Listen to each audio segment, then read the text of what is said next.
I know. Present.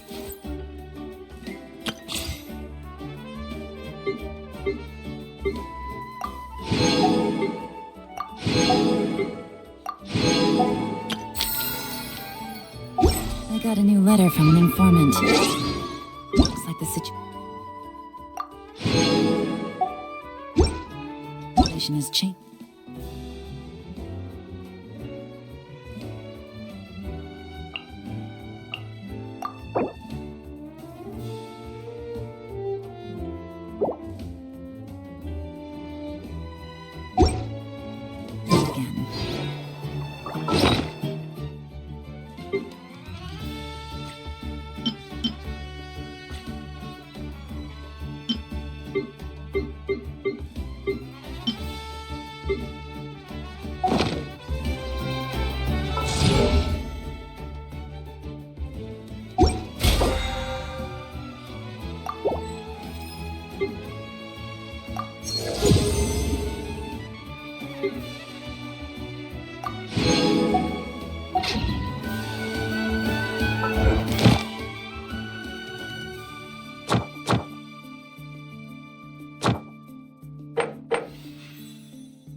You might want to get a guide if you're not familiar with the area.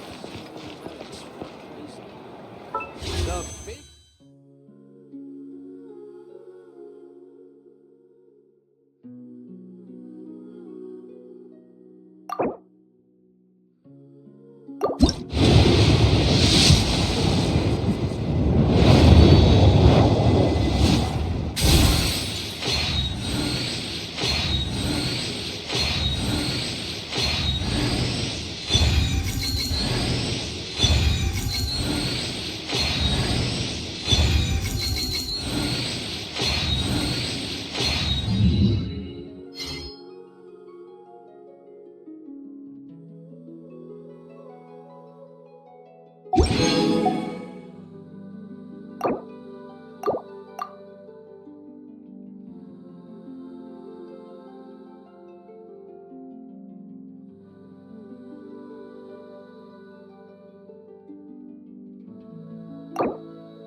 All right, after you.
Process if you don't keep your voice down.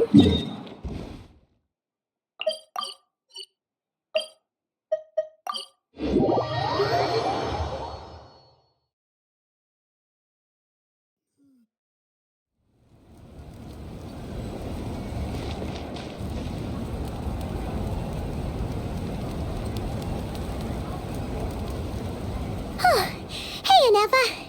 Sorry to keep you waiting. That is perfectly all right. My data indicates clear skies in the coming days.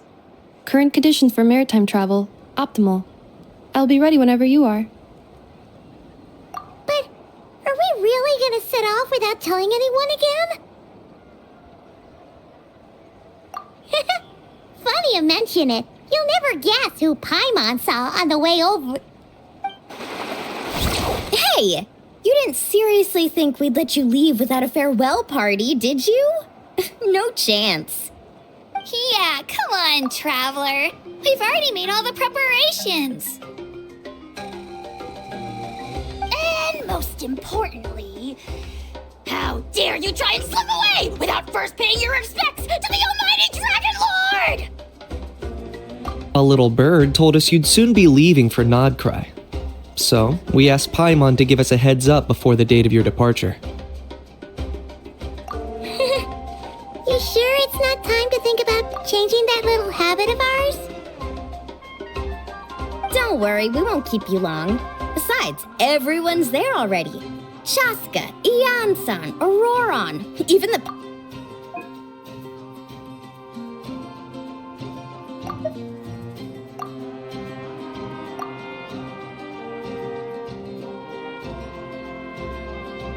You're invited too, Anefa. Shilonen has a special gift for you.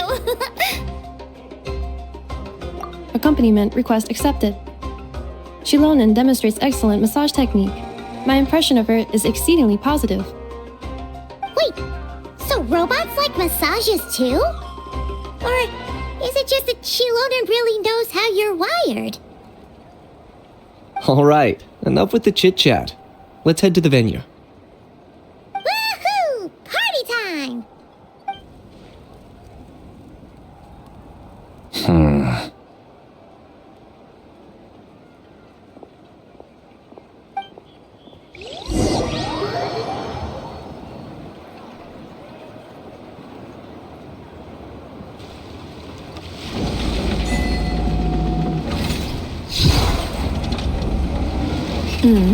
Spit it out, then. They've set off. Just as my calculations projected. About time I met this variable in person.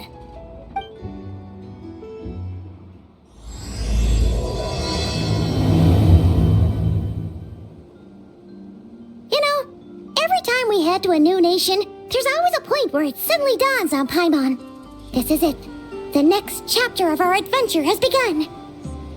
This time, it was the moment she realized she just polished off the very last of her Saurus crackers.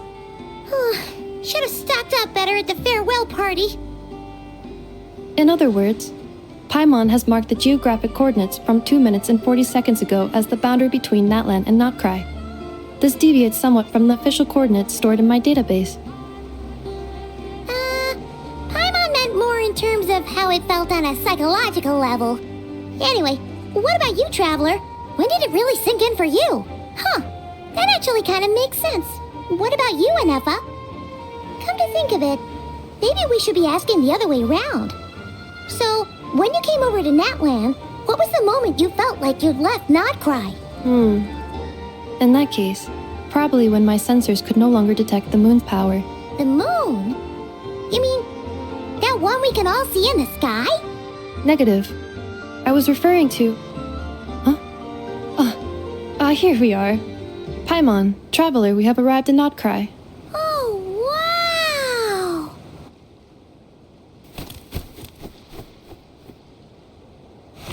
Paimon, Traveler, welcome to Notcry.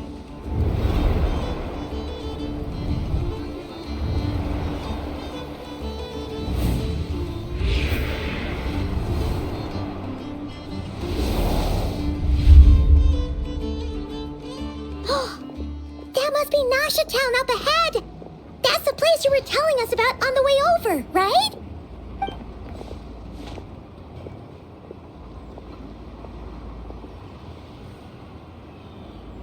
That is correct, Paimon.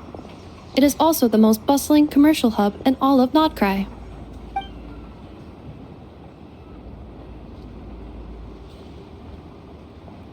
Oh, sounds like the perfect place to start trying out all the local specialties.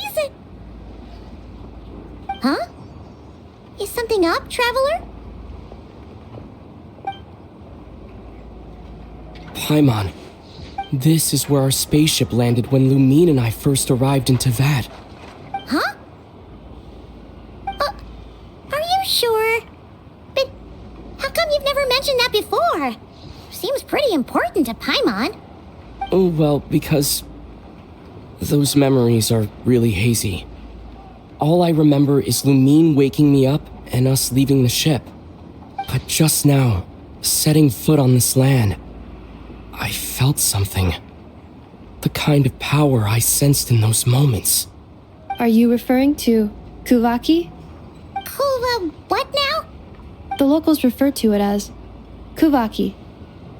It is a unique elemental force found only in Notcry, or rather, a pure, primordial form of elemental energy. That is correct. Another similar concept I have found in my database is the primordial sea. Legend has it that long, long ago, the moon that shines in the sky above us once rose from the land of Notcry. Modern geological surveys and meteorite studies conducted in the region have since supported this claim. So, when you mentioned being able to detect the moon's power earlier, you were referring to Kuvaki?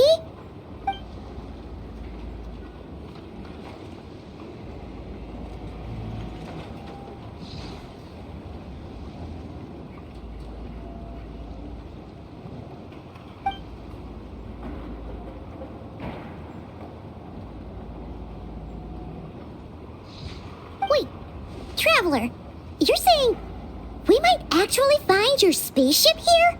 Do you still remember where it landed? Notcry is surrounded by the ocean. In other words, it could have been anywhere along its coastline. Negative. Description still lacks sufficient detail to pinpoint target location. Hey, it's okay if you can't remember everything right away. After all, it's been a really long time. Let's just do what we've always done and keep searching as we explore. Besides, what have you got to fear with your sidekick Paimon still here? I'd be more than happy to help you out as well. Our pleasure. Anyway, just knowing that your spaceship's here in Nightcry surely counts as a big step forward, huh? Like we've crossed another boundary? Paimon couldn't have put it better herself. You sure are a quick learner, Inefa.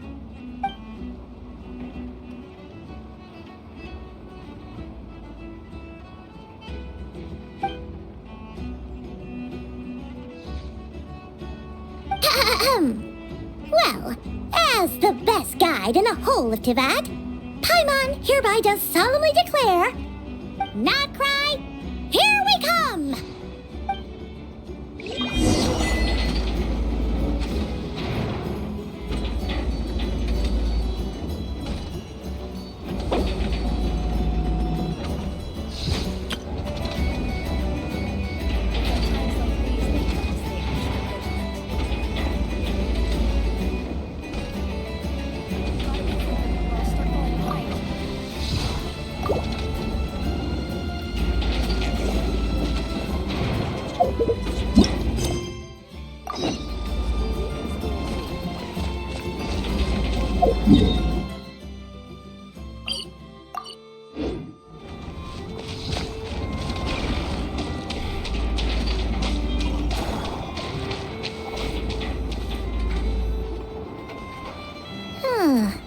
It just occurred to Paimon, if we were looking to put out a missing spaceship commission, or to learn more about Nightcry, wouldn't it make sense to drop by the Adventurers Guild?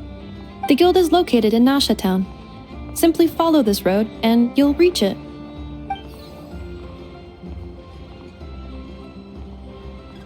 Huh? What in Tivat is that? Looks kinda like a Sealy, floating around in the air like that. That is a Kuhenki, a species unique to the land of Nightcry. A Kuhenki? Does she have something to do with the moon, too? Indeed it does. According to the Frost Moon Scions, the indigenous inhabitants of this land, the Kuhenki, are said to be familiars of the moon goddess, leading those who walk in the moonlight's glow to things of great importance. The moon goddess? Don't all people here worship the Tsaritsa? Although Nightcry lies on Snezhnaya's border regions, the people here have held their own unique beliefs since time immemorial. As I mentioned, everything in this land shares a deep connection with the moon and the sky above. The beliefs of the Frostmoon Scions seem to date back to the civilization of the angels. According to the documents in my database, even the 7 Archons did not exist at that time. Wow! So the origin of their beliefs goes back even further than the Archon War? Correct. At some point, you may come across some statues of their goddess. The Frostmoon Scions carved these as well. Hey! Looks like she's floating away! I suggest you follow her. The probability of an ordinary person encountering a Kuhenki lies in the single digits. Many here consider them heralds of good fortune.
keep this close. Is this a travel guide? Huh. It actually led us to something useful.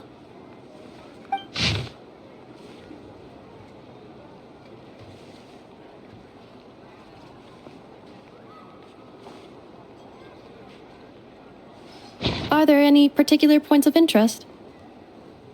Oh, it all looks pretty interesting to Paimon. If we have time, she'd love to see, pretty much everything. Recalibrating route. If we keep following the current path, we will arrive at an area of scenic beauty. From there, we will be able to identify both the Adventurers Guild and several must-visit specialty stores. Yikes! Why is Paimon suddenly getting the feeling that if she doesn't step it up soon, enough is gonna put her out of a job?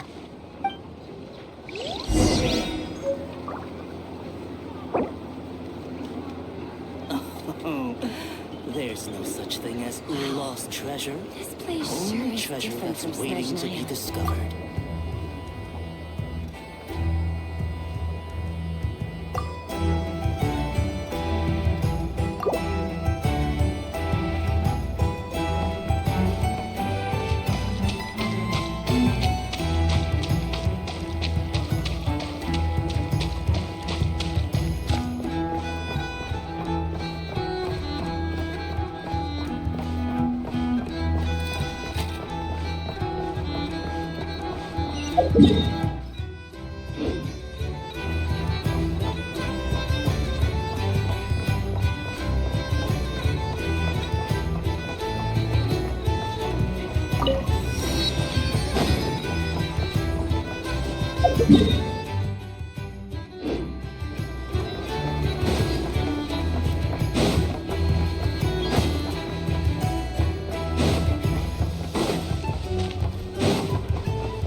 Town actually looks pretty big from here.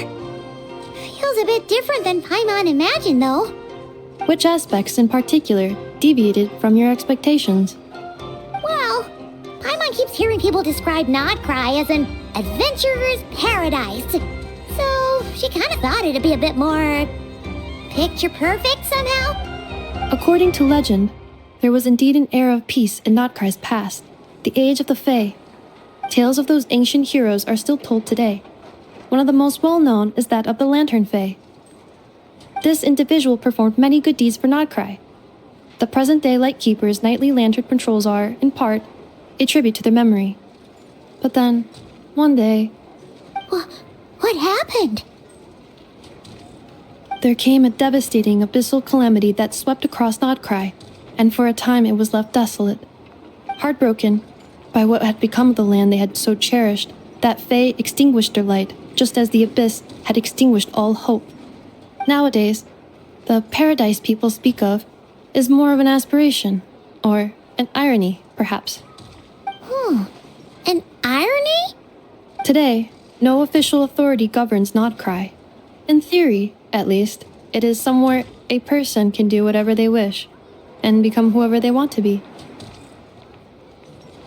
The Adventurers Guild is just over there, in Nasha Town's Central Plaza, and the flagship tavern is over that way. Hey, what's that building over there? You know, the biggest, tallest one. That is Aino's Blast Kuvaki energy cannon. It gets activated when the wild hunt threat level outside Nasha Town reaches a certain threshold. But according to the scan I just ran, the energy cannon appears to be malfunctioning, likely due to a recent discharge. The wild hunt? Isn't that the abyssal calamity you mentioned that's specific to Nodcry? It is a phenomenon that has been occurring for several centuries now. Yet the time and location of wild hunt attacks are seemingly random. At first, it was more of an old wives' tale that adults used to scare children. If you don't start behaving, kid, some night, the wild hunt's gonna come for you. Listen, do you hear that? That weeping in the fog? Those are the cries of a young woman being dragged away. You're saying people actually hear things like that? I have not witnessed enough wild hunt attacks to give a statistically sound answer. But the oldest legends say that all people saw was the ghostly shadow of a woman in the mist. It wasn't until later that it became a full-blown calamity. Abyssal monsters and all. When you put it like that, Paimon's really gotta hand it to Aino. Not only did she repair you, but she's even built a giant cannon to keep the wild hunt at bay. Absolutely. Aino is very impressive indeed. Anyway, according to my schedule, it is time I took you over to the flagship. Oh, sure. After all, we shouldn't keep Barca waiting.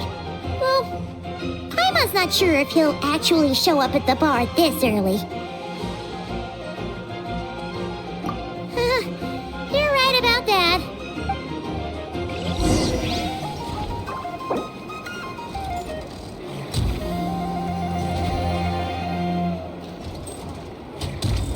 This elevator was inspired by the one in Romaritime Harbor.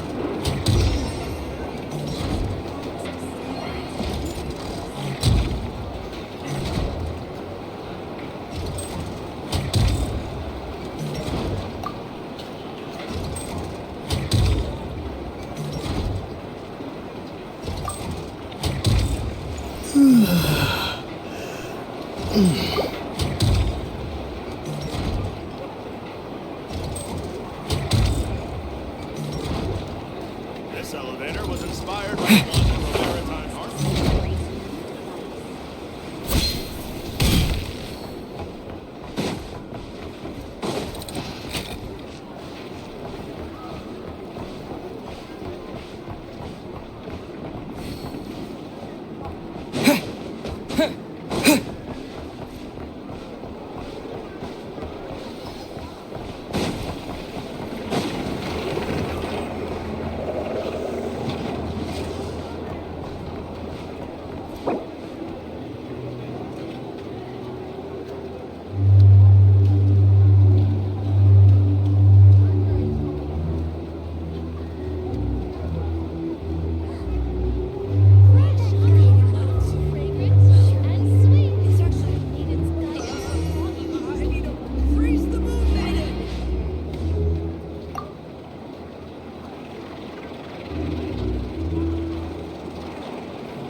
we are, the flagship.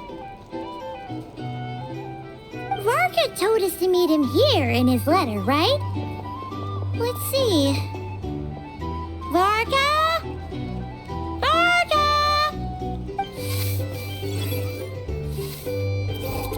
No matches identified. Huh. So he isn't here after all. Oh, guess we never did actually say we'd be arriving today. Hey, why don't we go ask the owner? If what they say is true, Varka's drinking prowess must have left quite the impression.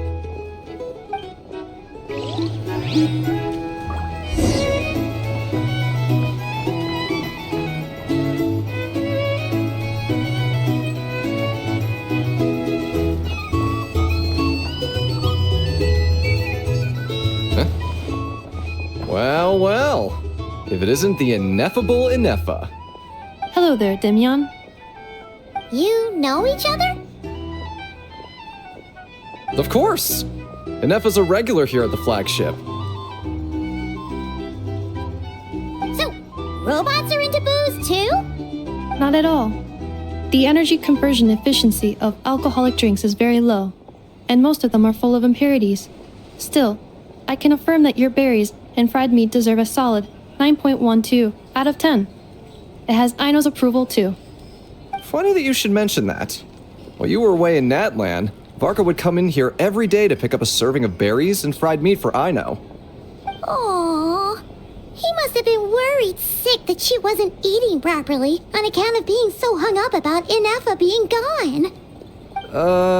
Actually it's 'cause Varka found out that Aino went wild after Inefa left, gorging herself on snacks she normally couldn't get her hands on. So it was more worry that she wasn't getting a balanced diet. I think I might have just put my foot in it. Anyway, since you're back from Natlan, these two must be the ones Varka mentioned. The Traveler and Paimon, yes? Yep, that's us.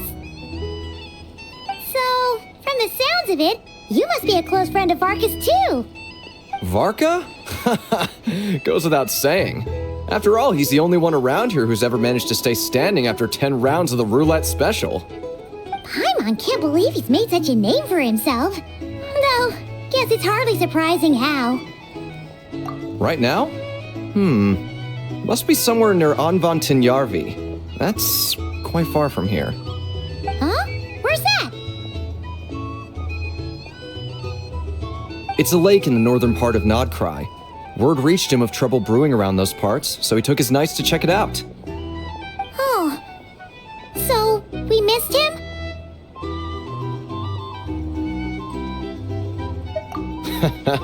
Varka knew you'd say that. So he specifically told me to make sure you stayed here and enjoyed yourselves. He sends his assurances that everything's under control. Well, if he's that confident, guess our only option is to accept. Anyway, it's not like there's any special cause for concern. He is the Grand Master, after all. Exactly. Plus, not only has he booked you into our finest room, he's paid for it in advance, too. Whoa! That's so generous of him! We might not have met yet, but Paimon's got a feeling that we'll get along with Varka like a house on fire. Oh, and by the way, he also asked me to serve up a portion of berries and fried meat for Inefa. That was prepaid as well. Thank you. No, thank you. I'm the one who should be grateful for your business. Traveler, Paimon, why don't you go ahead and drop off your luggage? I can use this time to go pick up some components that Aino asked me to bring back. Sure thing. Besides, now that we've got ourselves a map, once we're done unpacking, we might as well go for a stroll ourselves. Why don't we meet up again later? Oh. So you no longer require navigational assistance? No worries, we should be fine. We've got a rough idea of our way around town, so Paimon's reasonably confident we shouldn't get too lost. Thank you. This translates into an approximate time saving of 30%, meaning I will be able to see Aino about 45 minutes earlier than previously projected. Oh, right. You must miss her a lot, too. In that case, we better get a move on.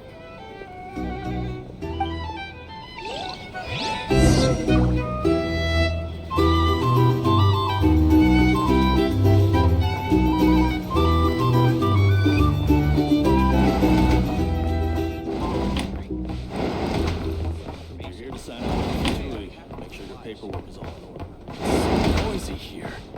Back in my day, we'd.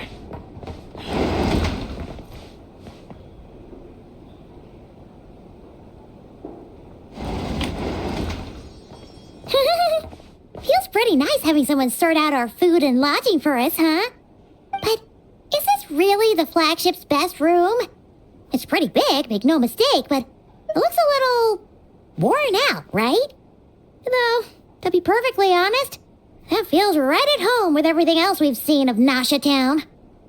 You mean it's got something to do with Nodcry's history? Oh, that makes sense. But what exactly was this calamity?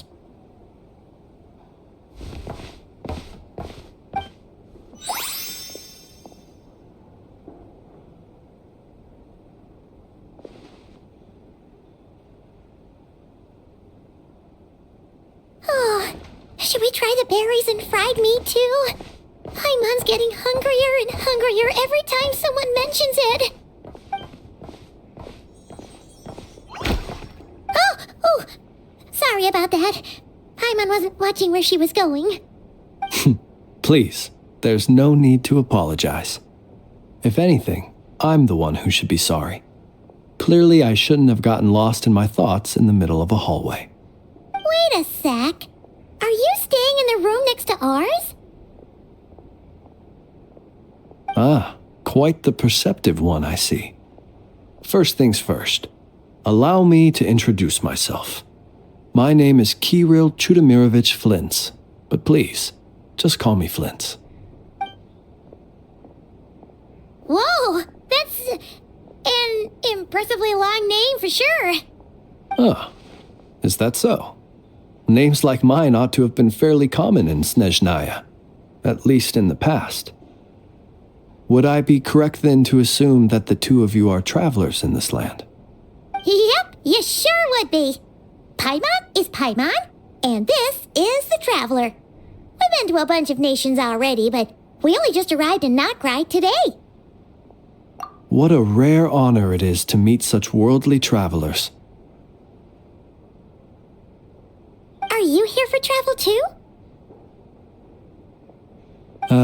If only I had the time to spare. No, I'm just staying the night. Oh, so you're here for business? That's certainly one way to put it. I'm a Ratnik of Nodcry, normally stationed near the burial grounds to the north. My sole cause for being here today was to repair this lantern of mine.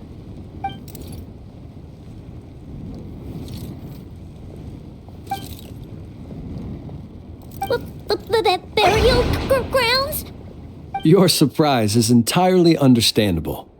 Most people cannot even begin to fathom the idea of a life surrounded by tombstones and decay. But if you've heard of the calamitous abomination that is the Wild Hunt, you'll know that in their wake they bring a host of souls tainted by abyssal filth.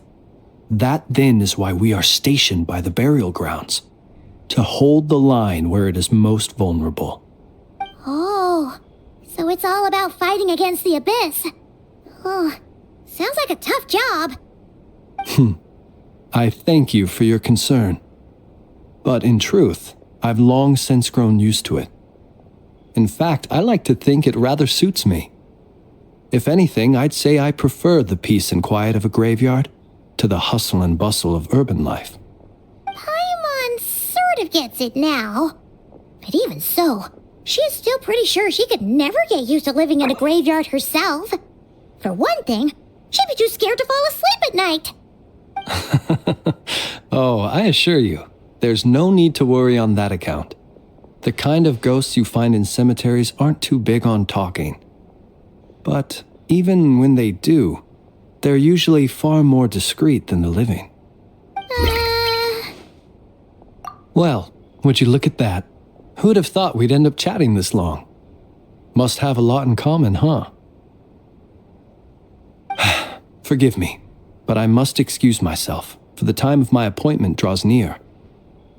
And in terms I'm sure you'll understand, a lanternless ratnik is like a mapless traveler. A serious conundrum indeed. Oh, sure. In that case, you go right ahead. We won't keep you any longer. Not at all. Should the opportunity present itself, I'd gladly continue our conversation another time. You're always welcome to come visit my grave. The grave I stand watch over. Your visit would bring much needed light to that place of final rest. Right. Well, if we get the chance. Then allow me to wish you a traditional ratnik's farewell. See you by the graveside. Ugh. Jeez. What a weirdo. Not to badmouth him at all. In fact, he seemed pretty cultured, but at the same time, kinda spooky? Must be all that time he spent around graveyards. His lantern? No, not really. You mean, 'cause it was broken? Huh. Guess you've always had a nose for stuff like this. If you're worried, you can always ask him the next time we cross paths. Hey, don't you start spouting all that weird stuff too. These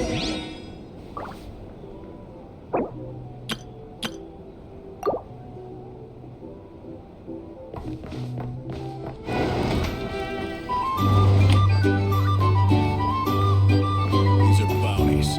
If you want to negotiate prices.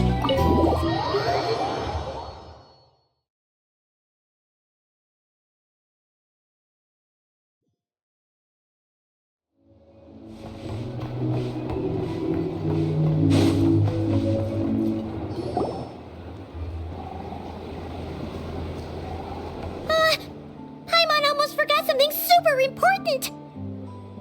Were we gonna go try out the berries and fried meat? But now, heading all the way back to the flagship feels like such a waste. Please, accept today's boon. Come night or day, may the blessings of the moon goddess shine down upon you. Huh? What's going on over there? Wait, free food? Wow, the people here are so nice! Quick, let's grab some too. Paimon's super curious what their food tastes like. Moonlight illuminates the path before you, travelers from afar. Huh? How'd you know we were travelers? Just now were a song the birds in the sky, singing of your wanderings. You are no ordinary guests, it seems. The birds and the... what now? Forgive me. I should not have laid the words of others out as a welcome mat for our very first meeting. You, too, must be wondering who I am. I am Lauma, moon chanter of the Frost Moon's scions.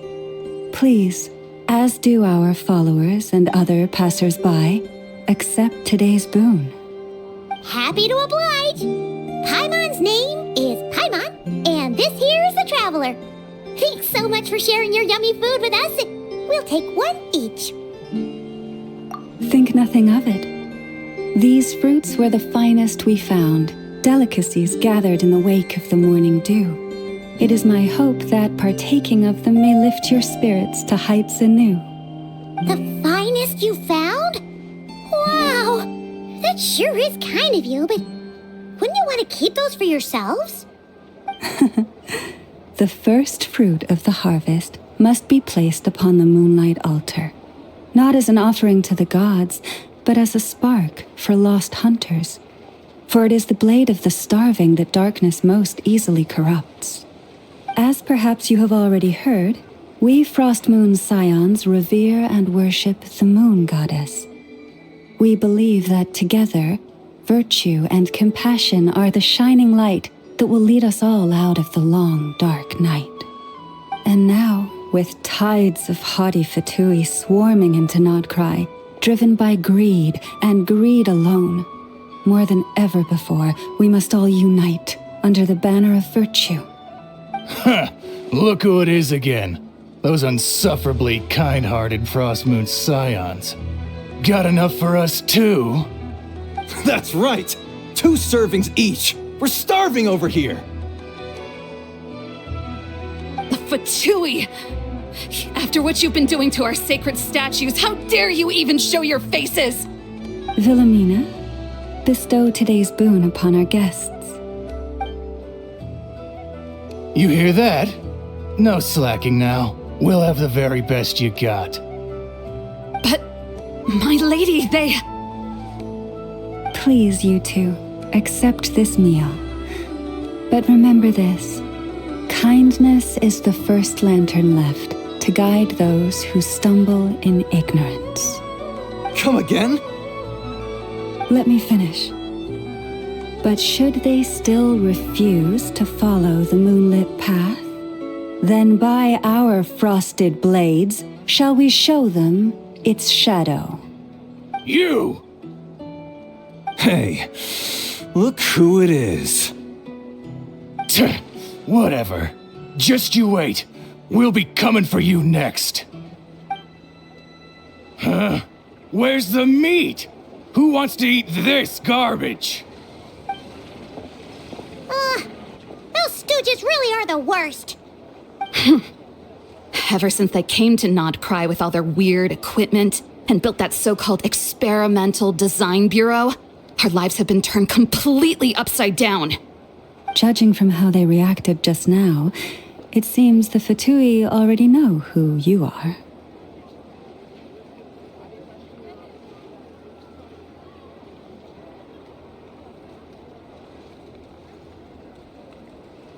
Well, we have gotten in their way in pretty much every nation we visited, so we're probably at the top of their blacklist by now.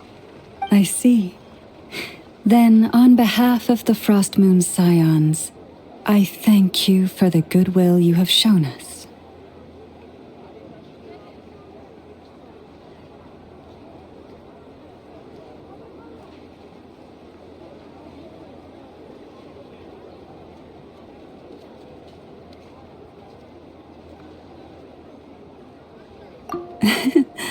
Because if they had gotten ahead of themselves just now, I'm sure you would have stepped in to help. Just as the birds and beasts put it, your arrival heralds joy to us all.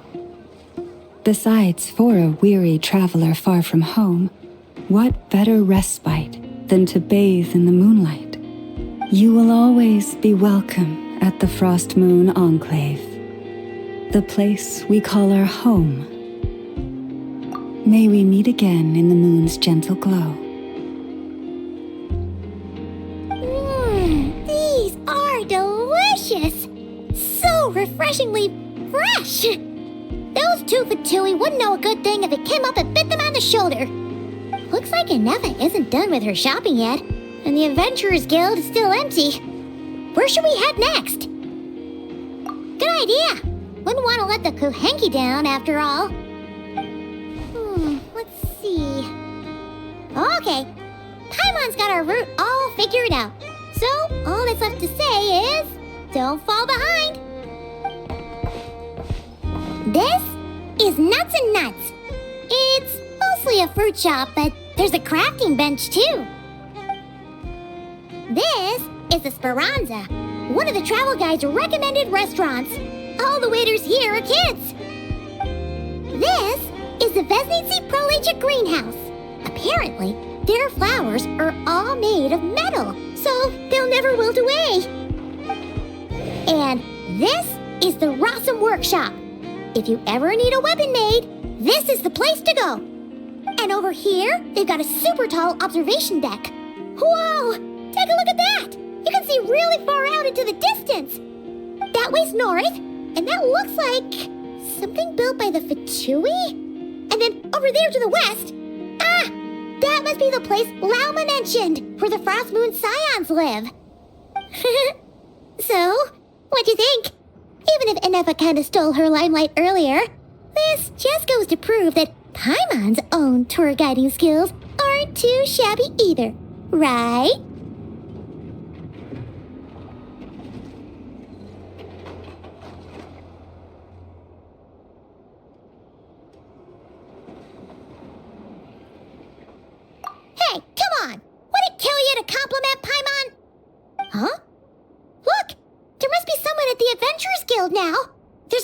line forming outside. Looks like we'll finally be able to ask about your spaceship. Oh, or was there anywhere else you wanted to stop by first? Where? Which one are you... Oh, now you mention it, Paimon's noticed it too. Ugh, better not be who she thinks it is. Anyway, where we go first is completely up to you. Either the Adventurers Guild, or that suspicious-looking shop. A word of warning, though. If we step into that shop, be sure to keep a very close eye on your Mora.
Please, here you go.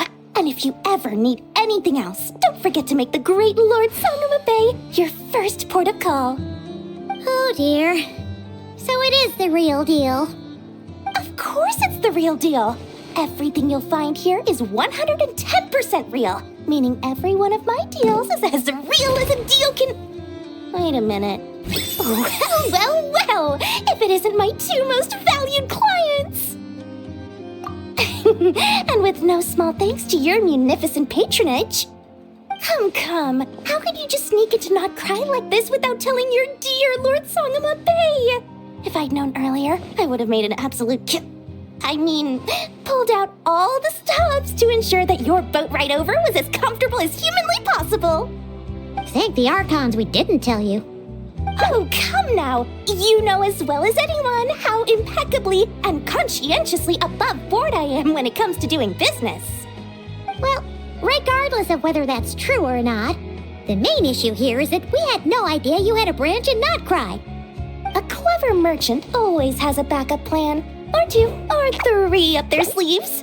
As the saying goes, a rabbit with many burrows fears not the hunter's arrows. A merchant with stores galore hears no debtors at the door. Since you're both here in Not Cry, would you care for some of my finest local souvenirs? Whatever you're looking for, I have it. Or if it's Sumeru you're missing, I've got that covered too. We literally just arrived. Do we look like we're on the hunt for tourist trinkets to take back for our friends? My, your high-minded tastes never cease to impress. In that case, I know just the thing. You must be on the hunt for something like this? What's that? Your hat? Information, of course. Information about Not Cry, locked securely in the otherwise impenetrable vaults of the Lord Sangama Bay's brilliant mind. I knew it! I just knew you'd appreciate the value of my wares. On the back of all our pleasant dealings in the past, I'll even take a hit by throwing in some insider info for free. Wow. You sure are feeling uncharacteristically generous today. What do you mean by uncharacteristically? I am the most generous person forget it. Anyway, the long and the short of it is this. The moment I set up shop in Nodcry, it struck me how many different factions there were, all competing against each other for power and influence. Well, as they say, there's no time for business like a crisis. Things got even more turbulent after the Fatui pulled down 2 ancient moons' remnants. People began to catch a whiff of the coming chaos. And the more troubled the waters, the greater the potential profit. Not at all sorry to interrupt, but we're not here for Mora. Oh, really? But surely it was the tales of an adventurer's paradise that brought you here. The chance to take your very own slice of all the latest and greatest business opportunities? In that case, what would you like to know about?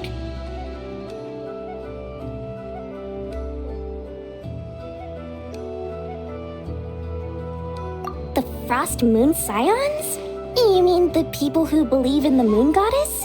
They're not a bad bunch, it's just, well, they have such simple tastes. No luxuries, no indulgences, no nothing. Trying to earn a little more from that lot is like trying to squeeze blood from a stone. Still, things between them and the Fatui have gotten pretty tense. It's only a matter of time before the powder keg goes boom. And when that happens, that's when business will start to boom too. Oh, they're an organization set up to keep the locals safe. Apparently, they have a long and glorious history, and they're made up entirely of volunteers. But seriously, a volunteer organization in Nodcry? This place is hardly a magnet for noble hearts. No pay, all work. That's not a business model, and it's certainly not for me. That bunch of booze-loving monstaters? Ugh, don't even get me started. As fellow Outlanders, I thought they'd be easy pickings, but somehow, every single one of our business negotiations wound up at the flagship. I've done plenty of deals with heavy drinkers before, but those guys? I never once made it to the contract signing before blacking out. I'm getting flashbacks of the hangovers just thinking about it.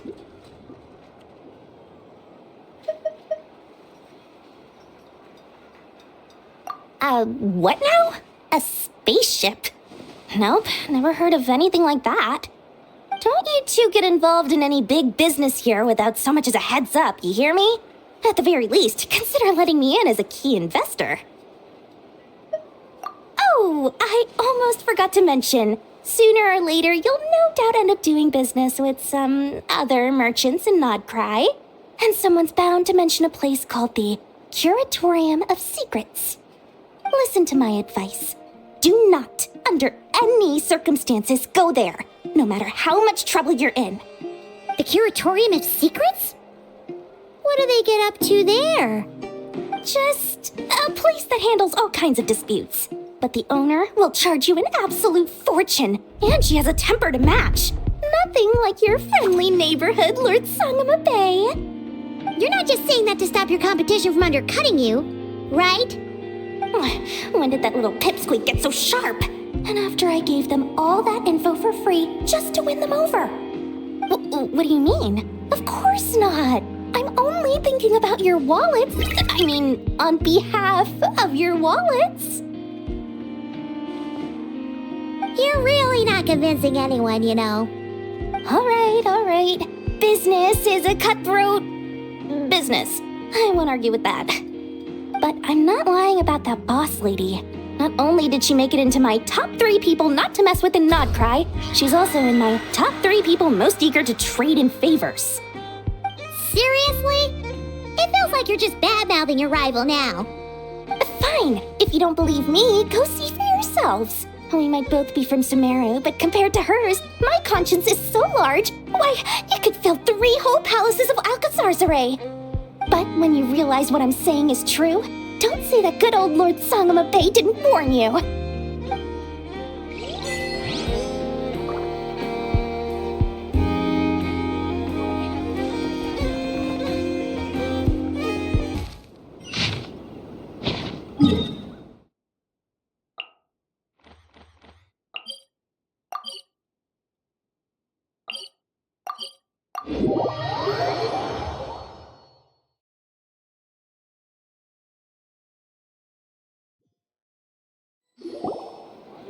Lucky us. The line seems to be gone now.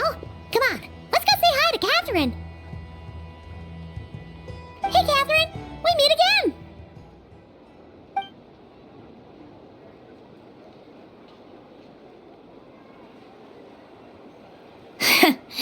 How ridiculous. Huh? They often say that mortals, shackled by their own flesh and blood, may fail to perceive the truth of this world, even when it is right beneath their very noses. Yet I had not expected to have the pleasure to witness such heights of absurdity firsthand. But Paimon must have gotten the wrong person. At second glance, you do seem a bit younger than Catherine, and you certainly sound a lot less friendly. A creator might forgive ignorance, but being mistaken for one of my own creations is beyond all pardon. Look very closely, for standing before you is none other than Marionette, 7th of the Fatui Harbingers.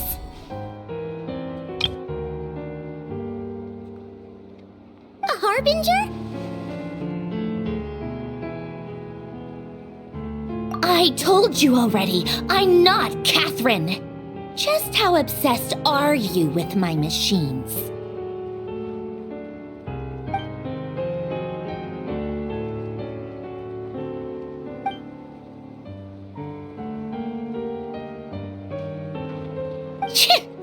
Today's encounter is merely a courtesy call. A friendly warning, if you will. You interfered with my work once before, with that little robot. I let it slide. After all, it was nothing more than a distraction, a side project at best. But we are in Nod Cry now, and as such, I strongly advise you not to stand in the Fatui's way. Otherwise, the next time we meet, I might just have to drop all this meaningless etiquette.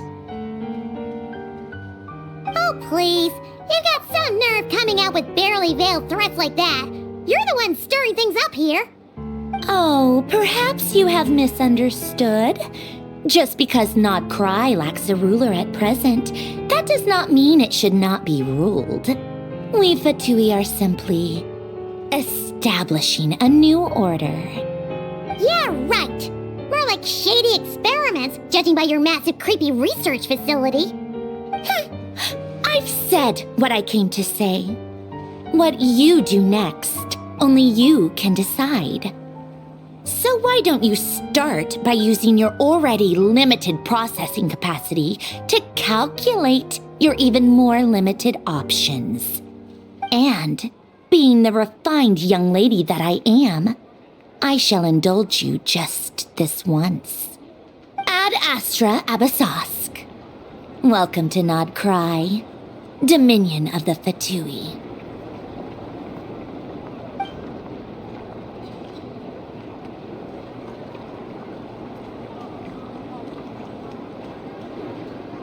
Ugh!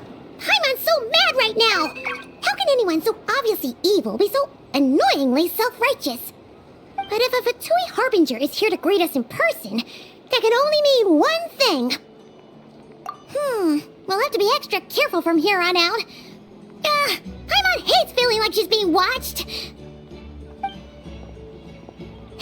The real Catherine's back! Ad Astra Abyssosque. Welcome to the Adventurers Guild. How may I help? I will do everything I can to assist you. Oh, you're so much nicer to talk to, Catherine. Please don't leave us again, okay?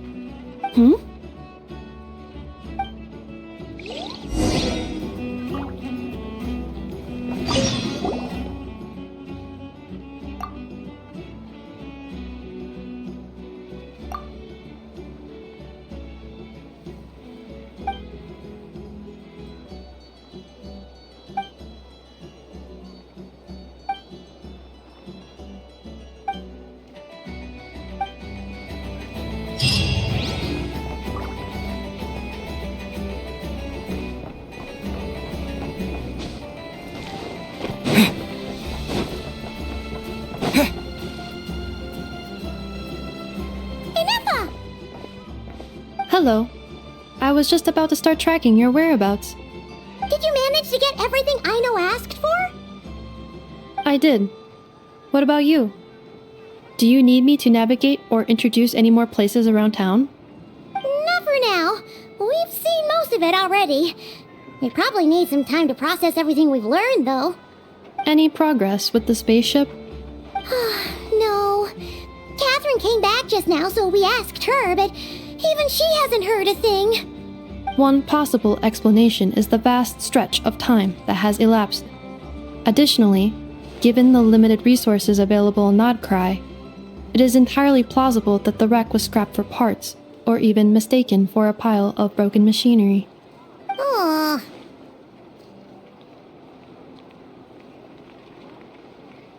Understood. In that case, why don't we go ask Aino together? After all, she was the one who salvaged me, ancient dragon technology and all. If there really are any unusual parts floating around Nodcry, there's a high chance they've passed through her hands at some point or another. Good point. And since you keep mentioning her, we're curious to meet this whiz-kid mechanic too. Understood. Then I'll handle navigation as before. ETA at the Clink Clank Krumkake craft shop. 34 minutes ahead of schedule.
The tides of Kuvaki affect everything in Nodcry, so much so that many creatures have evolved a kind of dependency upon it, growing stronger or weaker as it waxes and wanes. This little animal must have been caught here unprepared. So you're saying we need to use Kuvaki? Paimon will leave it to you guys then. Don't be scared! We'll get you out of there soon!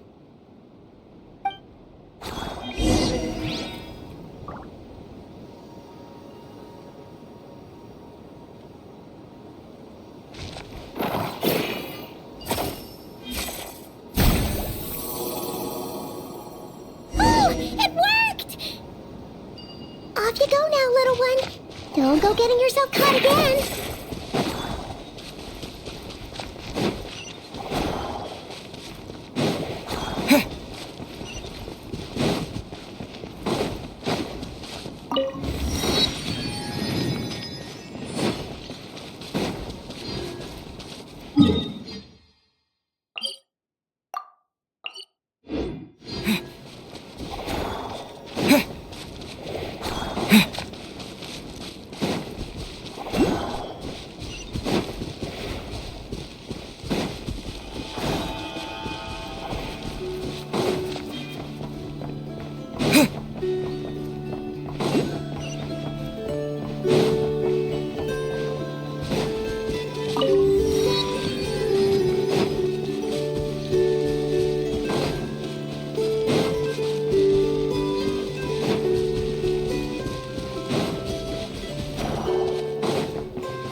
we are. The place Aino and I call home. Whoa! So many machines that Paimon's never even seen before. And then there's all these little robots. Did Aino build them all? That is correct. It looks like Aino has created 3 more little bots since I've been gone. Aww. Well, you were gone for quite a bit. She must have missed you. I missed her too. I want her to see what I've become. Let's not keep her waiting any longer then. Come on!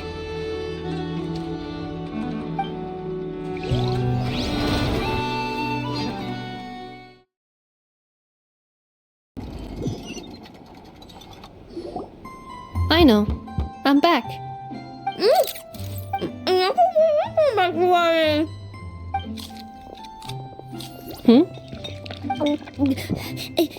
Nefa?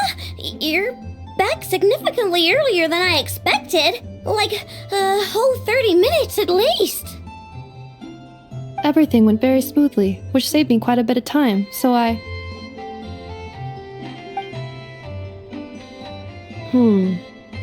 know. Could you turn around for a moment? I know. I've been on my best behavior the whole time you've been gone.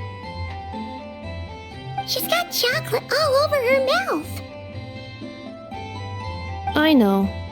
While I was away, did you strictly abide by my tailor-made snack intake schedule? Oh, of course I did. 1 whole cake, 1 crumb cake, and 1 pack of chocolates a day, right?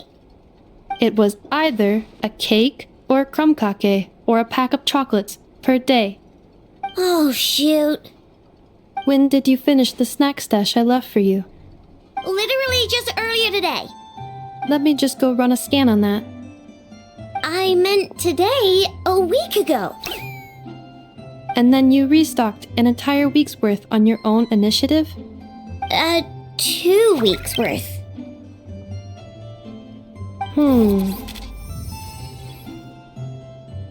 Why does Paimon feel like the roles in this household are pretty much the opposite of what she imagined? Calculation complete. Aino's recommended snack calorie intake for the next 4 weeks. 0. No fair! You're a meanie, Nefa. This is what happens when you break an agreement. Oh, come on! Don't do this to me! I only ate a teeny bit extra every day. Just a teensy, eensy, weensy bit extra. That is objectively not a teensy bit extra. Oh, seriously? If you'd only arrived half an hour later, I would have had everything cleaned up and you wouldn't have noticed a thing. But now that I think about it, you even said you'd come back a bit earlier than you did, so I wouldn't have to worry. But then, you were away so long, and I was so worried about you. And that's the only reason I even... Oh... I know. I am very sorry to have kept you waiting. I'm back now. Welcome home. So, will I be able to keep eating snacks as usual now? Negative. Okay. Well, given that I am later than I initially projected, I'll let it slide. But just this once. Thanks, Nefa! You're the best! I know. Allow me to introduce. It's the honorary knight and Paimon! I know. Uncle Varka talks about you guys all the time. Nice to meet you, I know. And Nefa's told us all about you, too.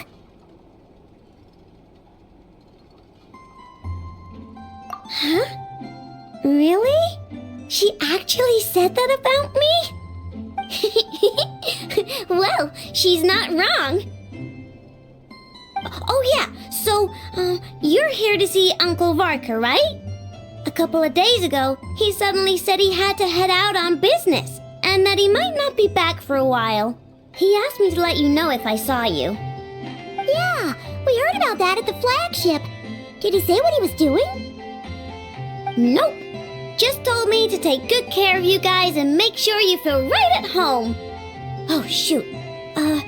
Please, take a seat.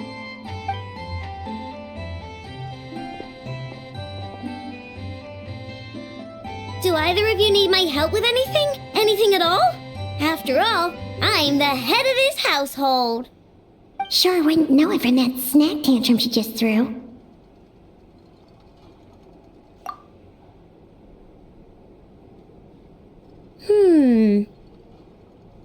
A spaceship, huh?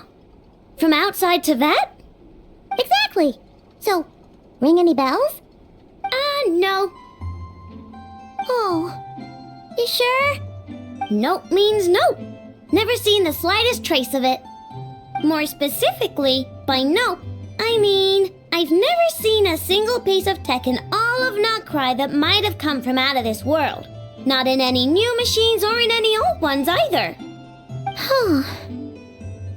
What I know means is that your spaceship almost certainly has not been disassembled nor repurposed as parts for other machines. Oh, so that's what she was getting at. Yep. I've taken apart pretty much all the fun stuff in this city at one point or another, but I don't recall ever seeing any components that were anywhere near that special. So, either your spaceship crashed somewhere it's never been found, or someone did find it and then hid it really, really well. But who would even do something like that? Beats me. Maybe someone who thought they could stash it away for a rainy day. Just like how I sometimes hide snacks in the...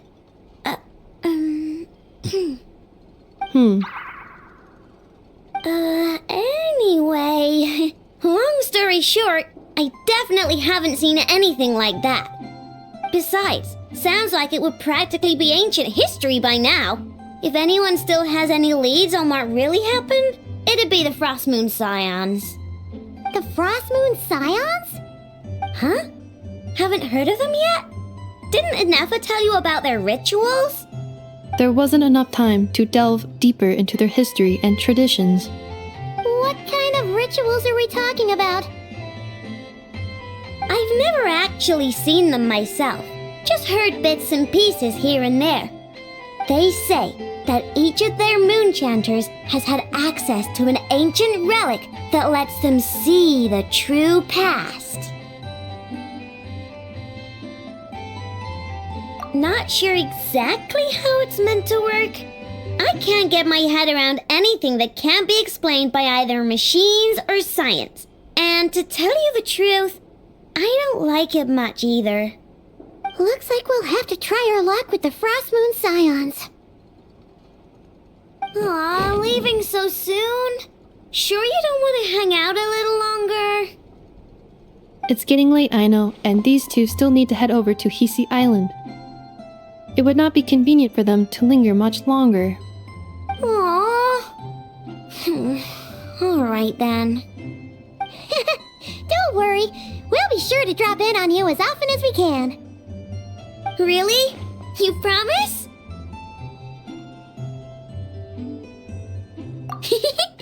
Sounds like my type of visitors. You're welcome anytime.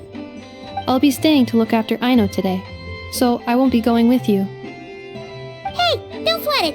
We'll find our way just fine. I'm glad to hear that.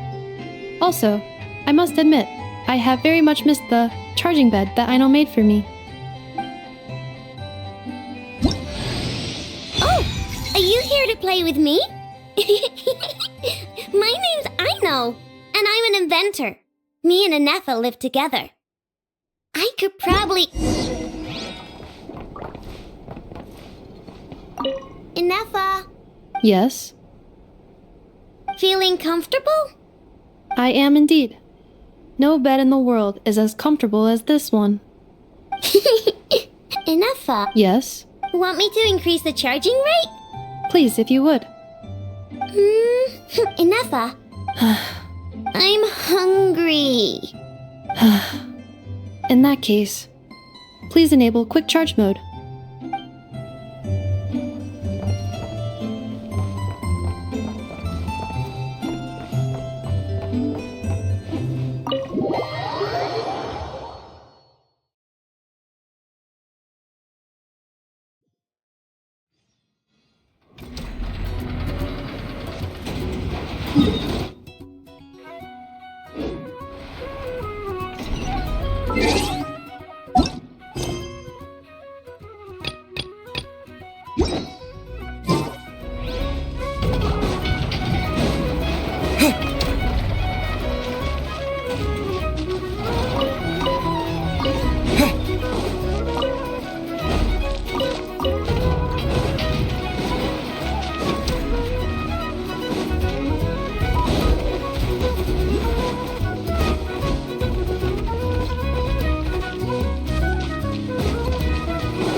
A walk would be nice.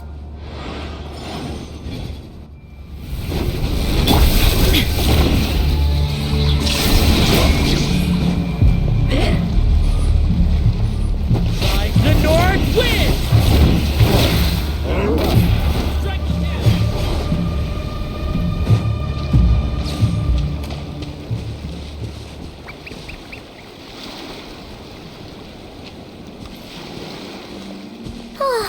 Seeing Anafa and Aino reunited like that sure was heartwarming. We should definitely hang out with them more in the future.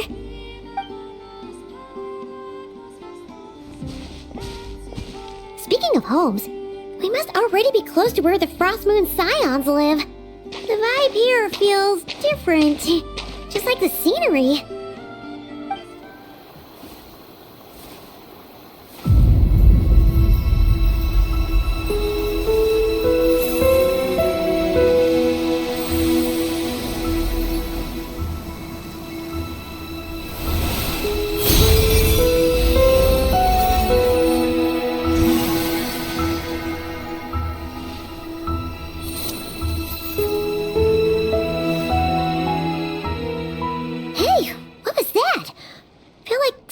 A breeze blew by, and then the petals suddenly turned into... Huh? Is that a Kuhenki? She looks different from the ones we saw before. Hey there! What's your name? Huh. Doesn't seem able to speak.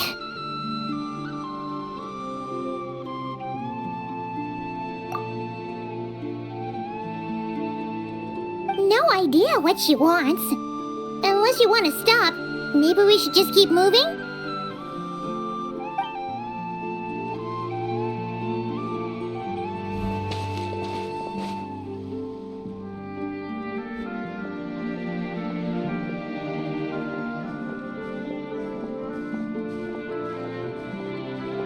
She's following us!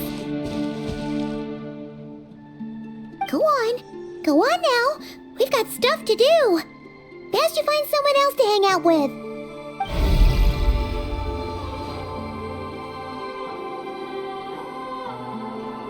Hey! Don't make it sound like Paimon's some kind of meanie. Paimon had no idea what she wanted, okay? Ugh. Anyway, next time Paimon sees her, Paimon promises she'll be nicer. Seeing as we're on our way over to meet Lauma anyway, we can ask her about it while we're there.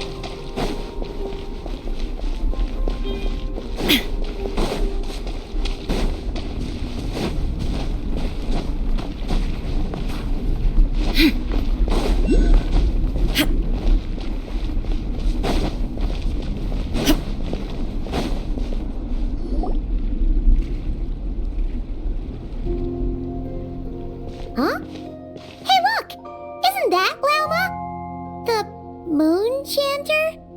Let me take a look at your wound. You must be more careful.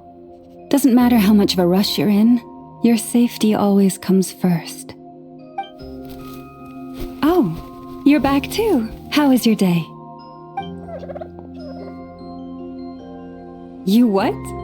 Those two Fatui? The ones who were causing trouble in Nasha Town? You went to teach them a lesson? And you put that in their food? You naughty little thing! How could you do that? They didn't notice. That's not the point. You mustn't do that again, okay? Next time, at the very least, bring a few of your friends along too. You'll be an easy target if it's just you on your own. Hey, Lauma! Still remember us? Oh, it's the Traveler and Paimon, isn't it? Welcome to Hz Island. Not at all. Those who come with kindness in their hearts are always welcome with the Frost Moon Scions. Were you just talking to those animals? I was indeed. The Frost Moon Scion's bloodline is unique, for throughout our history, there have been many among us who could communicate with all living things. What was that? Oh, is that so? She says she was trapped in a plant earlier, and that you were the ones who rescued her. She wants me to thank you on her behalf. Oh, it was nothing. Barely lifted a finger. If you both are free, why don't you join us at the Frost Moon Enclave for dinner? Consider it a small token of thanks for your kindness. We'd love to! And actually, we had something we wanted to ask you anyway.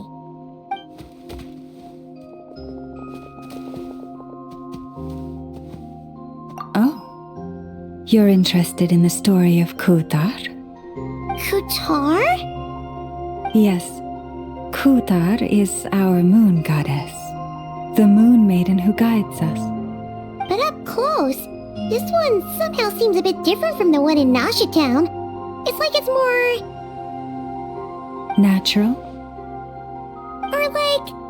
more harmonized in its design. That is because, ever since the Fatui arrived in Nodcry, they have been modifying and defacing our statues as they please. These statues were made by the Frost Moon Scions who settled here hundreds of years ago, crafted from the very finest Lunasol stone. Not only is this stone exceedingly rare, but it also brims with Kuvaki. I suppose the latter must be what caught the Fatui's eye. For a time, we put up fierce resistance. But now, this is the only one left that still retains her original form. We heard they even pulled some ancient moon's remnants down from the sky. That's right. The two largest remnants landed in Nodcry. One here on Hz Island, and the other on Paha Isle. The Fatui built their research facility on top of the remnant over on Paha Isle, but they've had their sights set on the one here, too.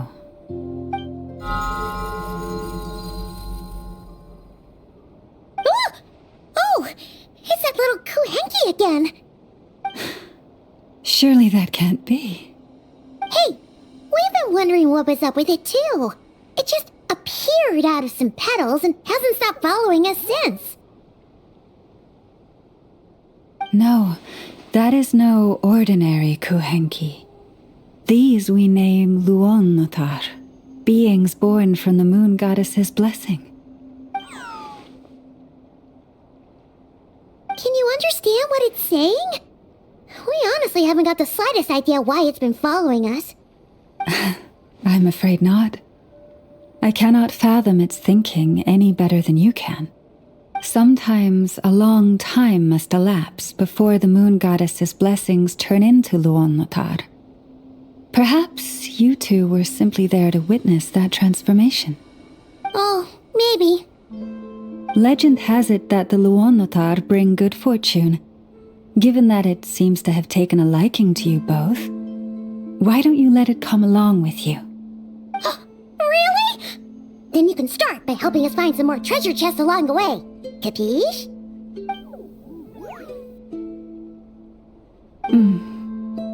Twilight approaches.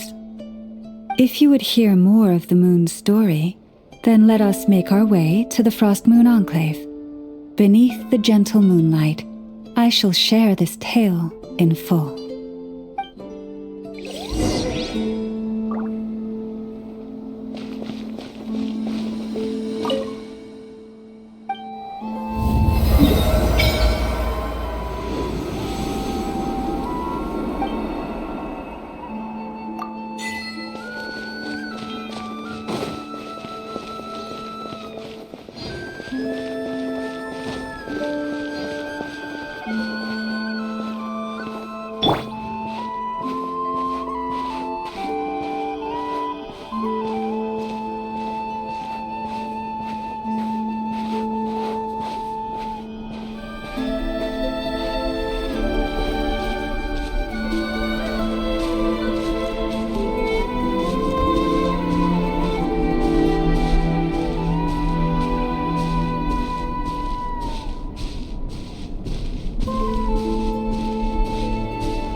Oh, Lady Lauma, you're back.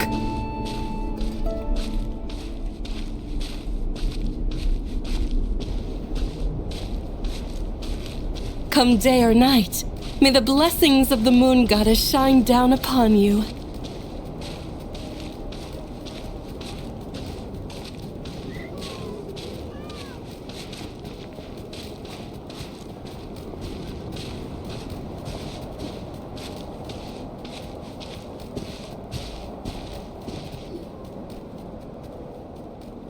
Lauma, you have returned.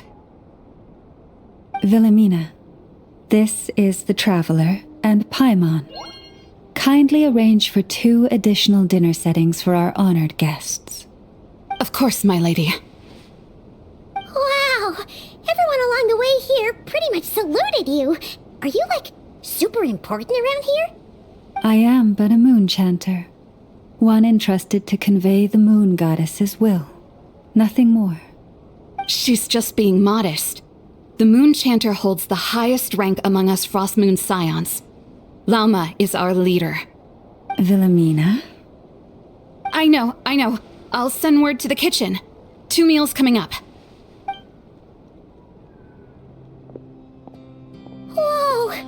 Paimon had no idea you were such a big shot. It is merely that the unique traits of our bloodline have manifested themselves especially strongly in my person. That is no accomplishment of my own. Please, follow me this way.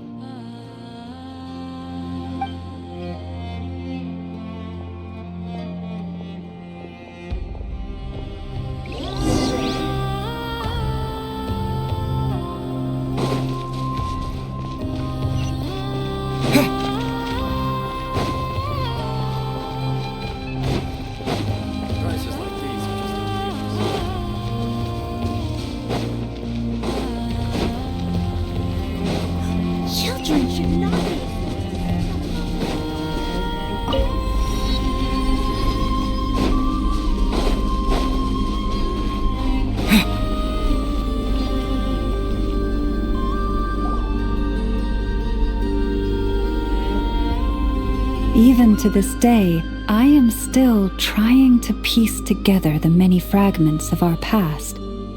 It is a story not only of the Frost Moon Scions, but also of the moons themselves. A story of the moons? Yes. We Frost Moon Scions are the last descendants of the ancient golden realm of Hyperborea. Its former glory may have faded, but what remains is a memory uniquely ours. In the distant past, Tevat had not just one moon, but 3. It is said that they were created by the primordial master of this world, cast into the firmament to keep peace in the land below. Firstborn was the eternal moon, largest of the three. Legend has it that it was her immense kuvaki that gave rise to the ocean tides. Next was the frost moon, smaller than her big sister, yet brightest in radiance. Her glow became the cold, undying lantern of the night. Finally came the iridescent moon, smallest of the sisters. Most of the time, her light was barely visible to the naked eye. Yet when she shone, her fleeting halos were all the more mysterious for it. Wow! Sounds like it all happened so long ago. So, what happened to them afterwards? Afterwards, well, as you have seen, the three moon goddesses perished. This happened in a war triggered by the Descenders, and of the three lunar husks, only the frost moon survived unbroken, while the others were shattered to pieces. Oh, so that's why there were ancient moon's remnants in the sky. Yes. It is also said that when the moons shattered, most of their fragments rained down upon this land like stardust. That is why Nodcry is blessed with such an abundance of kuvaki. As for the remnant that the Fatui recently pulled down, that belonged to the eternal moon. Wait a sec. But you just said that 2 of the moons were shattered, so where are the remnants of the iridescent moon? The iridescent moon's remnants were never found. What happened to her after the war remains a mystery. Some say she vanished in an instant, while others believe that her remnants are simply too delicate to leave a trace.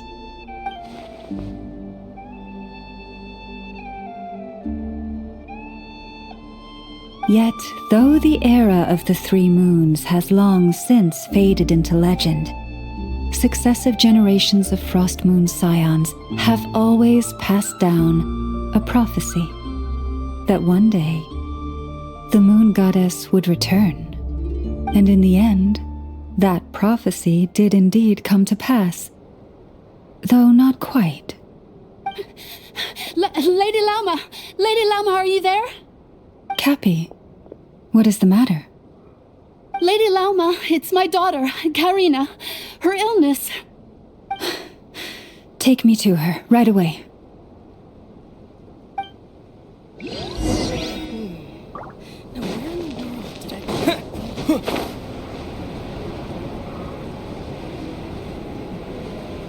Yeah! This is more than a fair price already.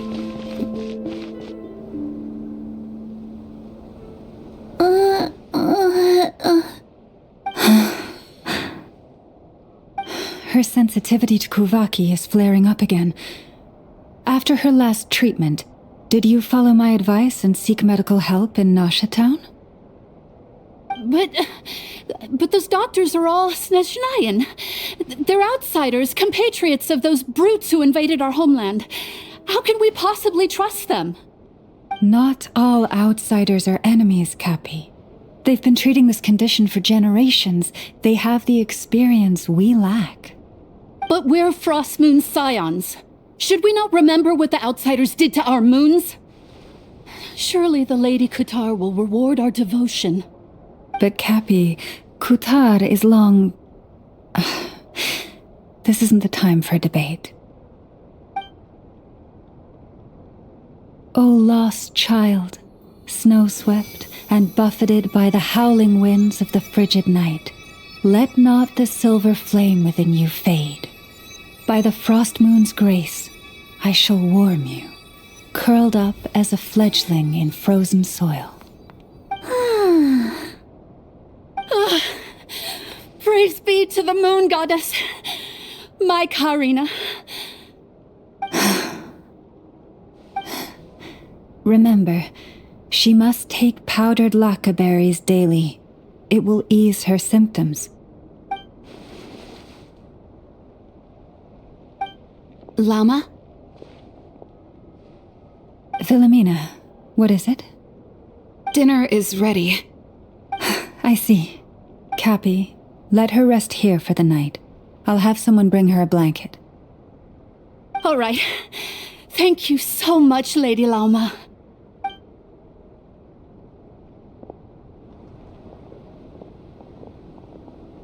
Will she be all right? Yeah. If there's anything at all we can do, please don't hesitate to ask. Thank you for your kindness. For now, though, Karina should be fine. She'll be feeling a lot better tomorrow.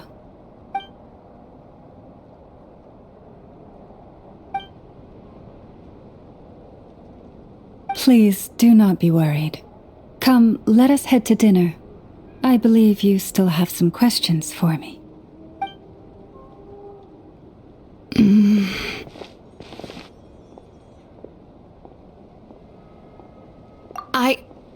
Oh, sorry. Yes, I'll be coming too.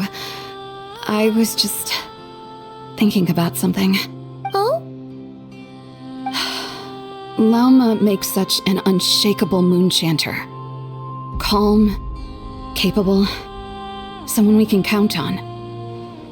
Deep down, though, I know she's been quietly carrying the burden for the rest of us. Traveler, Paimon. Believe me when I say that as a fellow Frostmoon Scion, I do worry about Lauma. It's just that sometimes it's hard to say it to her face. Could I ask you to look out for her? I can tell she really trusts you. I fear that would stress her out even more. Sometimes I really admire her strength, but at the same time, I can't help feeling powerless myself.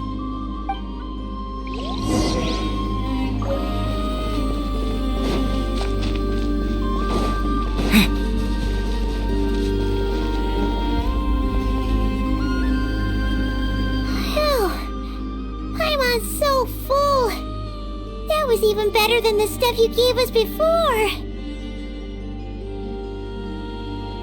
I'm glad to hear it. Thank you for accepting such simple hospitality. Hey, we should be the ones thanking you. Seriously, that was seriously scrumptious. How did you even manage to finish it? This slop's barely edible. Then again, I guess that's what you'd expect from savages. It's you! Those rude old Fatui we just met back in Nasha Town! My sincerest apologies. If you found the food we gave you earlier difficult to swallow, may I suggest taking a deep breath and joining us?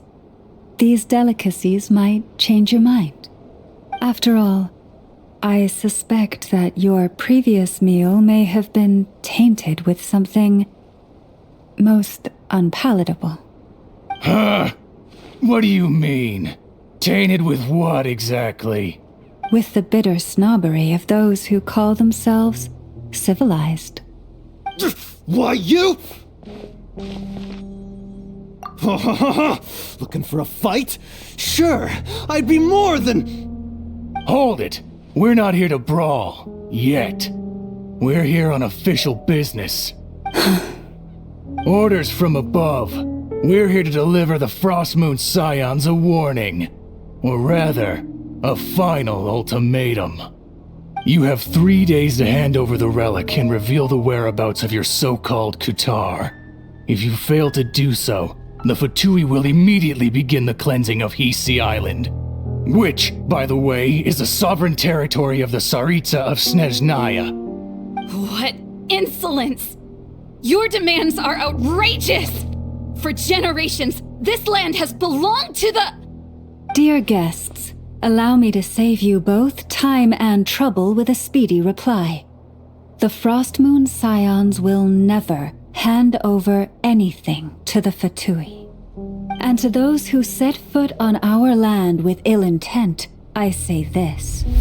With your blood, we shall draw an inviolable line in the snow. That applies to you, too. Stubborn savages, the lot of you!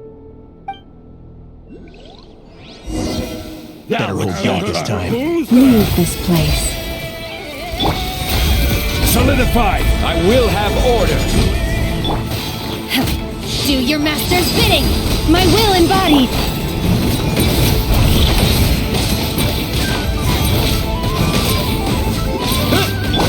Illusion shattered!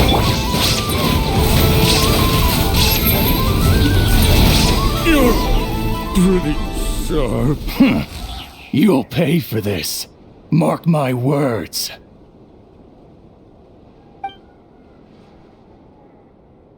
Hey, if you're so tough, get back here and put him up! Huh. Guess all they're good for is running away. I'm so sorry. You've had to put up with far too much unpleasantness today. Come on, it's not your fault. We don't like bullies like them either. But still, they mentioned a relic in Kutar. What exactly could they be after? Oh yeah, so this might not be the best time to bring this up, but we kinda have a favor to ask of you, Lama.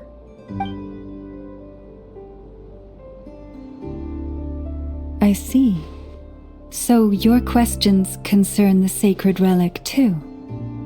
Please, do not hesitate to speak your mind.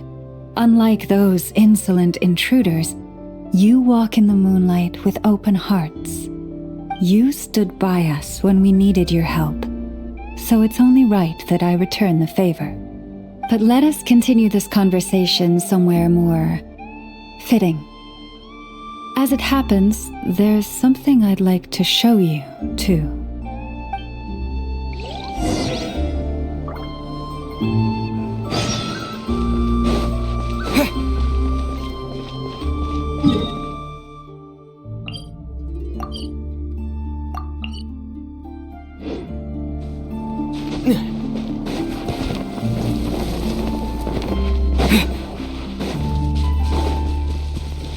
Whoa! Now that's one huge statue. This is a statue of our goddess, the Moon Maiden Kutar.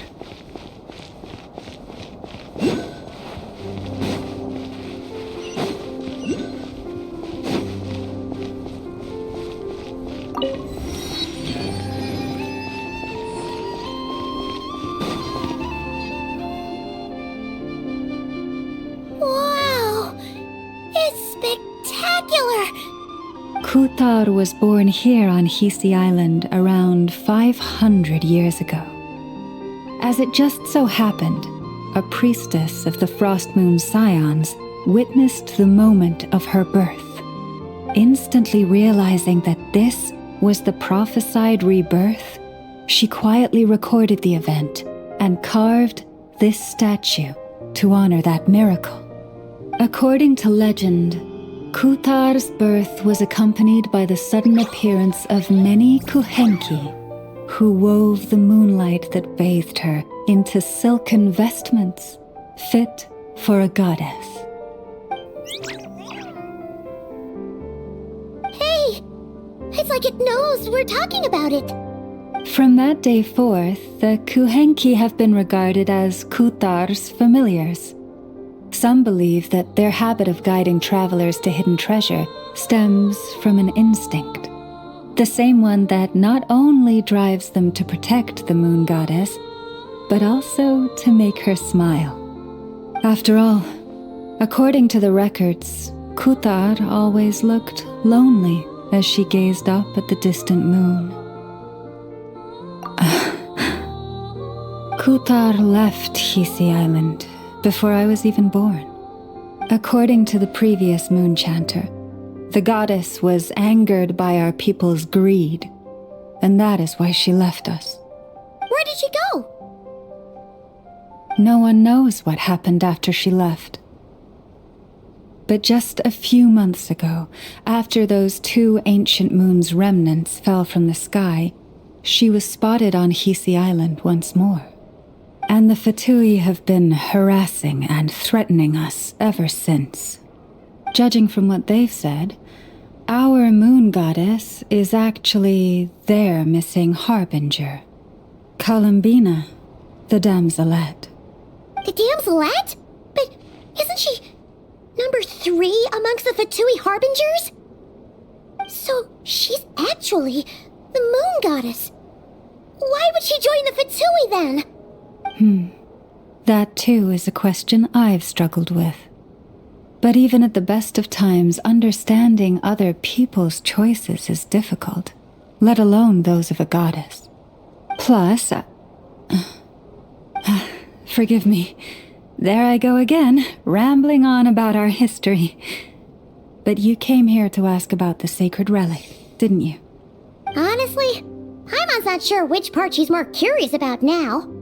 Since ancient times, the Frost Moon Scions have had in our possession a special fragment of the ancient moon's remnants. A piece in which I sense a power unlike any other. Successive generations of moon chanters have all detected a divine presence within it. We call this unique remnant the Moon Marrow. We heard you can use it to see what happened in the past. What is it in particular that you seek from the past? Well, basically, to cut a long story short, the traveler here is actually from outside of Tibet. Oh.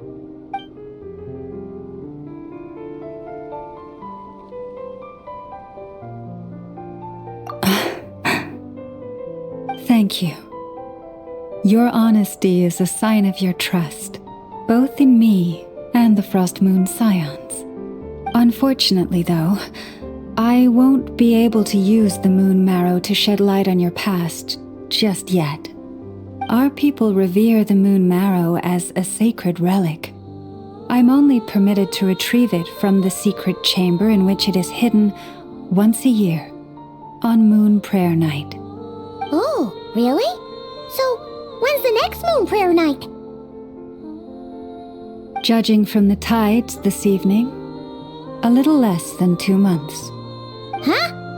Does that mean the date changes every year? The ceremony is held on the night when the moon is closest to Tevat. This is also when Nodkrai's Kuvaki reaches its peak. Only then can the seal on the secret chamber be lifted. Oh, guess we've got no choice but to wait. I am truly sorry that I cannot help you sooner. But, as the Moon Chanter, I swear that I will do everything I can to help you find the answers you seek. Think nothing of it. After all you've done for us, you deserve nothing less. Who'd have thought today was only our first day in Nodcry? Feels like so much has happened already. If I may be so bold, what does family mean to you?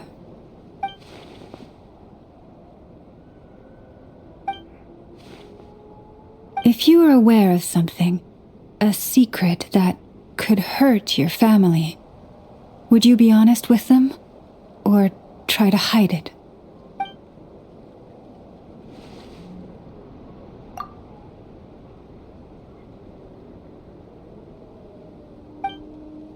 Oh, I'm so sorry.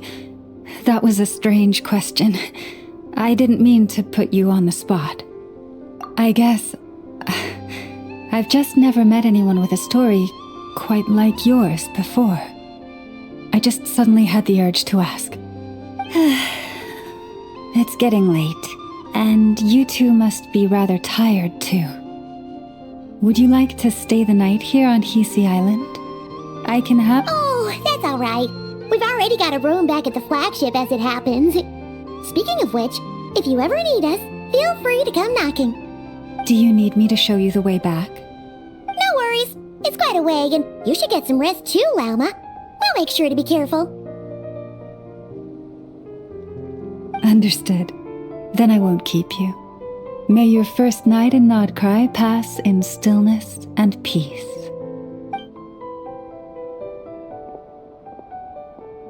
So, what you thinking?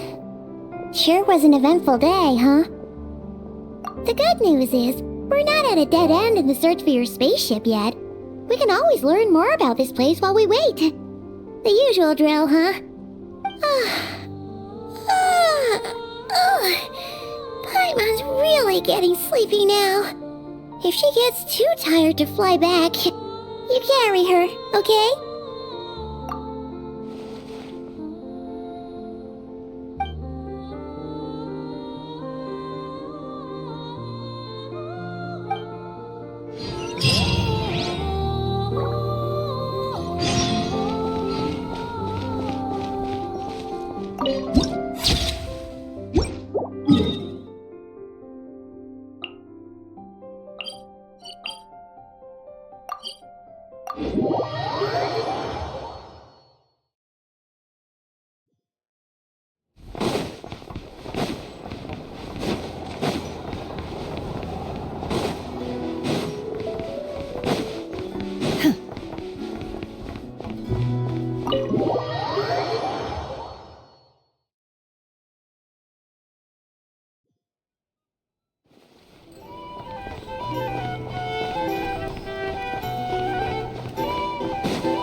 Just one more.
Hey, what are you doing here?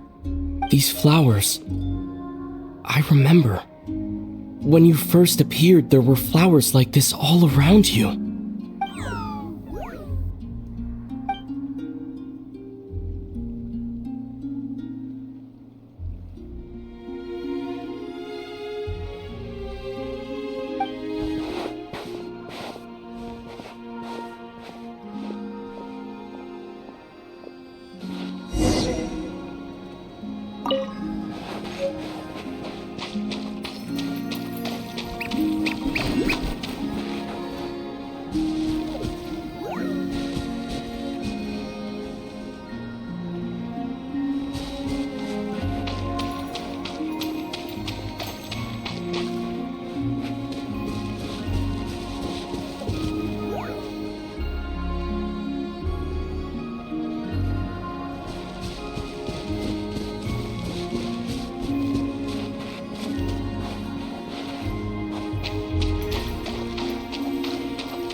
Who goes there?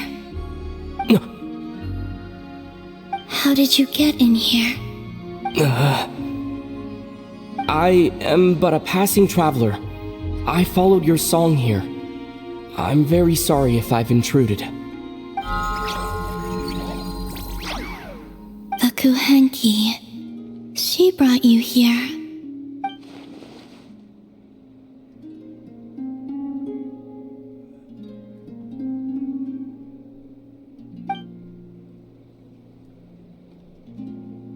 May I ask, are you the one they call Kutar? And the harbinger that the Fatui refer to as the Damselette? The Fatui? Are you here at their behest?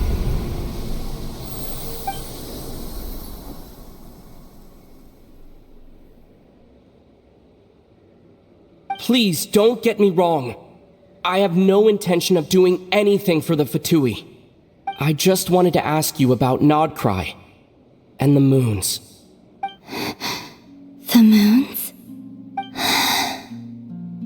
Do not believe in what you can see. What truly matters is what you cannot.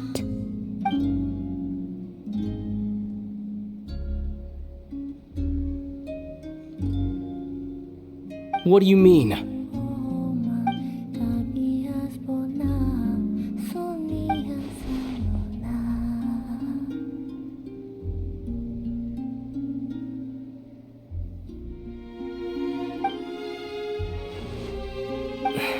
Listen, I'm the Traveler. I'm on a journey through the nations of Teyvat. Hello.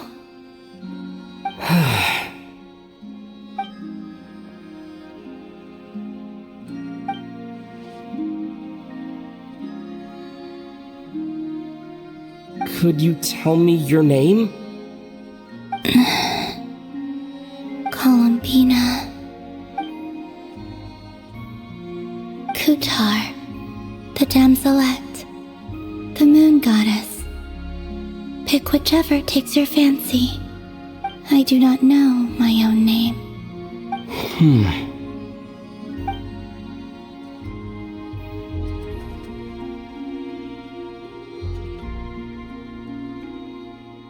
Then, Columbina.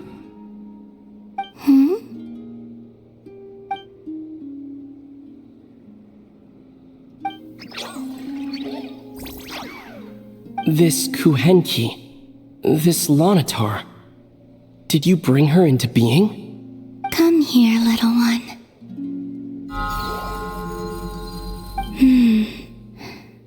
The trace of a blessing, but not one of mine.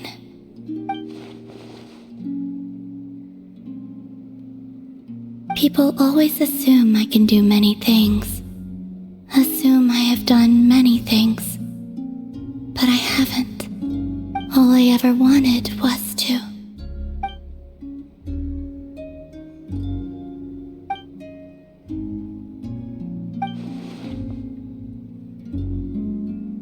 It's about time I got going. I'm very sorry for disturbing you today.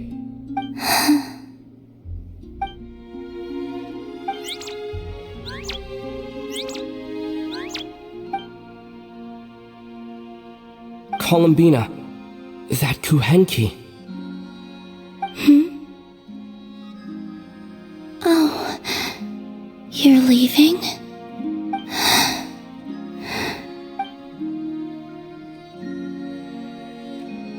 Go then.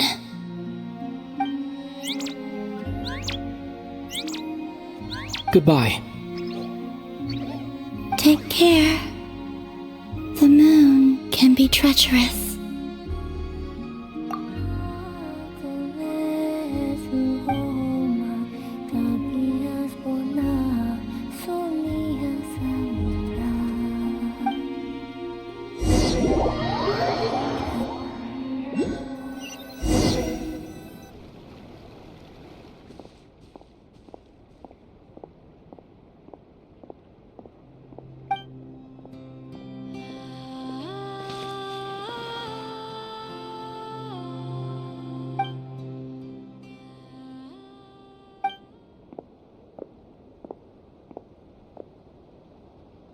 Wait, is that... Lumine?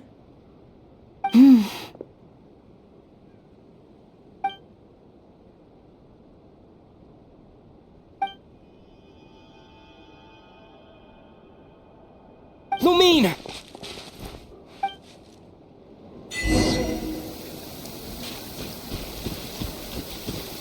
Lumine!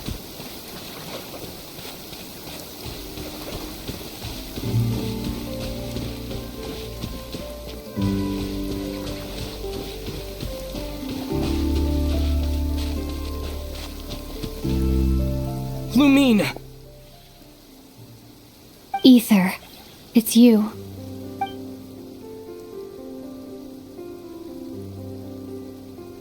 Why are you here on Hz Island?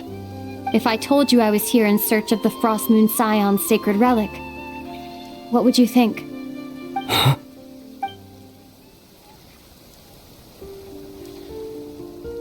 Are you also here to uncover the truth about our past? That's right. What happened to us in the past, how we came to Teyvat, why our spaceship crashed here.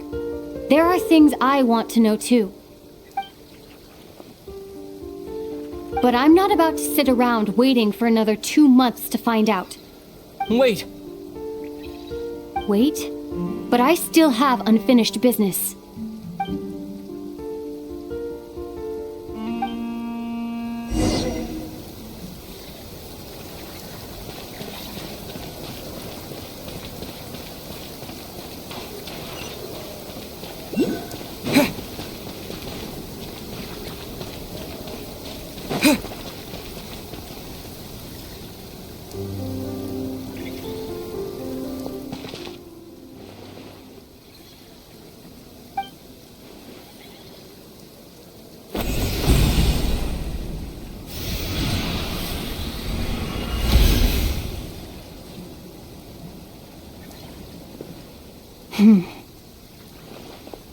Hold on a second. What's wrong? That's the Frost Moon Scion's sacred relic. We can't just... Use it to get to the bottom of all this? We should at least get their permission. You barely even know her, yet already you hold that moon chanter in such high trust? What do you mean? She told you that the seal can only be broken on Moon Prayer Night, when the flow of Kuvaki is at its peak, yes? You heard all that? Watch this.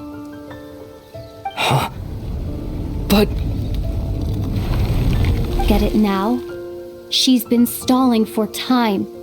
As long as the statue's base is imbued with sufficient power, the secret chamber can be opened at any time.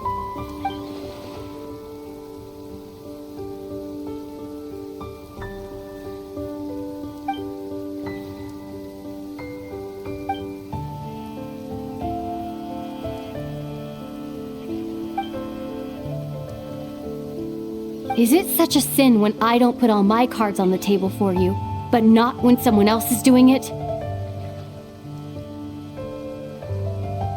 It's not like that. Is it? Lumine, you've got it all wrong. This whole time, I've wanted to ask you, what happened to make you like this?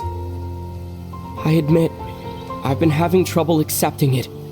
But after all this time apart, I've finally come to terms with who you are. Willful side and all. I trust you. I still do. Through all the worlds we've traveled, you've always been there by my side. If there are things you can't explain yet, I can wait while the journey goes on. I'll wait as long as it takes.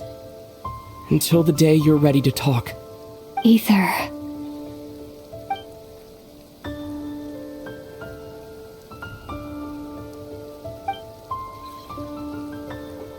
I'm not looking to borrow the moon marrow simply because of our past. It holds answers about the very origins of Teyvat. I've always believed that if you want the truth, you have to see the whole story for yourself. I'm not asking you to trust me, Ether.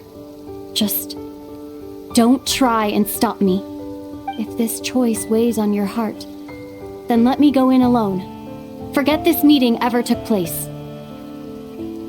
bit late for that now. But maybe this is the chance I've been waiting for all along, even if it fades with the morning light.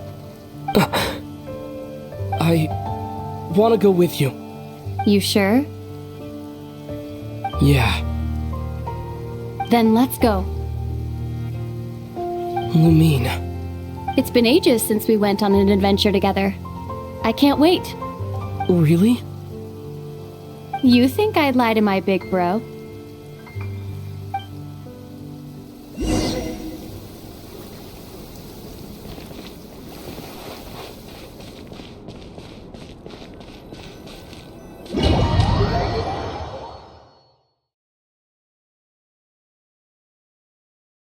From what I understand, the path ahead is likely to be full of trials and challenges.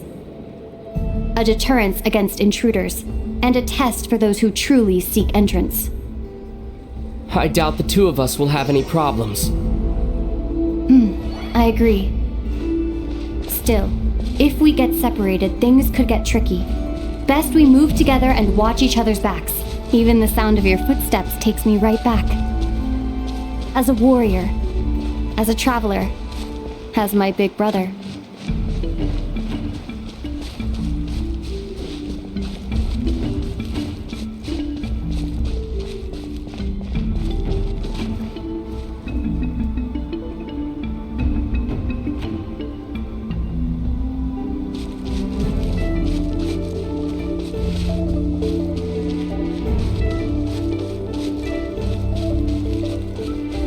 Looks like this is the first trial.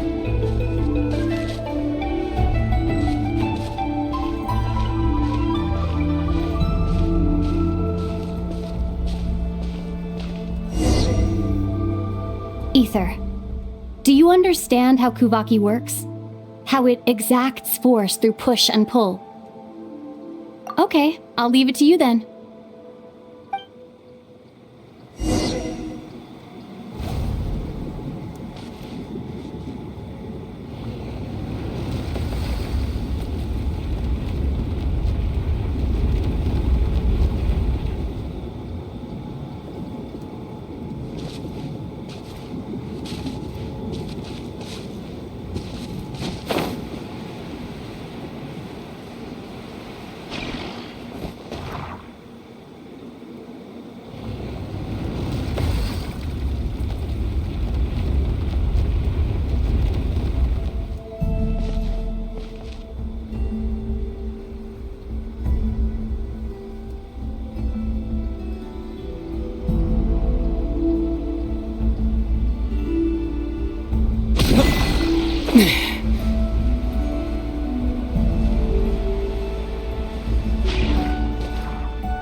This should help Lumine get across.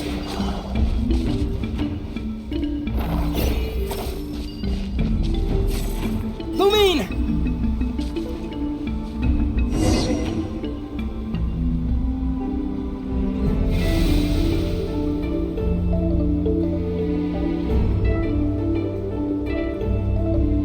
We make a pretty great team, huh? Just like the old days.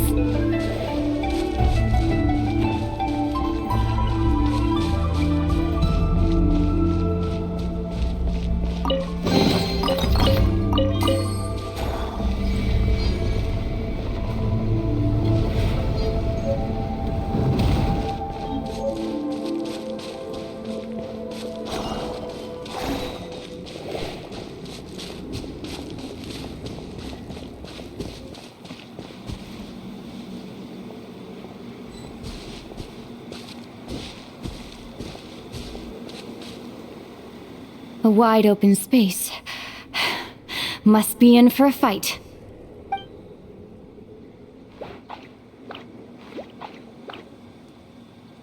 Was that it? What a letdown.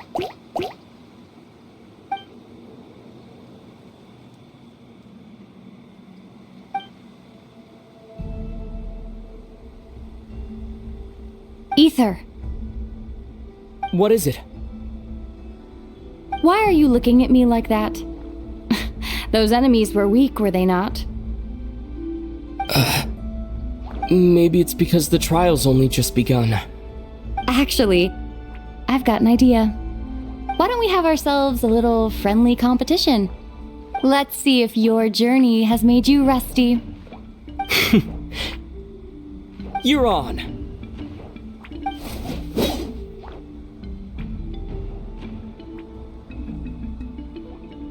I won't lose to you, Lumine. If memory serves, I used to come out on top more often than not. You sure you're alright? Seems your memory's slipping, Lumine. Save it. We'll know who's stronger soon enough. Let's see what you've got.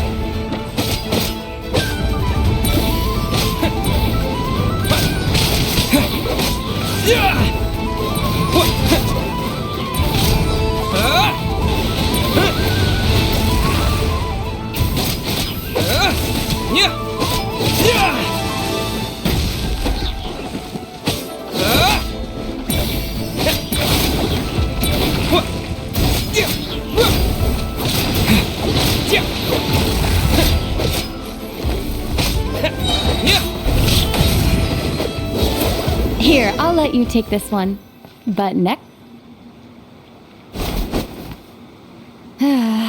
Fine.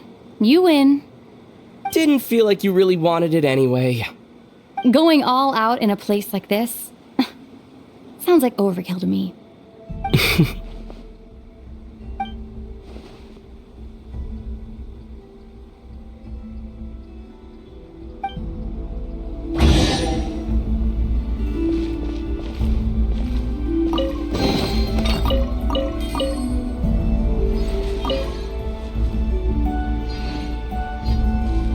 Let's keep moving.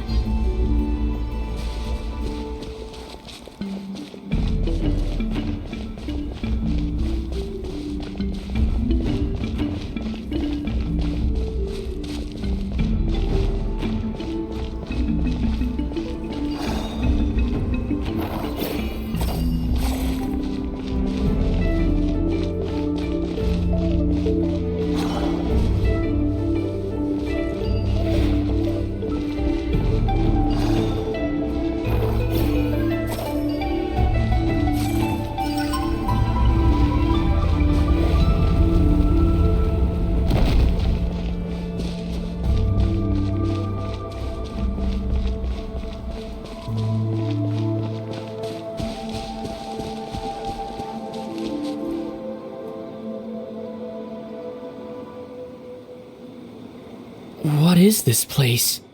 No sign of any monsters.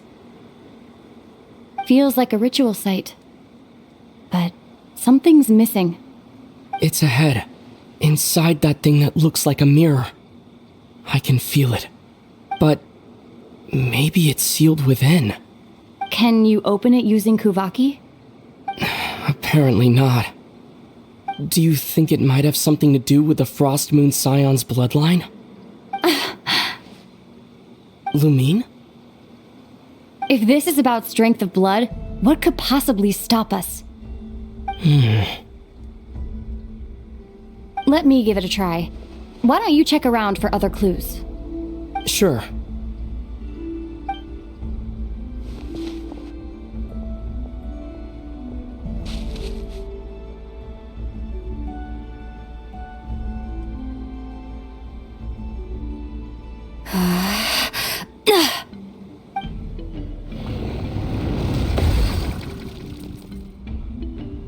Found it.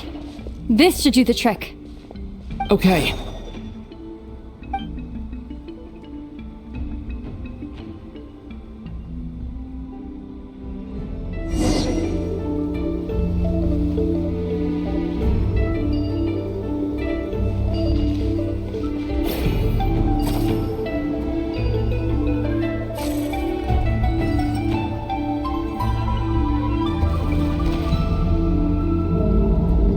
Yep, that got a reaction.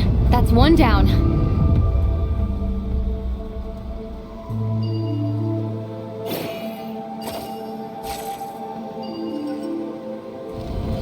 Nicely done.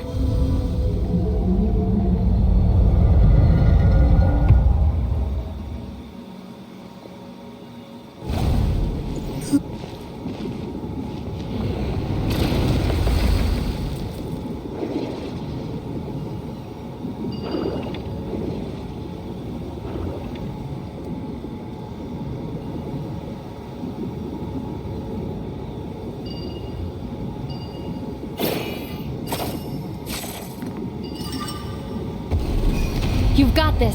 One more to go.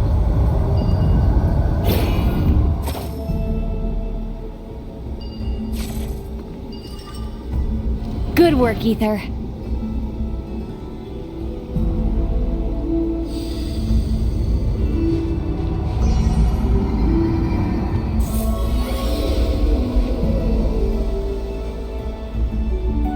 The door's open. Come. We must be close.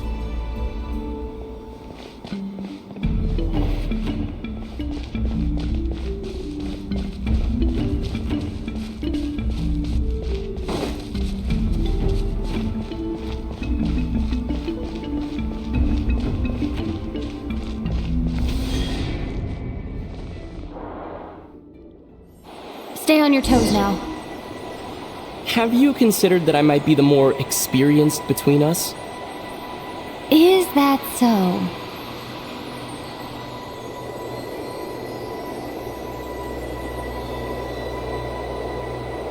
So, will you be heading off again after we're done here? Maybe, maybe not. Another cryptic response. Don't worry about things that haven't happened yet.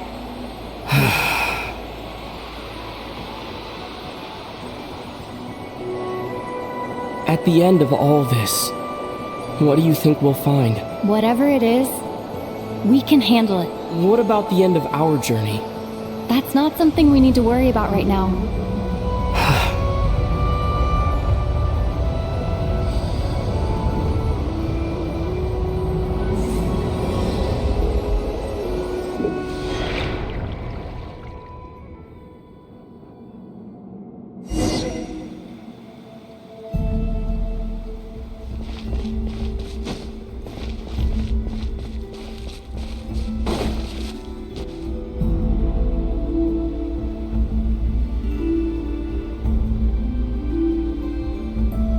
Looks like the final trial is just up ahead. Ready for battle? When have I ever not been? What's wrong? Going on an adventure with you, side by side, it's been so exciting. But at the same time, it just feels surreal, I guess. Maybe because it's been so long. You know, this is only the second time we fought together since the day we both woke up in Teyvat. Maybe that's it. Ether, let the light of our blades come together once more, just like they did in the past. Lumine. This is a night of miracles, an adventure that belongs to us. Let's not weigh it down with worries and regrets. This is our adventure.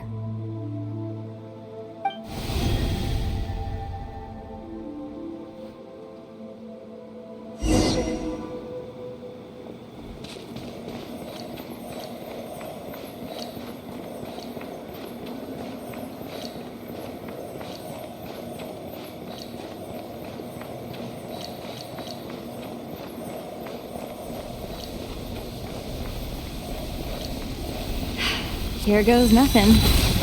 Prepare for battle. Stay focused! Dodge its attack!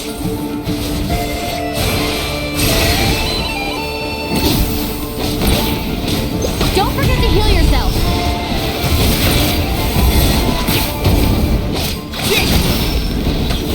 Now's our chance!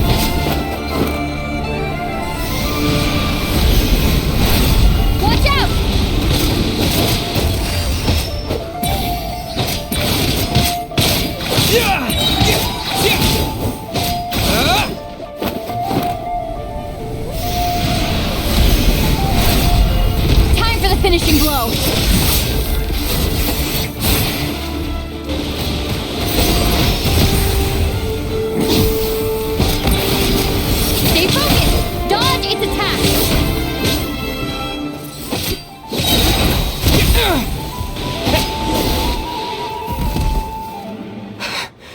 It's over. Nicely done. Flawless execution. Couldn't have pulled it off without your backup. Not too shabby at all. As for what you were saying, yes, I should have come to see you earlier. Or at the very least... Spent more time with me going on adventures like this. Something like that. Instead of just running off and expecting you to follow my trail. Wait a sec. That's not an official apology, is it? That goes without saying. Come on. Time to claim the treasure we came for.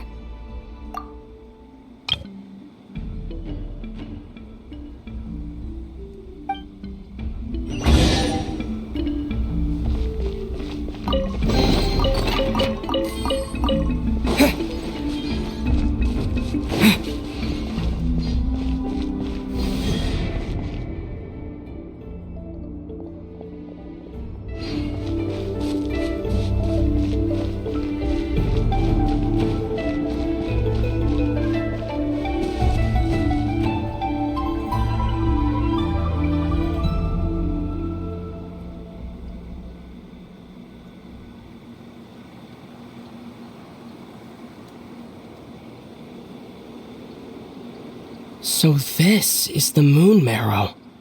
The treasure we've been after. All right.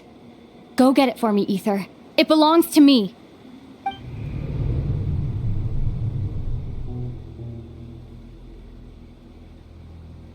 What's wrong, Ether? After everything we've just been through, you still don't trust me? Don't you want to know the truth too, just like I do? Rest assured, I'll share the truth with you afterwards. Now, go bring it to me.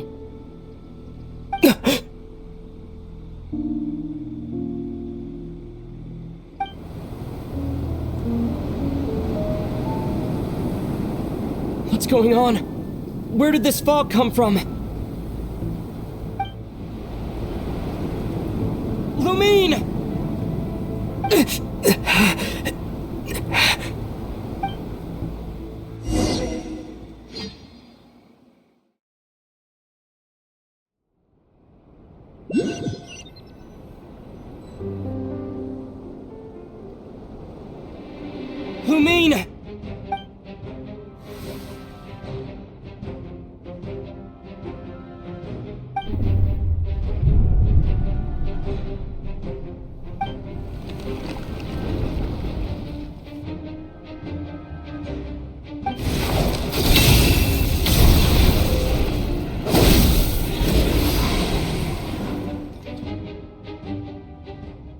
Lumine! Huh? What are you doing here? Yes, we ran into each other at the flagship this afternoon. I'm honored you still remember. Are you looking for something here?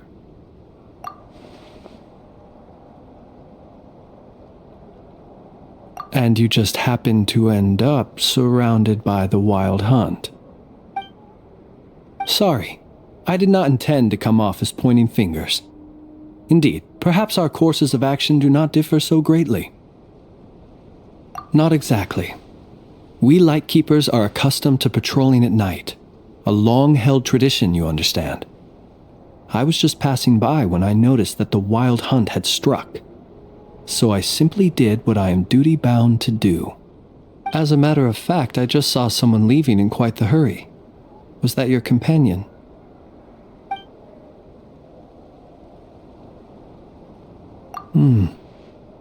Perhaps I should take my leave now. After all, my patrol isn't over yet. Nodcry is a dangerous place to be at night. I'd advise that you head back soon as well.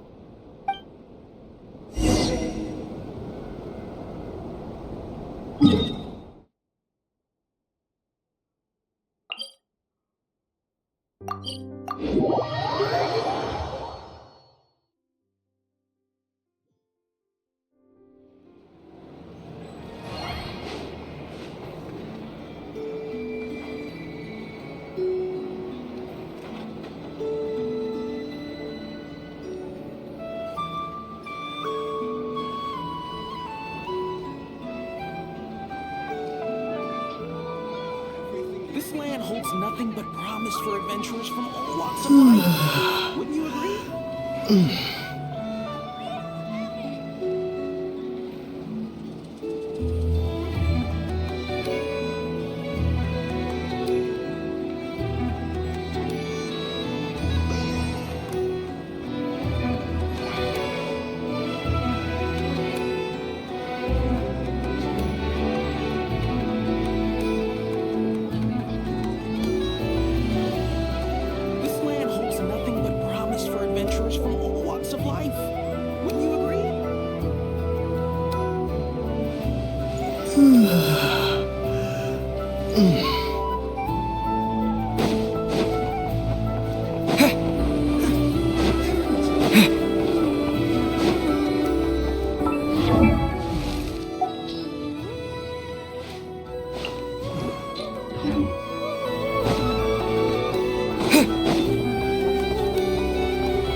Woke up and saw you were gone, so she made you a cup of berry juice to help you sleep. Her own secret recipe. When you get back, drink it up and go get yourself some rest.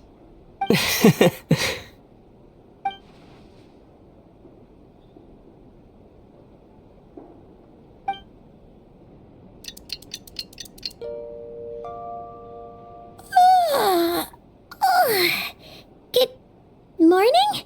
If now still counts as morning. When did you get back last night? Did you sleep well? Good to hear. So, where'd you wander off to on your midnight stroll? Anything interesting to see in Notcry at night? Oh, really? Come on, don't leave Paimon hanging.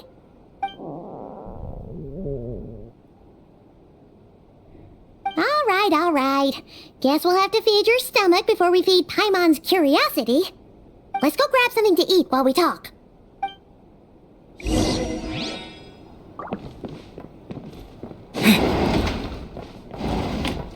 It's so noisy here.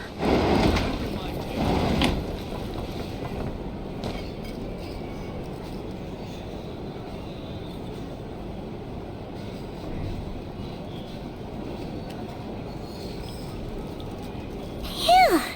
This is just the best, huh? Free food, free lodgings. This park is friend for life material, that's for sure. Hey, did you hear what happened? Hear about what? You know, all that commotion over at the Frost Moon Scions. Crazy, huh?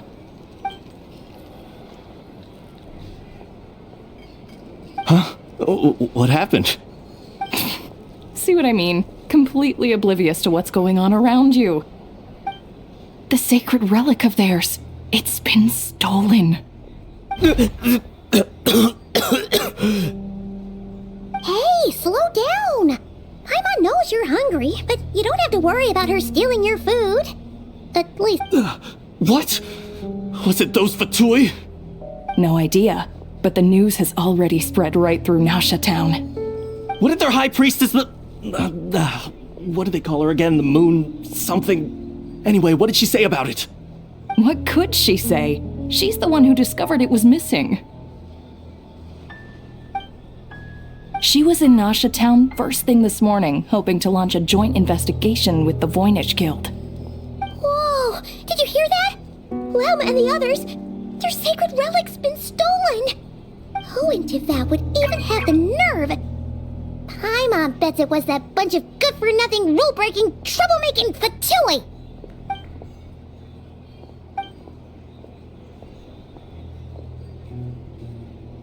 Huh? What's wrong? You feeling okay? A joint investigation? Good luck getting any takers. Same thoughts here. So just a few minutes back, She switched gears and headed over to the one place that might actually be able to solve this. The Curatorium of Secrets. Ah! You scared Paimon! What, huh? Okay, just... Hey!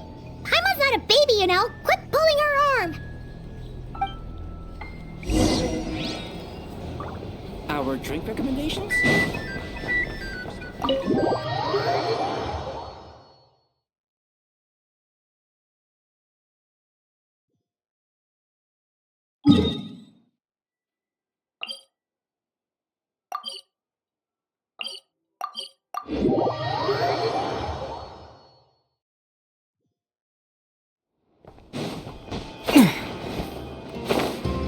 Yeah!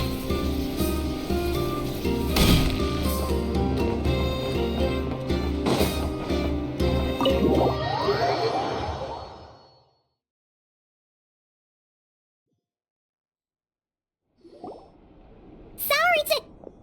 Huh? There's no one here. But didn't they just say Lauma came this way a few minutes ago?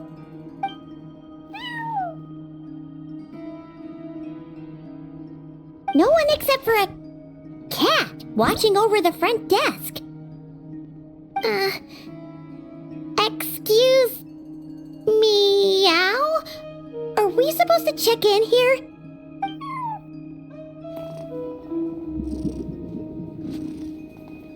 No idea what that means.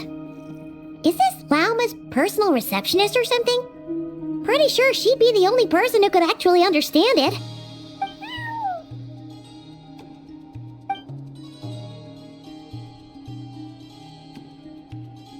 Huh? It's heading into that room! But why not?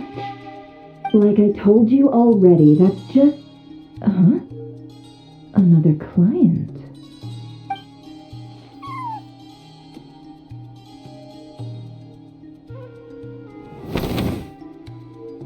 Ah! So, you were in this room the whole time? Something I can do for you. Traveler. Paimon. Oh, you're acquainted then? Yes, they visited Hz Island yesterday. We had dinner together. Allow me to introduce you. Traveler, Paimon. This is Nefer, boss of the Curatorium of Secrets. Pleasure to meet you. They are travelers who arrived in Nodcry just yesterday. Greeted by the birds and beasts of this land, they are kind-hearted souls who walk in the moonlight's glow.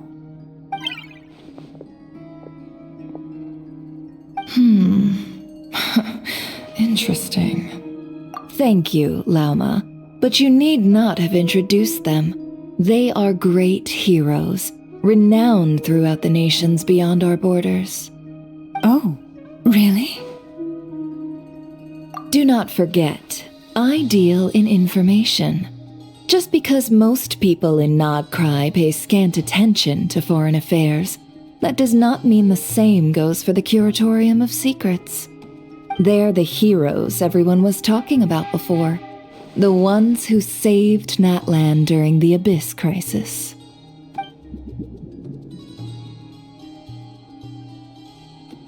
I see.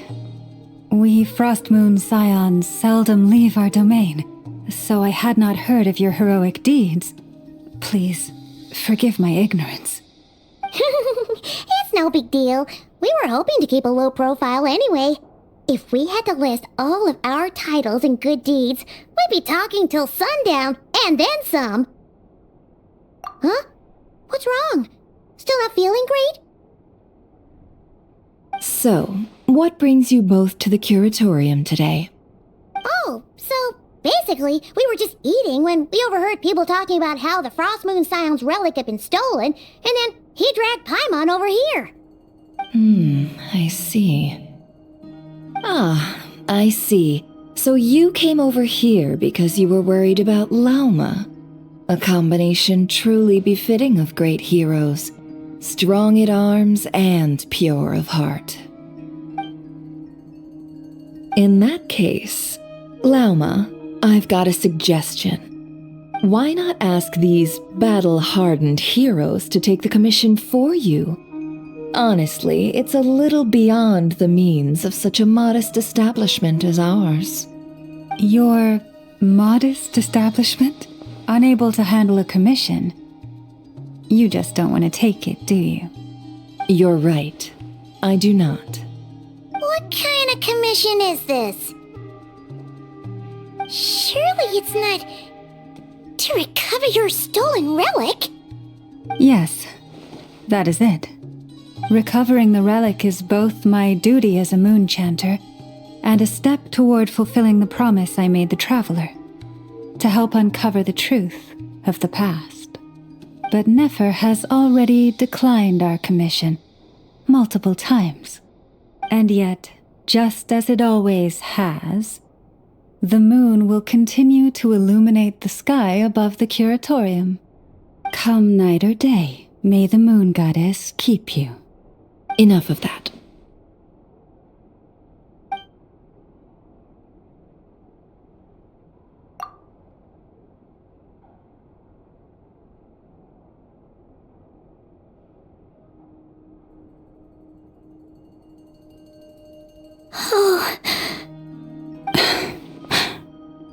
So, according to him, he never came into contact with the relic.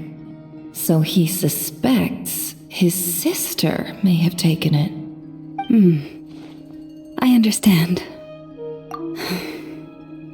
The Frost Moon Scion's secret chamber has remained hidden from the world for generations. But the reason outsiders are forbidden entry is not only to prevent theft. Within the chamber lie ancient trials, challenges designed to test the worthiness of those who enter. To intrude without rightful cause is a most perilous act indeed. So please, don't be too hard on yourself. The fact that you made it through those trials proves your right to stand before the relic. To put it simply, the moon marrow itself has deemed you worthy. No. Your honesty tells me everything. You never sought to take the moon marrow for yourself. As for what happened at the end, I suspect the chamber's protection mechanism may have been activated.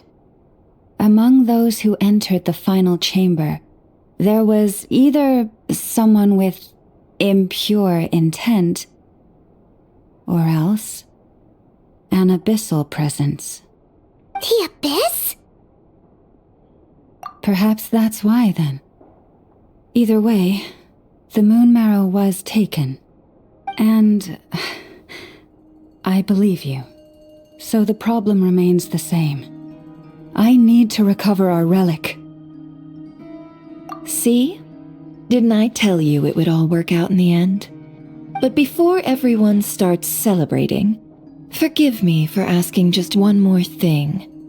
Are you absolutely sure your sister took the relic? What do you mean? Weren't they the only ones inside at the time? Who knows? Think about it. After your sister broke the seal with abyssal power, what was to stop someone else from following you in there? In theory, nothing. And as it just so happens, I received a tip-off from one of my sources earlier this morning. Word is, today of all days, the Fatui suddenly called off their search for the relic. What? Huh? Why? Well, either they woke up this morning and suddenly decided they'd lost all interest, or... Exactly. Are you wondering if your sister might be in cahoots with the Fatui? Which is why I asked, are you absolutely sure your sister took the relic? Or to put it another way, do you really know your sister?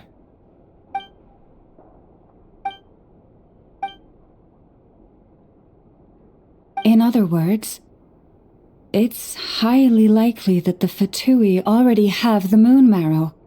So, basically, all we need to do is find our way into that Fatui research facility, and we should be able to get to the bottom of this, right? Congratulations, you've found your answer. Looks like the curatorium won't need to lift a finger this time. Well, Lauma, there we are. On behalf of our long-standing cooperation and the great hero by your side, I'll waive your consultation fee. But just... You're really not planning on helping us? I think I've helped more than enough already. If we're to stand any chance of infiltrating that facility, we'll need the help of a specialist. Just so you don't get the wrong idea, let me make myself crystal clear. The Curatorium of Secrets has always striven to abide by a policy of strict neutrality. We do not take sides with any faction in Nodcry. I cannot help the leader of the Frostmoon Scions sneak into a Fatui facility. That would make me their enemy. When one of their harbingers asked me to help them infiltrate your territory, I gave them the same answer. No.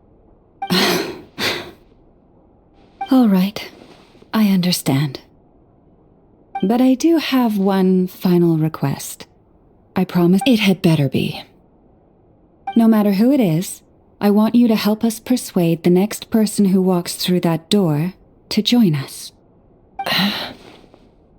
What is she up to? You're that desperate for help? What if it's a member of the Fatui? It doesn't matter. You're welcome to tell them everything, even about our plans to infiltrate the Experimental Design Bureau. All I'm asking is for you to say one thing, just one thing to help persuade them. If you do that, I promise I won't ask you for anything else. Made up your mind? Fine. I'll play along with your little game. Besides, as long as I'm not personally involved, no one can accuse us of taking sides. Boss, I'm back!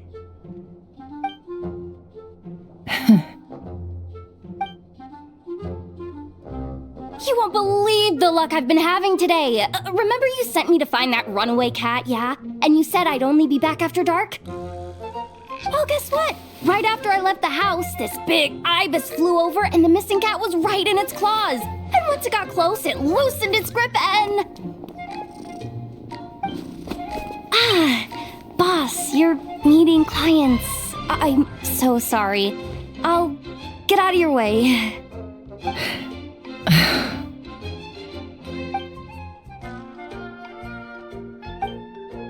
Yehoda, dear, come here.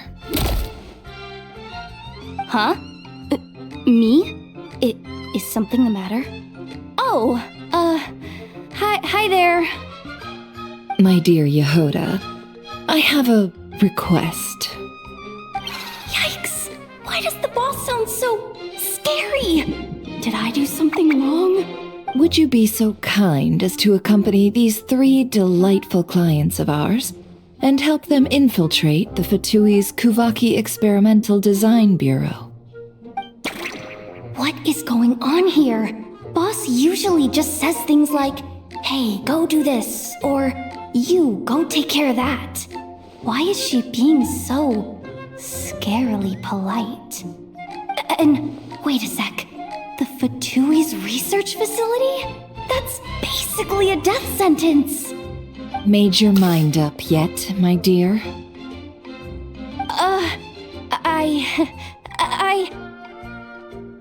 What is up with Boss today? Am I supposed to say yes to this? Or maybe it's because the mission's too risky, so she's actually looking out for me? Why is everyone looking at me like that? Is this some kind of test? I can't let the boss down. Can I? Have you made up your mind?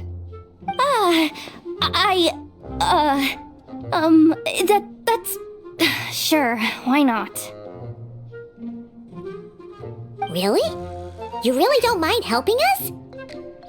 Huh? Yes. I mean, no. Of course, I guess I do.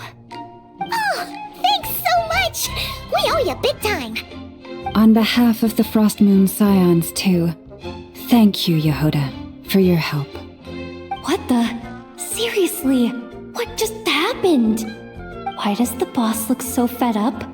Oh no, was I supposed to turn them down? All that mentoring, time spent teaching her how to deal with different factions. In one ear and out the other. Never. You got what you wanted. You promised that was it. I know this goes against your principles. I won't forget the favor. Trying to get me to change my mind now? Of course not. I just wanted to say thank you. So, thank you. Oh. Yehoda, we'll leave the planning to you. Let's discuss the details elsewhere. Huh? Oh, okay. Oh, what have I gotten myself into? Oh, by the way, Yehoda, before you go... What is it, boss? You're fired. Huh? Effective immediately. As in, this exact moment. The curatorium will take you back, of course, but only once you've completed this commission for our 3 clients. What? Is there some issue? Well, here's the upside. Without me taking a cut from your commission, you'll earn more. Seriously? Can someone explain what's going on here?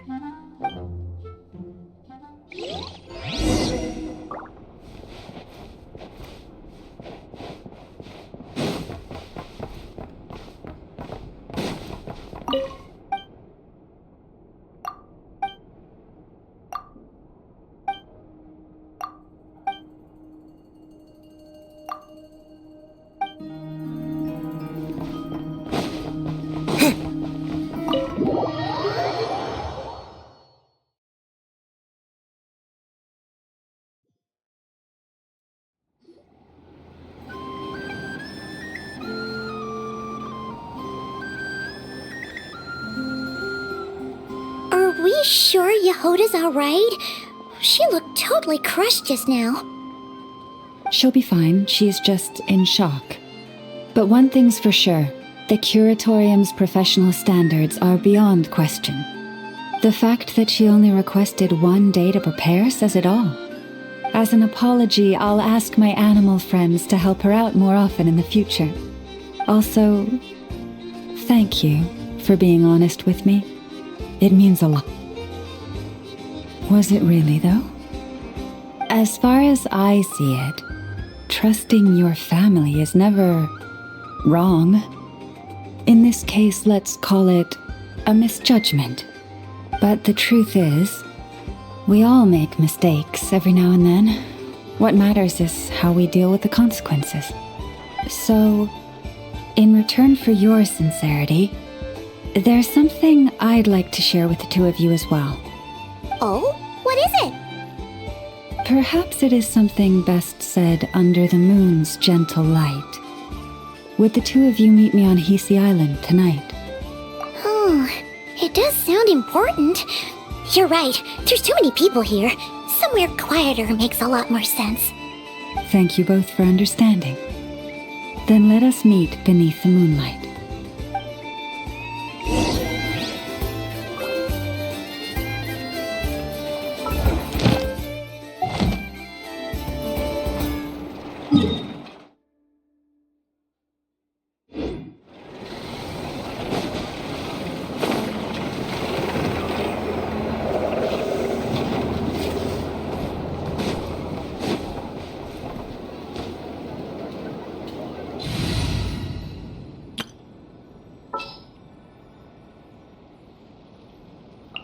I know. Present! I don't sense any nightmares around here. Ad Astra...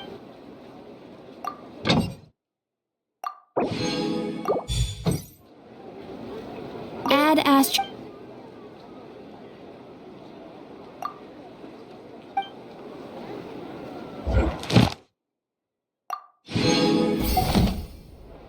Add Astra. Thank you for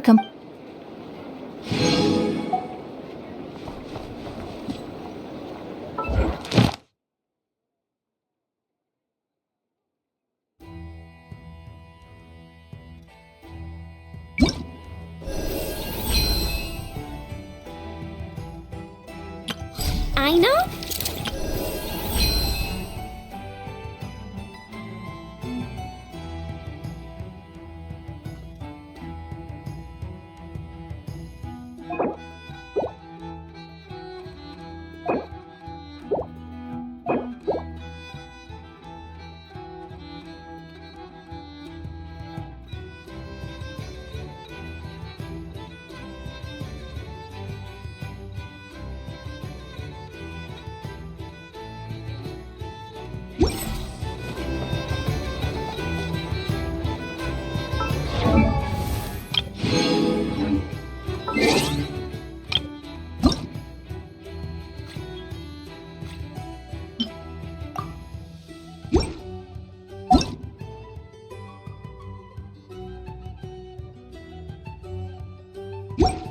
Going into a trance is risky for most people, so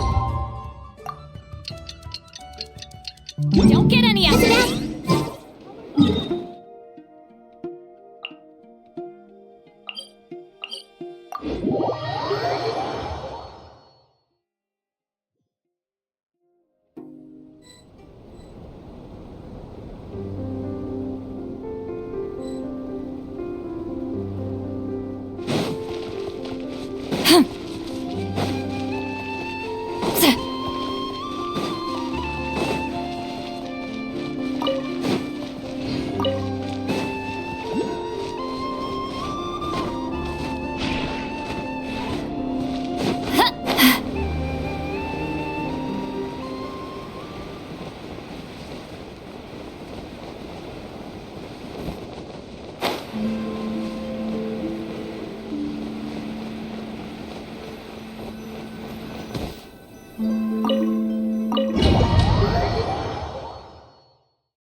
Llama, we're here! Huh? Llama, are you praying? I am indeed.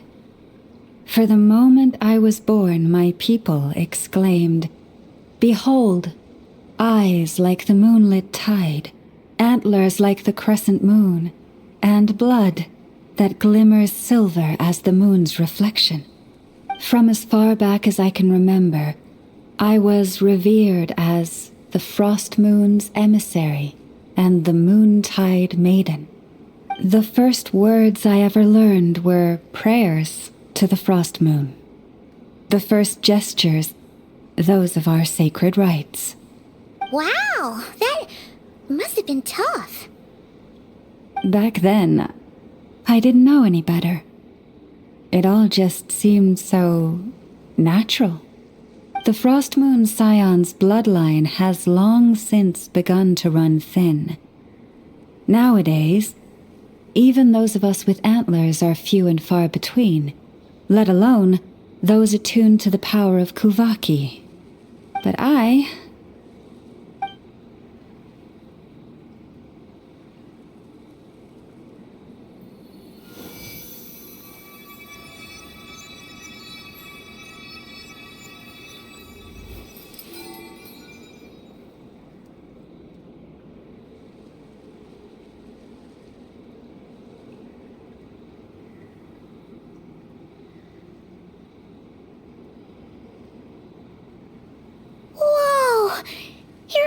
stars are so pretty.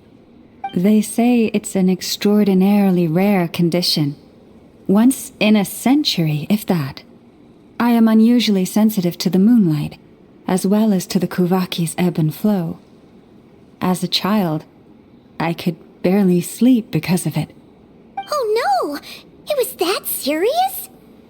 To others, fluctuations in Kuvaki are something you easily get used to, like a gentle tide lapping away at the shore.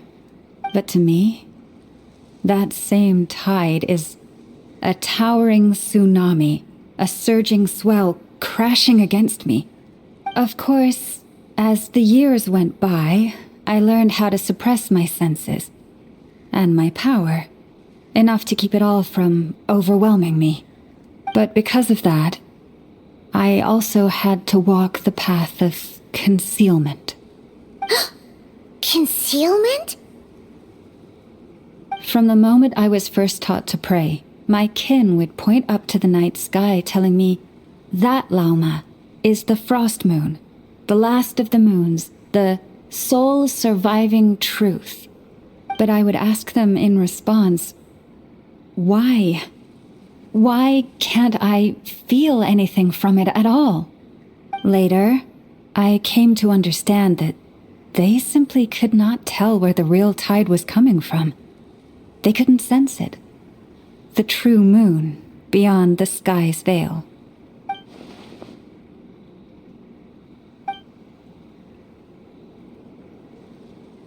The moon is false. I reached that conclusion long ago. But there was no one I could tell, not a single soul. At least, not until now. Am I the one who's wrong? Is it the moon that is false, or my own senses? I asked myself such questions time and time again.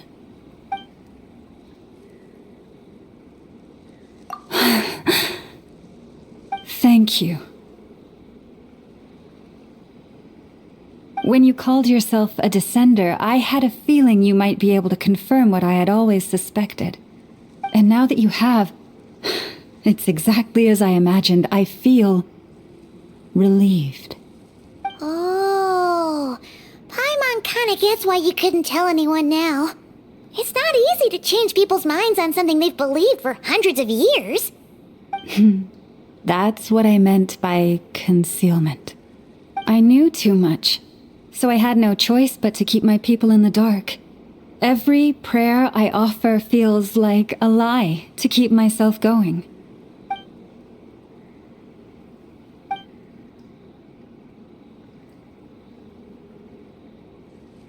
You've already met our Kutar, haven't you? Huh? When was that? And, more importantly, when were you planning on telling Paimon? Ah, no wonder. What did you think of her? What exactly do you mean by up in the clouds? I understand what you mean. She is quite indifferent to the world outside herself. But I find it hard to hold that against her. Yes, it was shortly after the fall of the ancient moon's remnants. I asked her what the Frost Moon Scions meant to her, and why she left in the first place. Yeah? So, why did she? Perhaps it's better if you ask her yourselves. Things tend to get lost in translation when you speak on someone's behalf. What I can say for certain is this. Even when I had no one to confide in, I still had a family. I still had the Frost Moon Scions. But that girl, born beneath the moonlight, perhaps she's never felt she had either. The truth is, though, she might have had it all, if only the Frost Moon Scions hadn't let her down.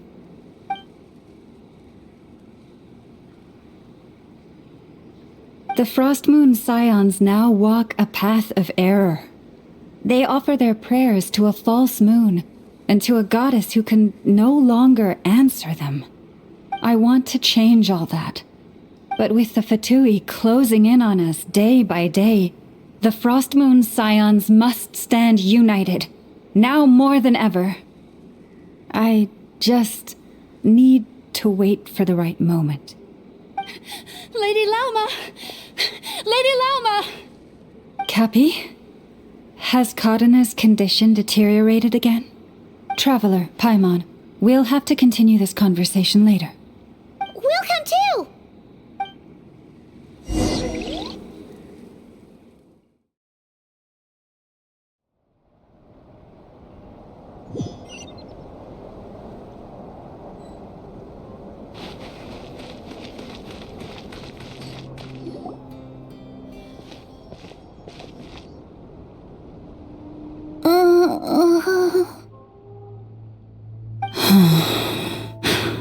Why? Did I do something wrong? I've been praying to the moon goddess every day. Why isn't she getting any better? Cappy, I need you to wait outside. I'm about to start her treatment.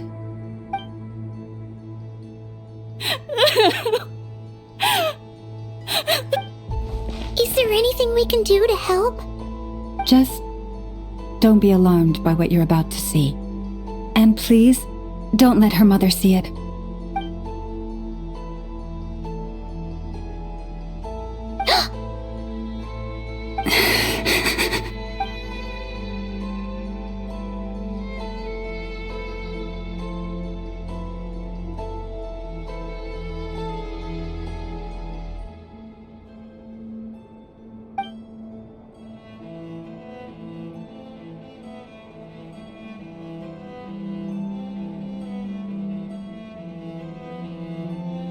Shh.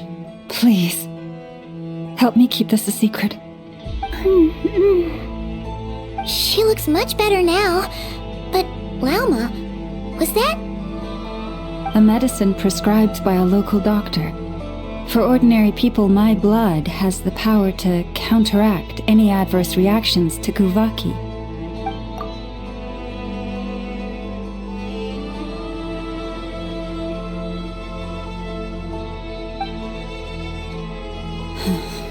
So, now you know another of my little secrets. I had hoped to guide the Scions out of error before Karina's illness reached this stage, but clearly, I was too late.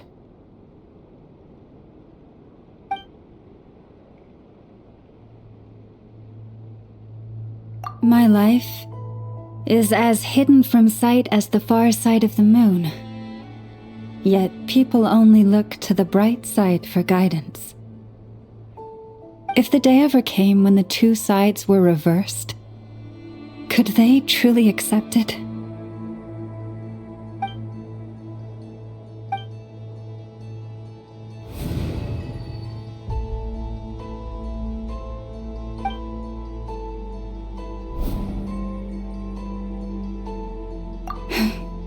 Hearing you say that puts my heart at ease.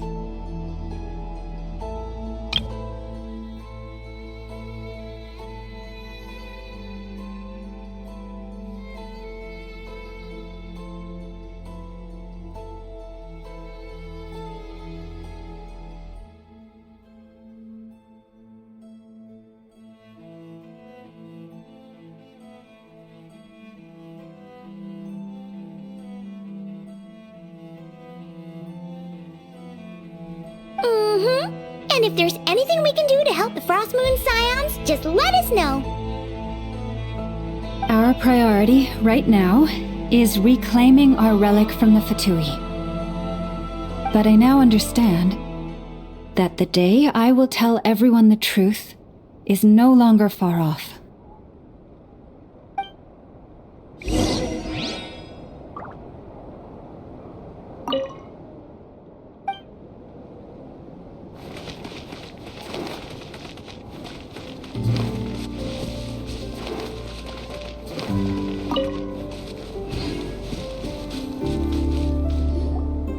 Wow!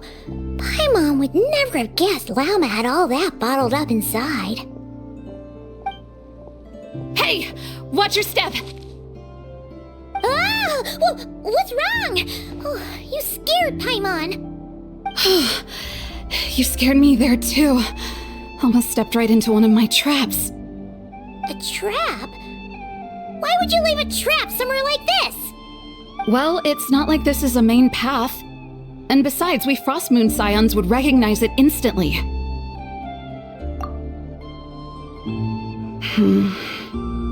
Alright. You don't seem like you're with the Fatui, so I guess there's no harm telling you. Lauma asked me to set up these traps to keep the Fatui at bay. Oh! Come to think of it, their 3-day ultimatum is almost up now. Yes. Hopefully they'll back off when they realize we won't go down without a fight. Oh, you've done a lot for the Frost Moon Scions too, just like Lauma. Philomena? It's nothing. I was just wondering if any of this is really worth it. What do you mean? Our people. So many are stubborn, stuck in their ways, clinging to a truth they refuse to even question. Do they really deserve everything Lama's doing for them? Well, yes, but even so, no. I shouldn't be saying this. Just forget it, okay? Bye. Huh? Why did I say all that? Or really, why am I still doing any of this? Either way, this will be my final night with the Frost Moon Scions. Wow, she sure took off fast. So, are we heading back to the flagship for a break, or what? Wait, you're not thinking of visiting that damsel light up in Cloud Cuckoo Land, are you? Huh, given who she is, pushing her won't get us anywhere. Hey, why don't we... Let's bring her something tasty! If she doesn't want to talk, we'll have to win her over with food. Hey, no harm in trying. At the very least, it shows we're trying to be friendly. Let's see. How about an F's 9.12 out of 10 berries and fried meat, the Frost Moon Scion's boon of the day, and one of your signature dishes. Your choice. Should be a good mix of meat and veggies. There's bound to be something she likes.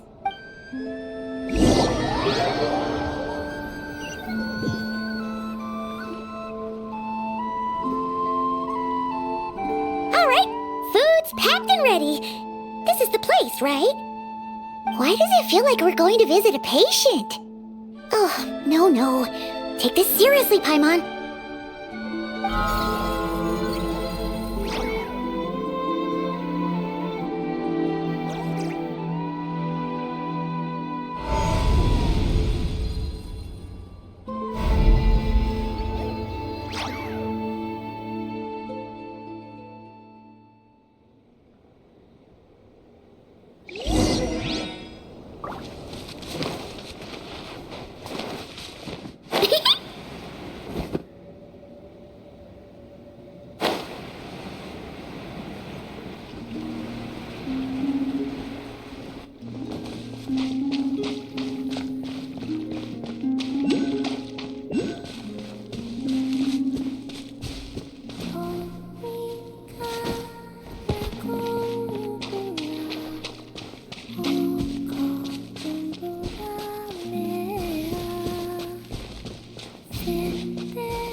Remind me, who are you again?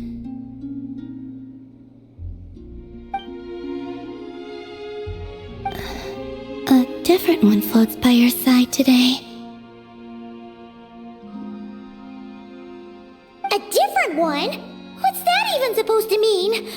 Ugh, there goes Paimon's perfect conversation starter.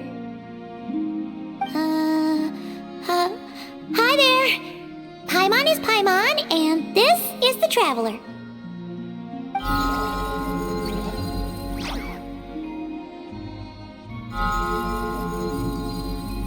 Oh, there you are. Between the two, I suppose you're cuter. Wait, what do you mean Paimon's less cute than that floaty thing? Columbina. What is it? What's your favorite kind of food? Is this a treat or an offering? Let's go with treat. Anyway, this is all the Traveler's cooking, so please help yourself.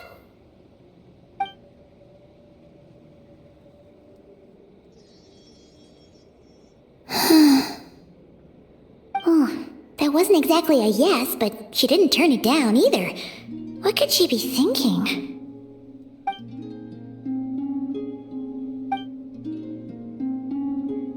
So, what do you want to ask? Hey, she's actually playing along! Quick, now's our shot. You know the moon in the sky isn't real, don't you? I know there is only one moon in the sky. It is simply that some can see it, and some cannot. What does it mean to you? The missing prologue. What?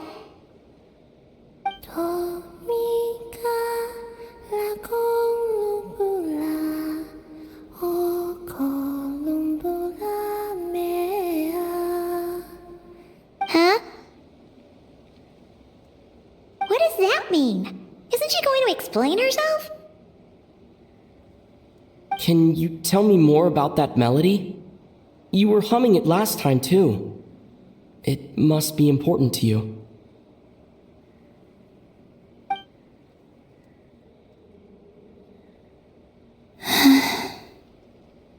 It is all I remember from the moment of my birth.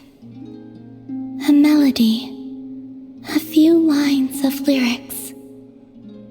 Like a lullaby from a foggy dream. Oh, so who was singing it? I do not know. I have nothing else. Just that song. Huh? And the Frost Moon Scions who found me. They had nothing either but hope. Before I even knew what was happening, they were already calling me their goddess. And I had no reason to decline. Like two lost infants unknowingly exchanged, I adopted their faith, and in return, they adopted me. But my adoption drops you into the story halfway through. What came before was scribbled onto the wrong pages, never even bound into the book. That sense of something missing only served to nurture their greed and doubt. And thus,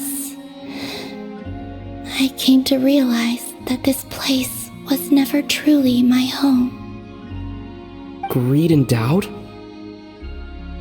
O Moon Goddess, forge weapons for us, drive out our enemies, and expand our lands. O Moon Goddess, heal our wounds, ease our suffering, grant us strength. They asked everything. And I obliged. Until the day came when no answer could be given. If mortals can turn to the gods when they are powerless, then who do the gods turn to when they have nothing left to give? You've got Paimon there. In those days, the Frost Moon Scions cared more for faith than for truth. Reality rewrote the sky in words I could not understand. I did not want to read a tampered version, so I simply stopped looking. The real beginning of my story lies up there, on the moon, forever beyond my reach. Like a message carved for blind hands, sealed away where no fingers can find it. Huh. So that's how it is.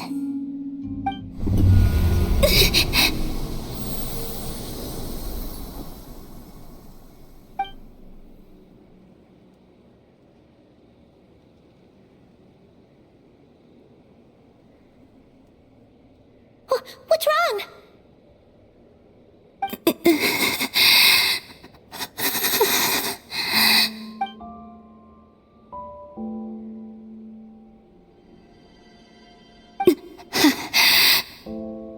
You should go. What, now? But you really don't look well. Did something just happen? Is there anything we can do to help? No. Aside from answers, I have nothing else to give you in return. This is the price of running away from home a second time. Running away from home?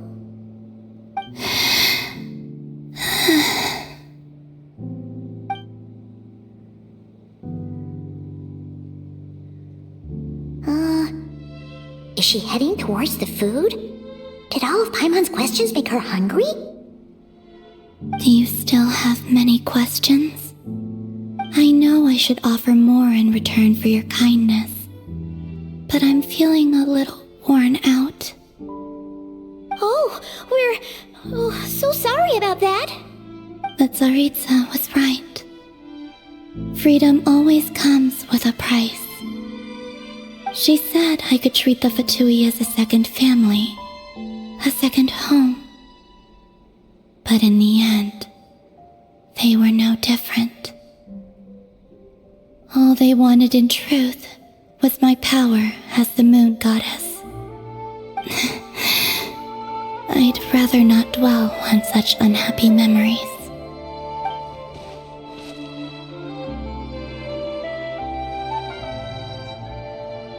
I have fulfilled my promise to the Tsaritsa, though it has used up much of my power. So you see, this has nothing to do with betrayal. So, you're just staying here for now, resting and recovering your strength? Yes. What about these flowers? They have grown in Nodcry for many generations. They're highly sensitive to the ebb and flow of Kuvaki.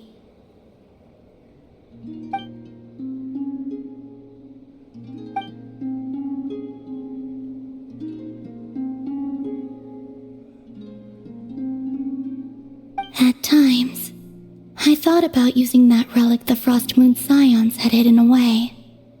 I could sense the power within it. But going out is such a hassle. People might see me, and I promised Lauma I wouldn't show myself to anyone. Besides, I know it's gone now anyway. Really? Lauma asked you to stay in hiding? Uh-oh, she's looking back at the food again. Paimon's still got some little crumb cookies here. You could have these for dessert if you wanted. Llama said she wishes to change the Frost Moon Scions, which is why she asked me to stay out of sight. I don't really understand what she meant, and to be honest, it's not something that concerns me. But I wasn't planning to see anyone anyway. If they found their way here themselves, that's hardly my fault.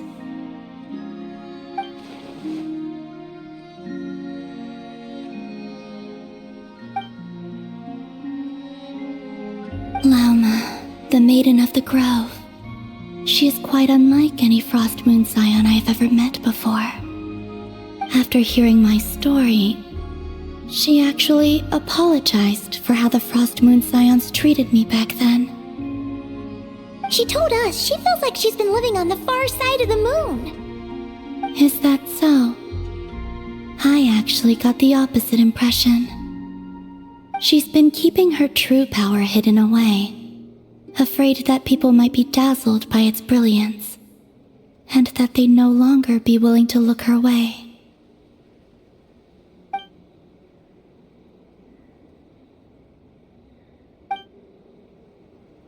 So what do you wish for now?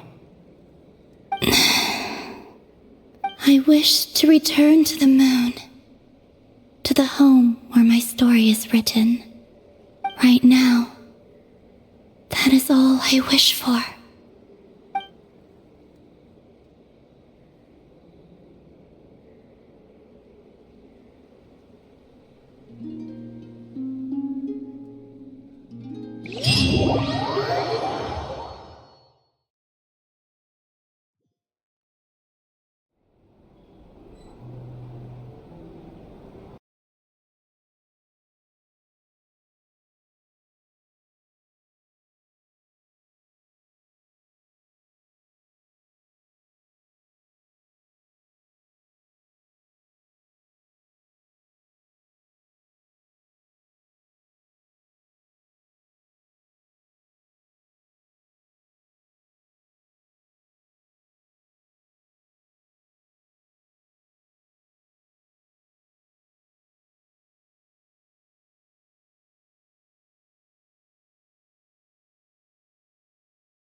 Share the memory.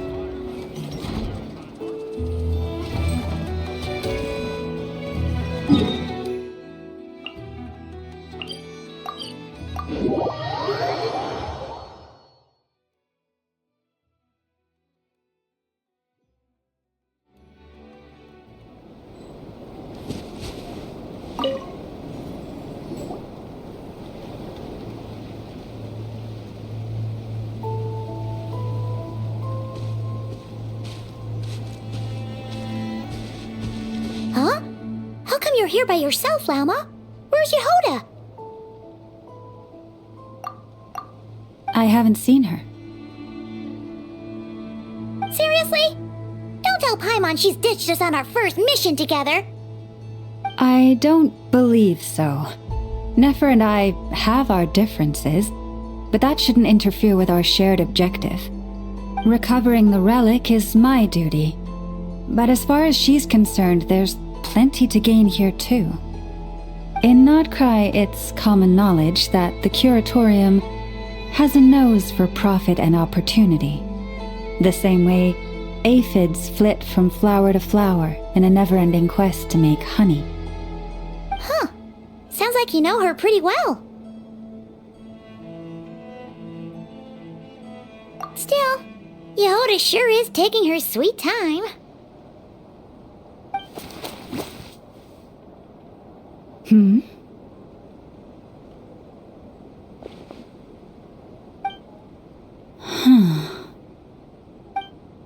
I believe we may have misjudged and underestimated Miss Yehoda. Huh? What do you mean? As a former employee of the Curatorium, I'm confident that she possesses both professionalism and integrity in ample measure. Huh? What was that noise? The sound of a wavering conscience, perhaps?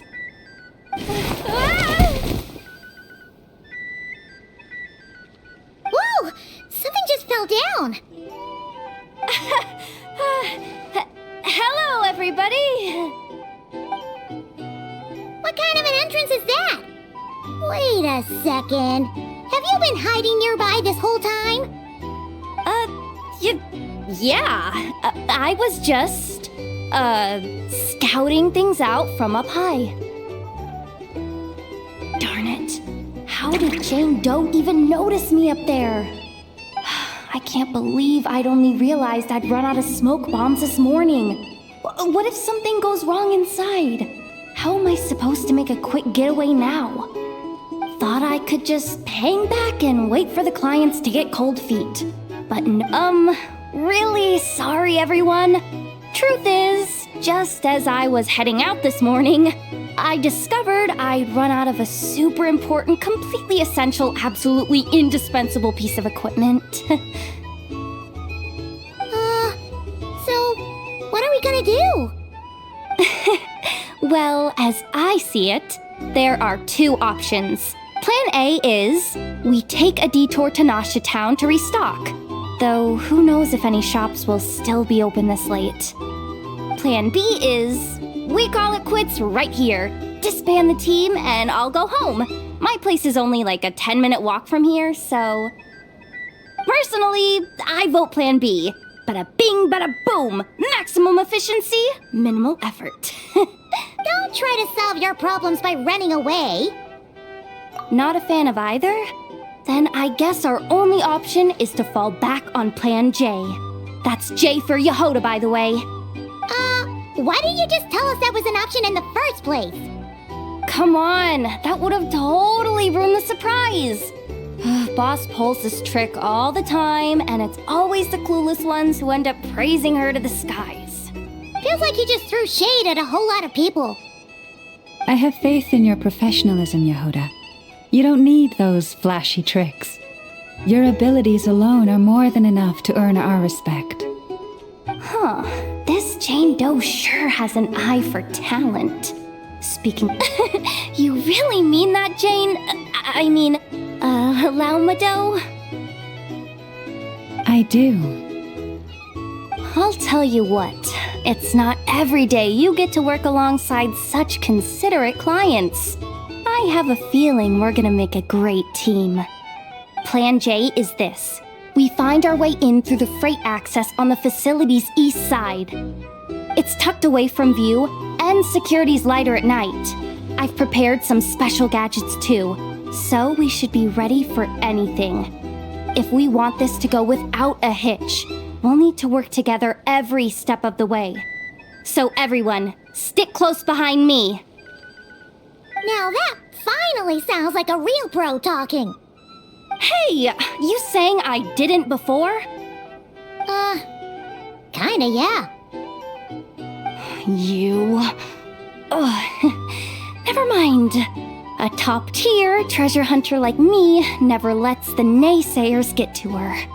Alright, let's go over what we agreed on yesterday.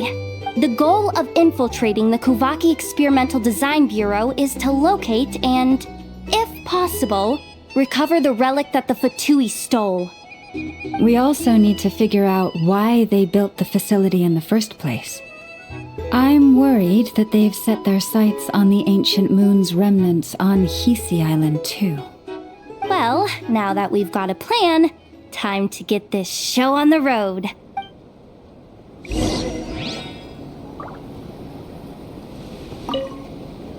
Everyone ready? Yeah? Alright then. Let's get this job done.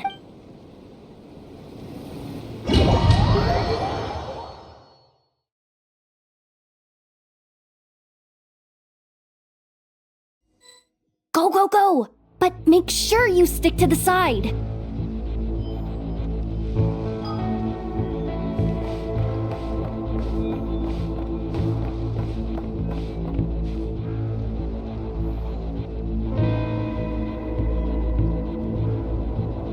Just as I thought. There's a gate controlling access from the outside. Good thing I brought this keycard, huh? Well, technically, I stole it. But no need to tell them that, right? Blame that chump who thought it was a good idea to get wasted at the flagship during work hours. Ooh, is it top-level clearance? Course, that goes without saying. Let me read it out loud for you.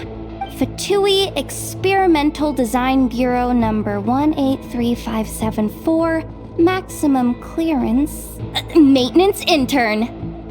That doesn't sound very top-level to Paimon.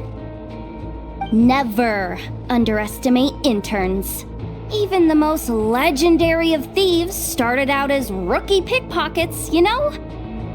Besides, if it wasn't for this person's selfless generosity, we wouldn't be able to just waltz in like this, would we? Feels like you're trying really hard to change the subject. Allow me to teach you the first rule of treasure hunting. First and foremost, use every resource at your disposal.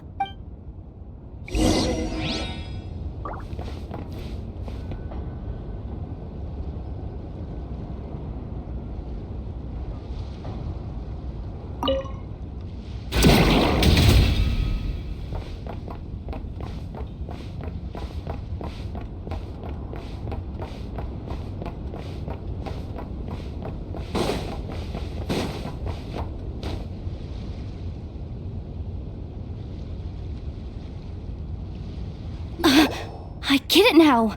It's like a pair of light bulbs just lit up in my head. What did you just get?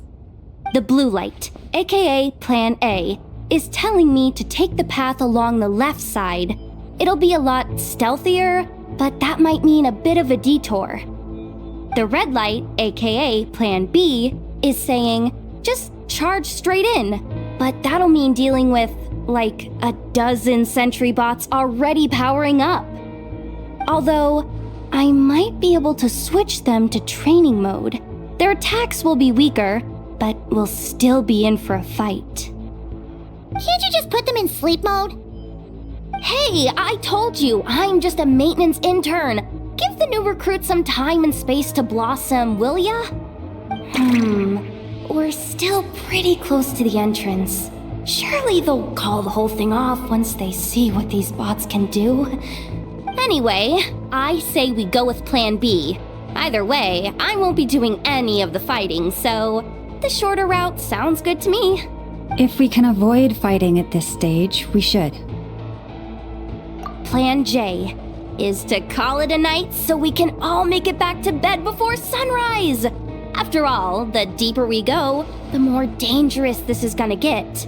So, well, all right. Just don't forget, whatever you do, don't let those recon bots spot you. Let's see. No kidding. Anefa told me about something like this before. I can't believe that dumb robot actually helped me out for once. All you gotta do is this, and the recon bots will be reassigned to another position. That way, when it's time to move forward, the path will be clear. Which reminds me, it's about time I taught you the third rule of treasure hunting. Go with the flow. What about the second one? You skipped that one. Huh? Did I? Oh geez, must have gotten muddled again. I mean, the second rule is exactly the same as the first. Guess that's what you meant by going with the flow, huh?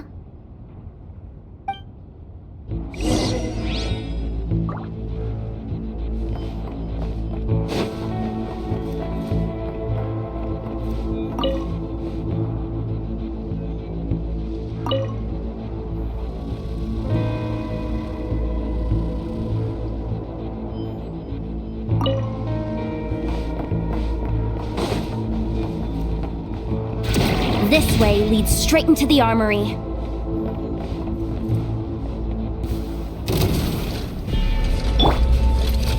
You poor lost lamb. Yeah, go! Yeah!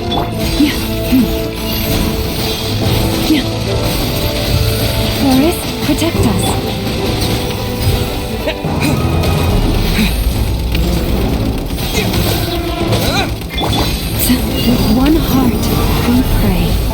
Leave this place. Wipe out!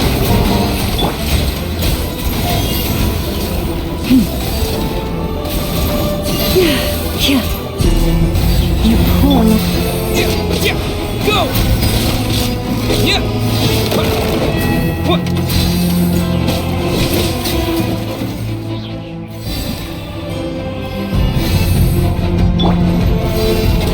By the frost moon hold, leave this place.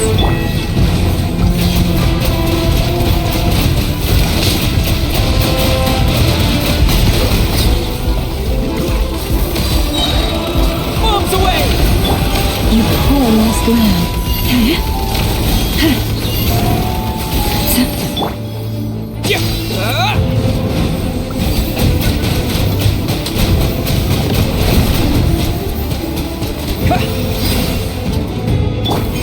With one heart, we pray. Branch into song.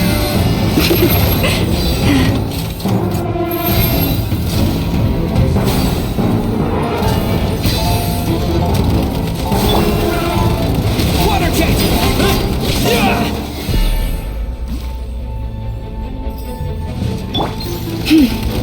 Leave this place.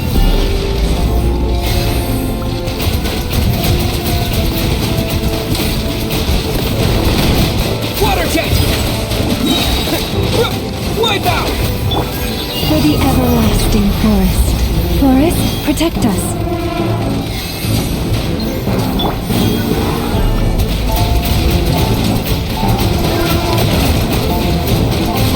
Go! Receive my blessing.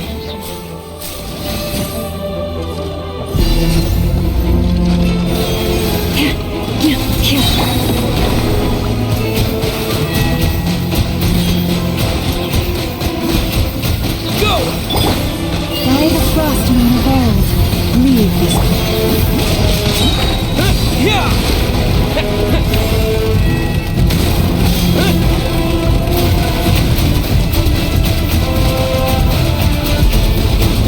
Water jet! forest, protect.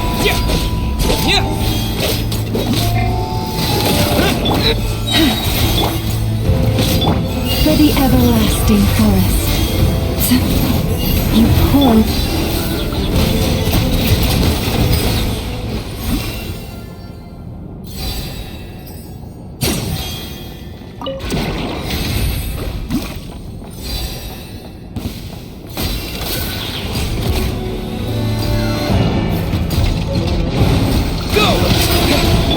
Leave this place.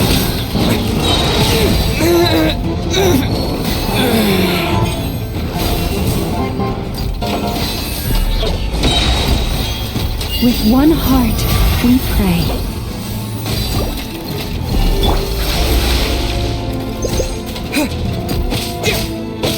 Water jet! Forest, protect us. A grave transgression.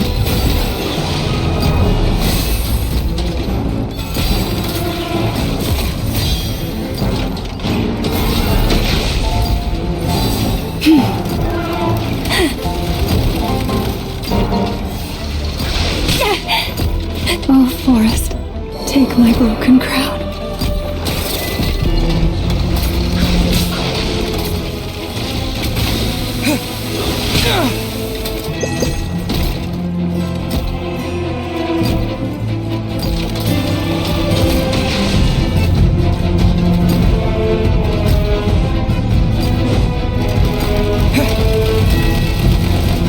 Water jet!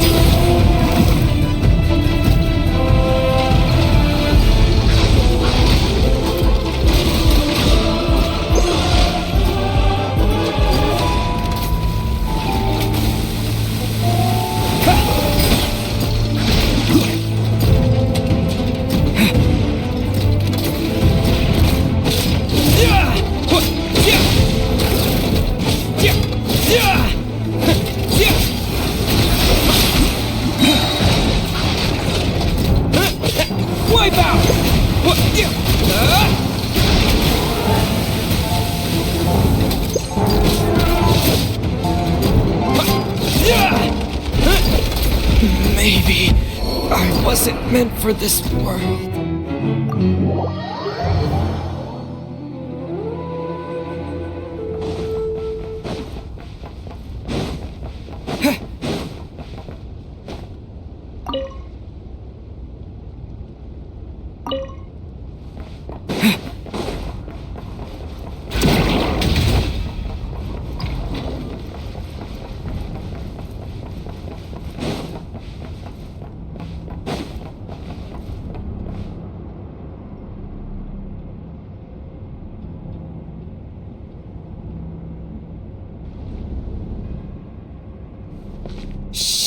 There's someone up ahead! Has the lockdown been initiated? Move it, soldier! The cargo has already been transferred. The lockdown procedure is complete, Commander. That sector is now fully sealed. The night shift. Just our luck. Don't they usually handle deliveries during the daytime? There's not... We've come this far already, and they're really trying their best. If I suggest backing out again, it's not gonna look good. Come on, brain. Think!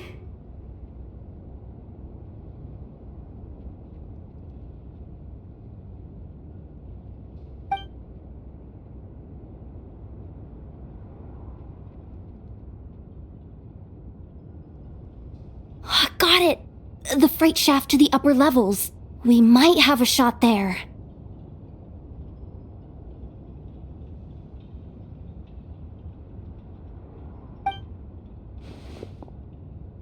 Let me see. Huh? Stay calm. Stay calm. One step at a time. Let's just find a way across first.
Don't worry, bots are way easier to deal with than people. At least their behavior is predictable.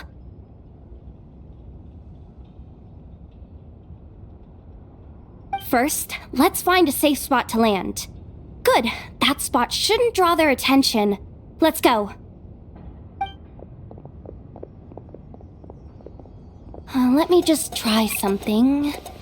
Maybe I can use the terminal to command them to move out of our way. Security verification? With 10 questions? Are you kidding me? You really trust me that much? Fine. I'll do my best. But just to be clear, if I can't answer a question, I'm backing straight out of the terminal. No, come on, Yehoda. You can't give up now. Question 1. What is our motto? Oh, I know this one.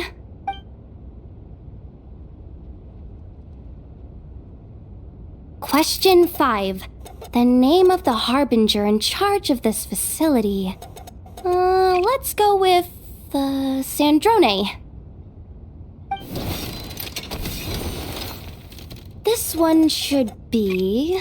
the Pale Star Edict. I've heard one of Boss's informants mention that before.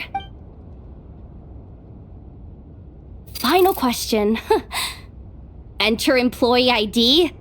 And it's timed? Okay. 183574. I actually got them all right? What a miracle. Not bad, Yehoda. Not bad at all. Guess you're an official maintenance intern now. Hey, that could be my personal plan B if I can't get my job back. Just kidding. The Fatui are awful. The bots have taken the command. They're moving off. Let's get going while the coast is clear.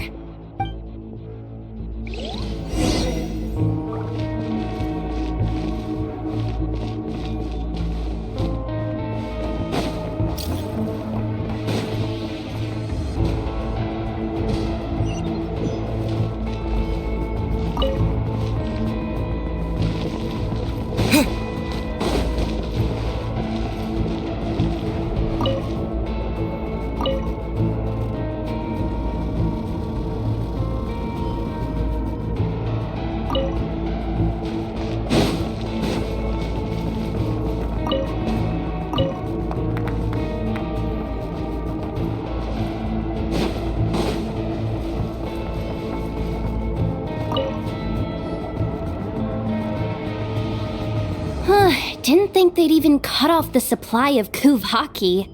They're being really cautious. If we can somehow divert some emergency power into the system, we might be able to force boot this thing. What do you mean by force boot?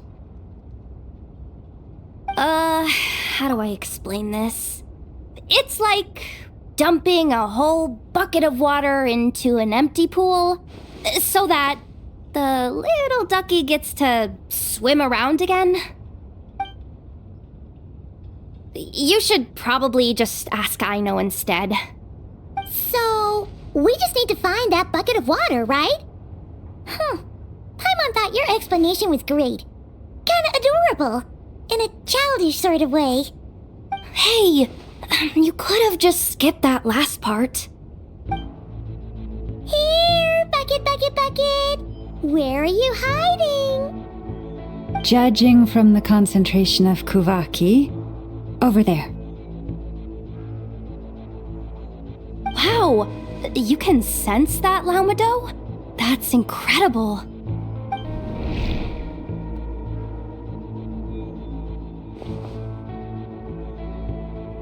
Let's move the recon bots above them out of the way first.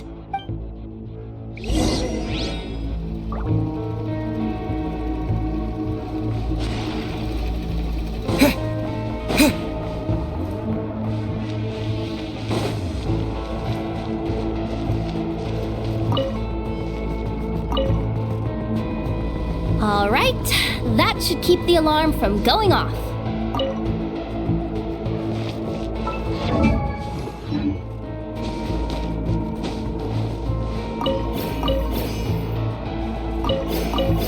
Time to plug in the charging component.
Up and running at last.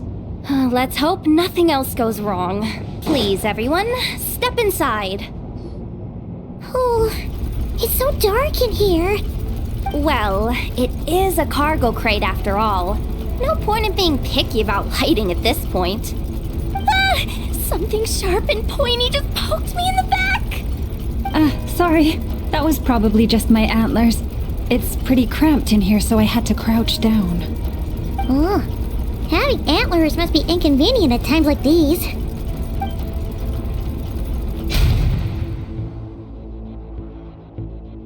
Ah! What's going on? Don't tell me something's gone wrong already. looks like there was only enough juice in the emergency power supply to lift us this far up. Ugh. Awkward. Am I gonna get docked for this? Based on the boss's policy of docking pay for every screw-up, No, wait a sec.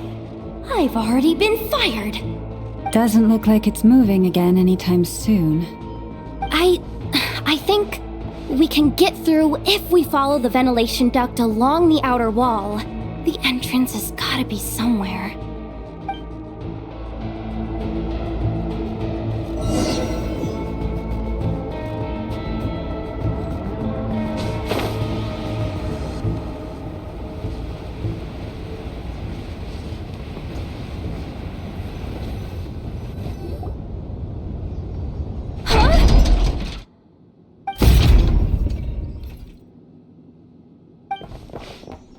Yehoda? How'd you end up outside?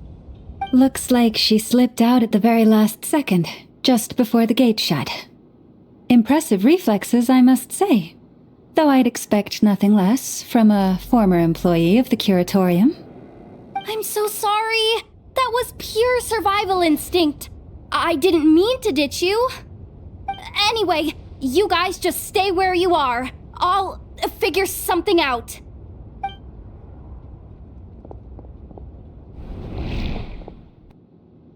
Hey, there's a terminal nearby. Hang tight!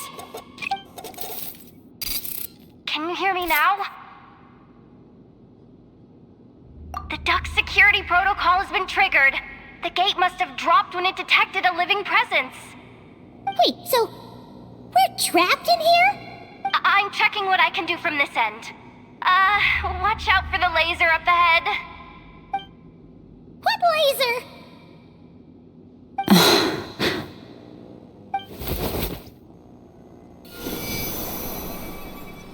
Oh, we see it now. Good thing we didn't move. Got it. I think I understand the situation. Hang in there. Just one moment. This is killing me, but I think I've got it. I can try adjusting the direction of the Kuvaki flow inside the duct. If I've got this right, you might just be able to dodge the lasers by utilizing the Kuvaki's pull in reverse. Oh, Paimon thinks she gets what you mean. But I can't see where you are from here, so I'll need your constant input. Just tell me what to do. I'll follow your lead.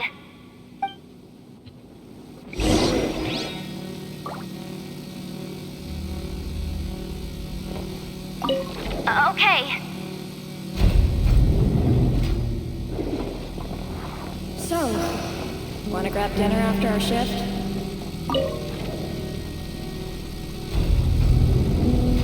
How about the flagship? Too far. And besides, we're not exactly in with the locals.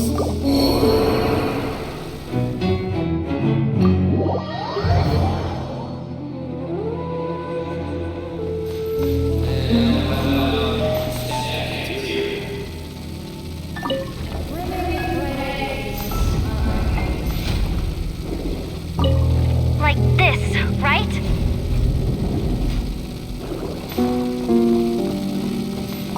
Okay. Sure thing.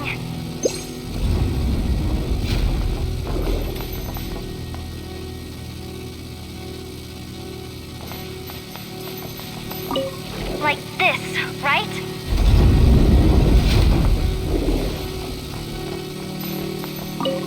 Okay. Sure thing. Sure thing.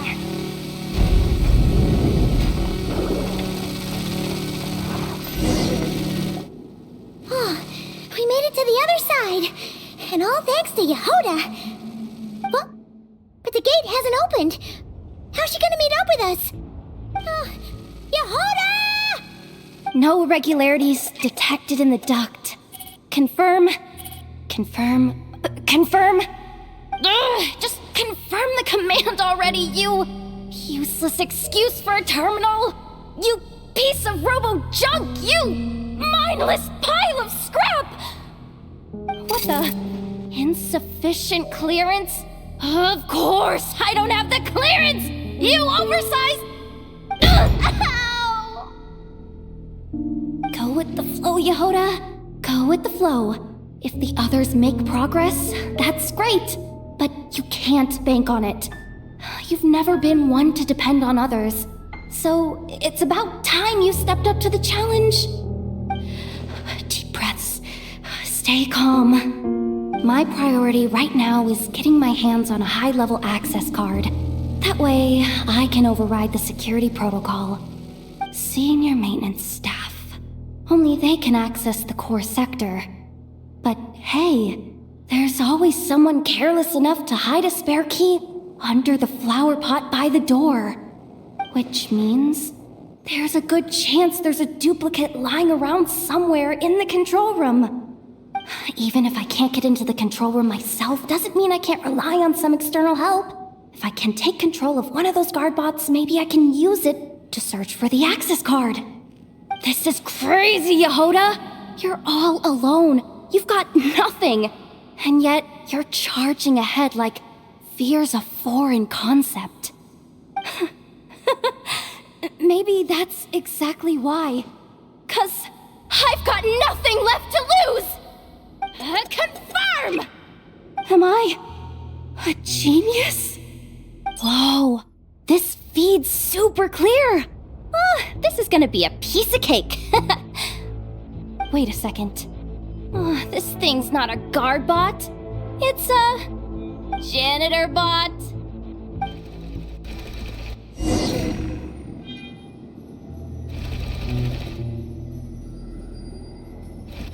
You think Marionette even knows what we do down here?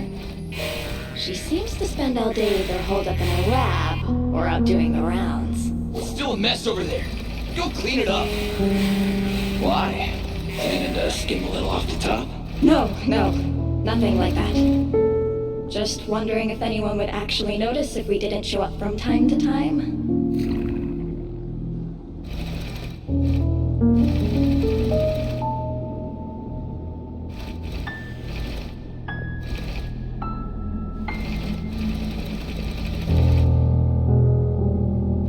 Let me see. There it is! Hey! Why'd you stop? You haven't finished sweeping that corner. But, I can see the card from here. Guess I have no choice but to swallow my pride and stay in character for now. Sweep up the crumbs by my feet. Yeah, good luck with that. What are you gonna do when they ask for a progress report?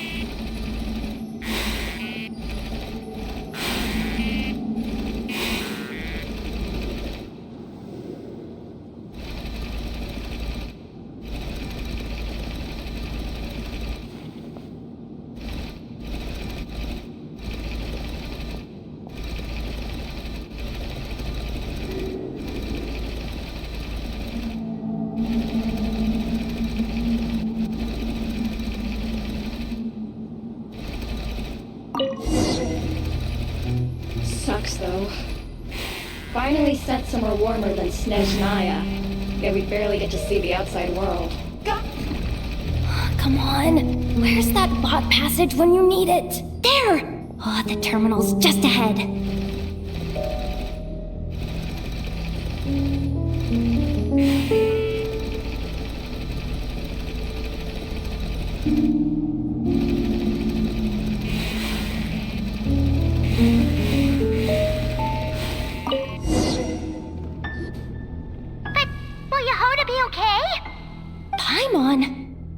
She said she'd use every resource at her disposal, so let's have some faith in her abilities.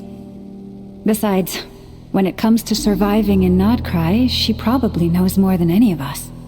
So, they really do believe in me. But how long are we gonna have to stay here? Paimon doesn't want to get caught by the Fatui either.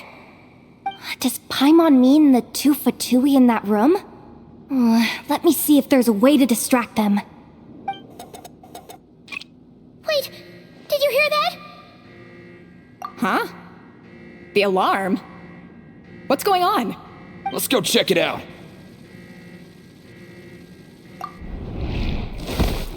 This looks like somewhere important, but there's nothing here.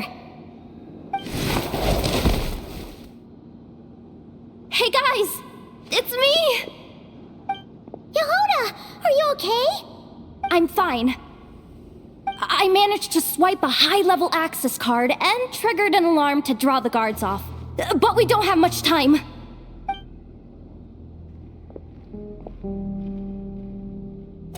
Alright, looks like we can control the elevator. Come on, hop in. Let's take it further down.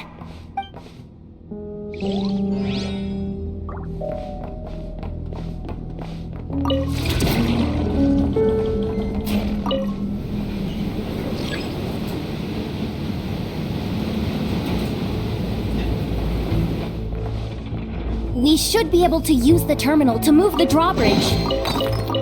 Here's the access card. I'll keep watch while you handle the controls.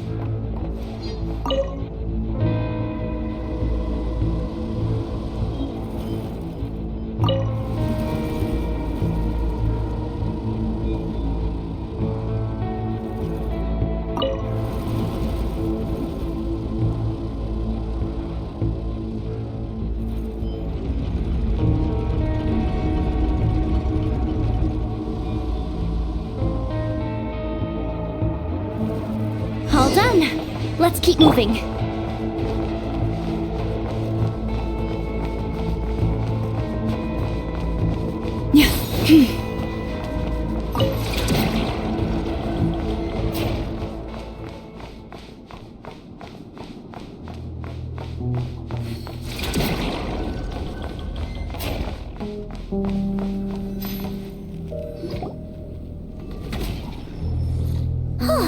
There's no one here! That's good news for us. Let's head inside. Looks like a rest area for the Fatui's Oprishniki. Huh? The terminal's still on?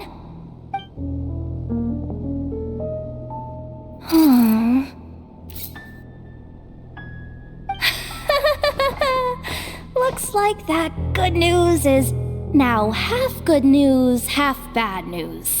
What do you mean? Well, it seems like that alarm I just triggered was so high level that even the guards in the rest area went to investigate. That's the good news, by the way. And what's the bad news? The bad news is that once they realize it was a false alarm, they're bound to circle back and check this floor. And then, so we've got to move fast here. If you need me to run a quick search, say the word. Analysis of Kuvaki extracted from the moon marrow suggests that its energy core bears some close relation to the power of the former three moon sisters. It is suspected that there is a link between the Frost Moon Scion's hidden relic and the shattered remnants of the eternal moon.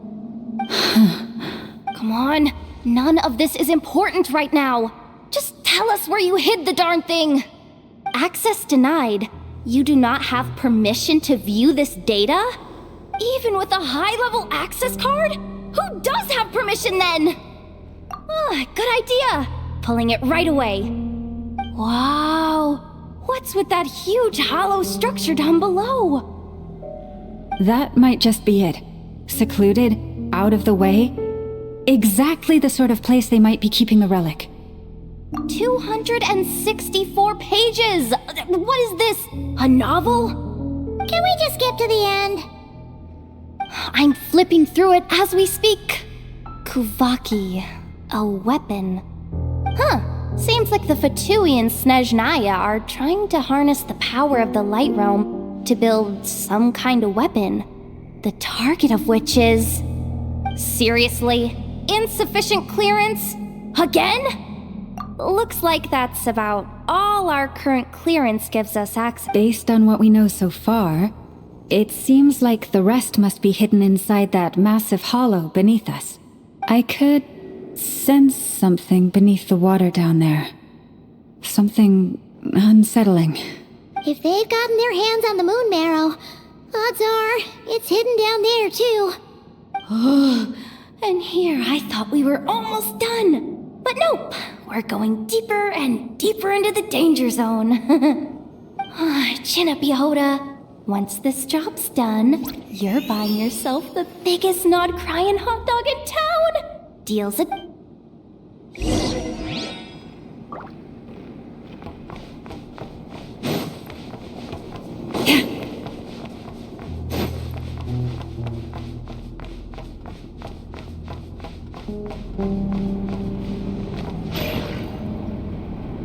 Watch out for that defense bot! It's aiming right at us! You'll have to use Kovaki to deflect its attacks back the way they came! The ebb and flow is over. Maybe I wasn't meant for this world.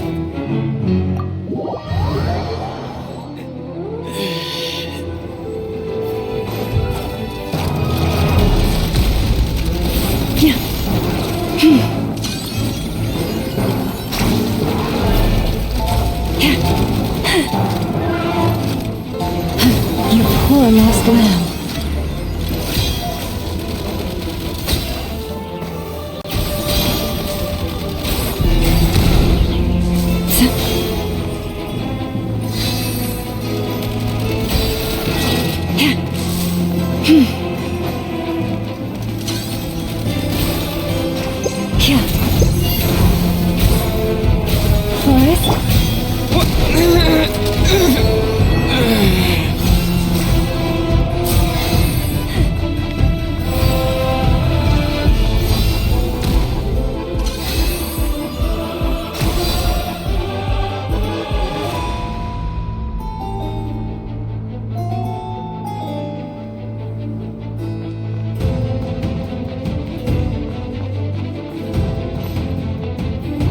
The moon this night approaches.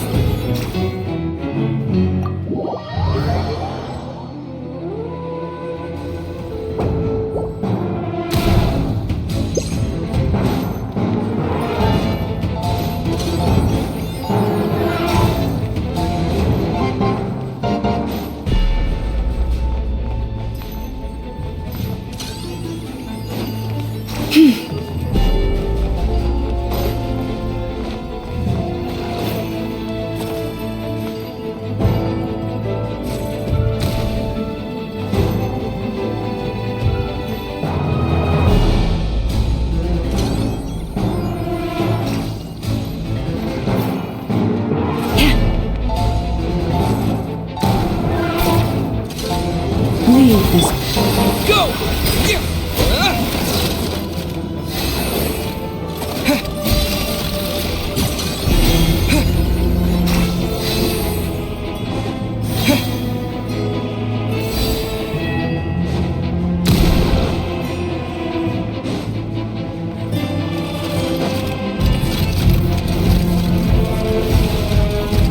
Water jet!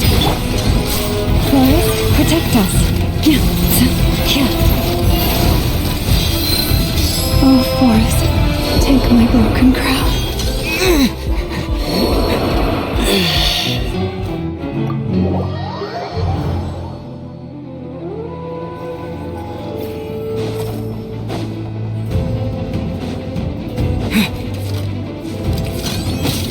Water jet!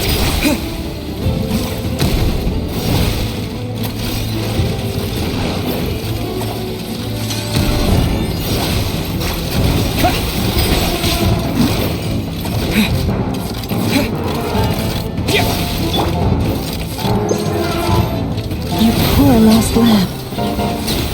What? Its attacks are getting faster!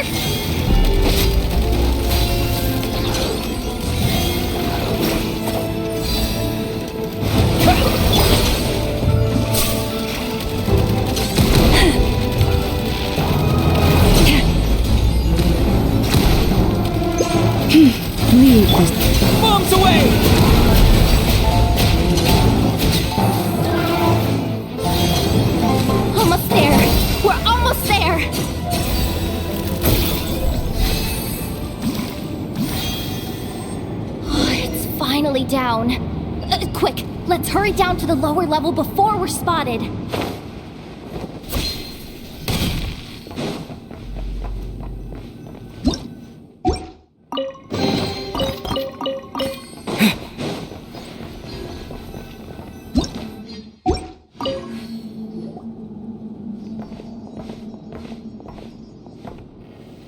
That switch looks suspiciously obvious. No way I'm pulling that. But you guys, go ahead. Hey, you spotted it first. Shouldn't you be the one to pull it? Not a chance. I'm just the guide, remember? At most, I'll help you look for an escape route. They don't seriously think pulling this thing's gonna lead to treasure, do they? Oh, I'd be amazed if it doesn't set off an alarm. Besides, I didn't even bring my smoke bombs.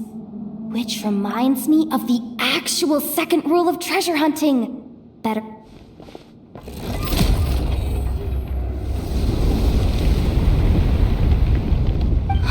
The ground, it's shaking!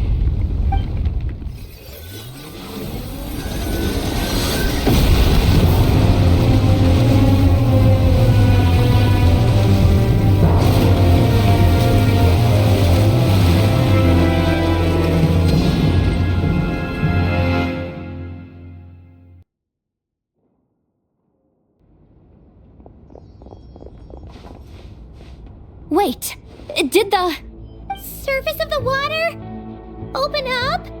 Oh, this is bad. This is really bad. I'm getting put on the Fatui's blacklist for sure. Don't worry, Yehoda. You've helped us so much. If they try anything, we'll protect you. Oh, come on. I was just kidding. I'm tough, okay? Just haven't had the chance to show off my fighting skills yet. Me, afraid of the Fatui? Ugh, not a chance. I suspect the relic is hidden down below. Yehoda, your commission ends here. I am truly grateful for everything you've done for us. You don't need to put yourself in any further danger. I'm coming with you. This has nothing to do with the commission or the danger or whatever. This has already gotten way out of hand, so... Ah, she's blushing. Hey, zip it. Why'd you keep staring? Are you looking for a knuckle sandwich or what? Oh, come on, move it already.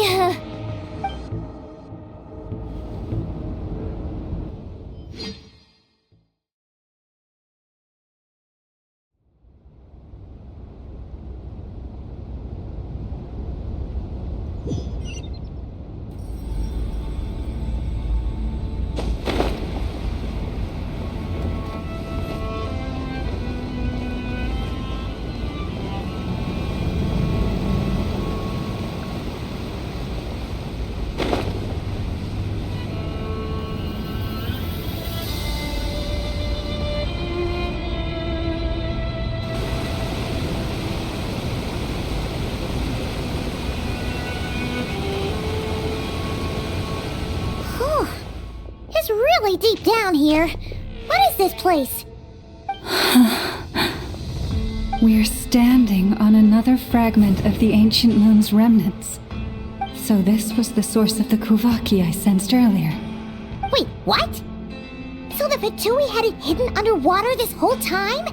This gigantic thing? Yehoda, you've been kind of quiet since we got down here. What? Me? Have I? It's nothing. We're doomed. How are we even supposed to get back up from here? Oh, my grappling hook's not nearly long enough. And if someone spots us here after all that commotion, we'll be sitting ducks.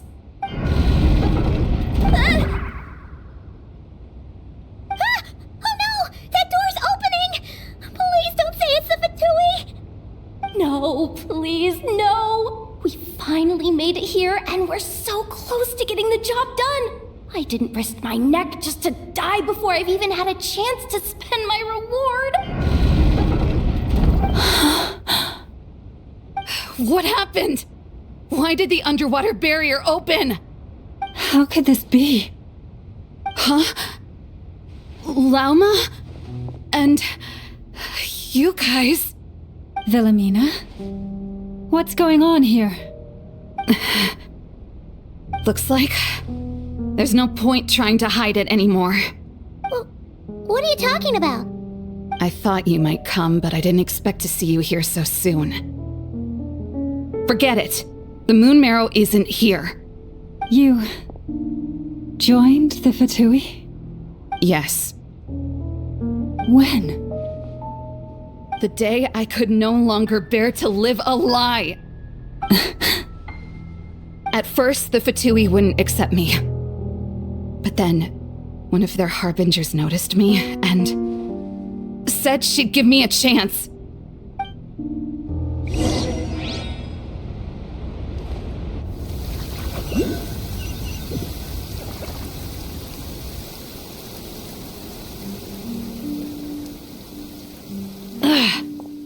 Lost them again. That harbinger told me to follow the blonde traveler who might visit the Frostmoon Scions. Easier said than done, though. The animals are on alert at night.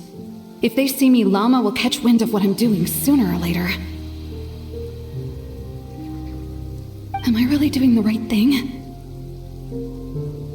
No. It's too late to turn back now. The empty prayers, the stubborn displays of faith like Cappy's today. This isn't the life I want. Huh? Is that? The Traveler's back. I won't let him slip away this time. Wait, who's that with him? They look so alike. They seem to be heading towards the statue of Kutar.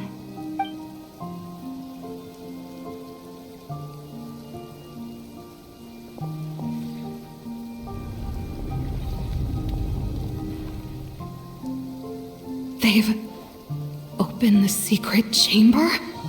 But wasn't it meant to be sealed? Wait a second. The moon marrow!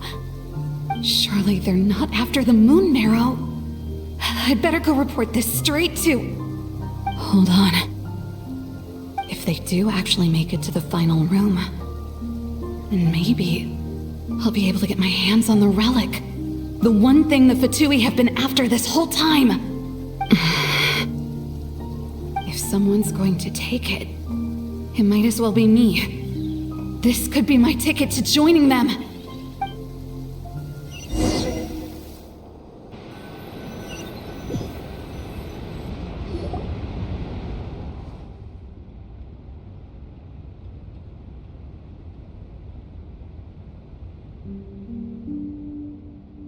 Yes.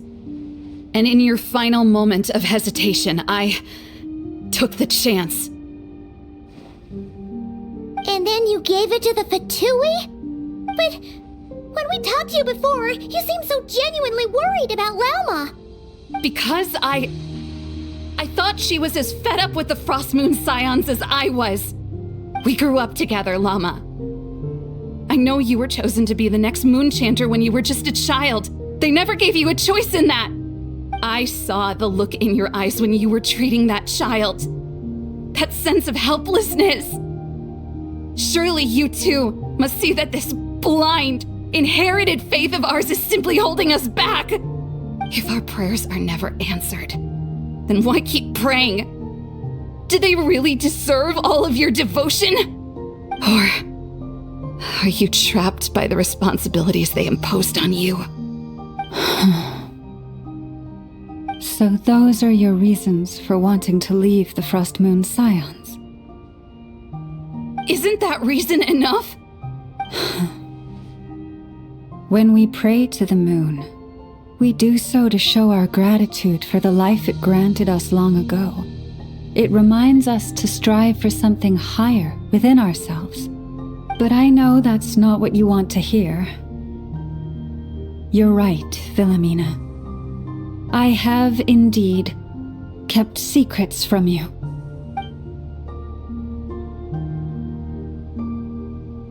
I knew it. You don't want to be the Moonchanter, do you? No, that's not it.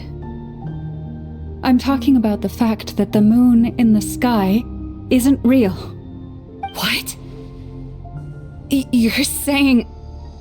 Huh? I've completely lost the thread now. Oh, do we really have to do this here? What if a harbinger shows up? Oh, I'm not cut out for fighting big bosses! The pain you sensed in me was the pain of hiding this truth.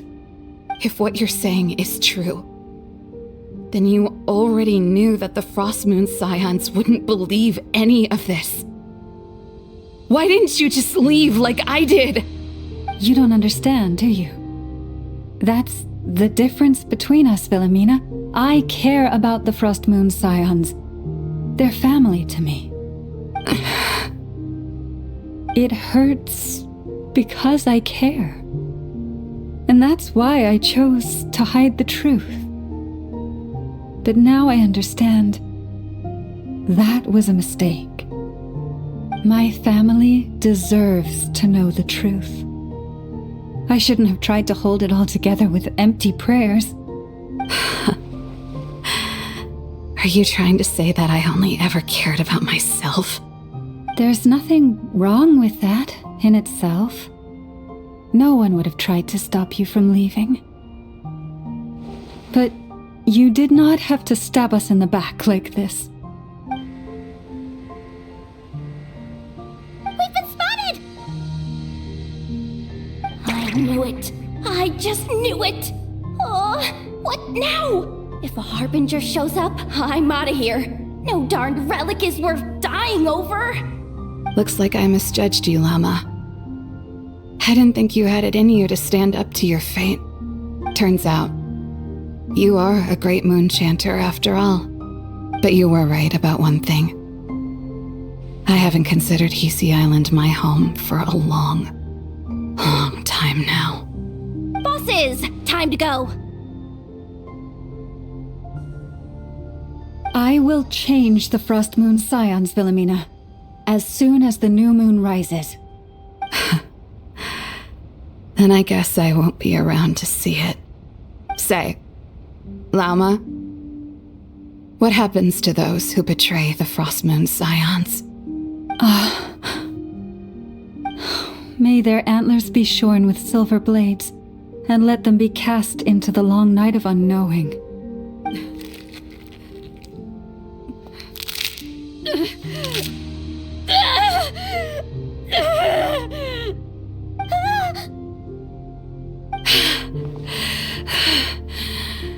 I have honored the ways of the Frostmoon Scions one last time.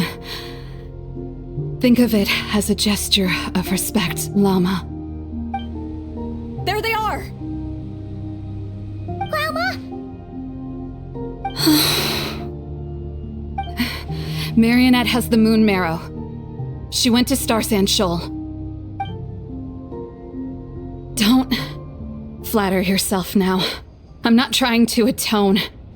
I just don't believe you'll actually be able to change them.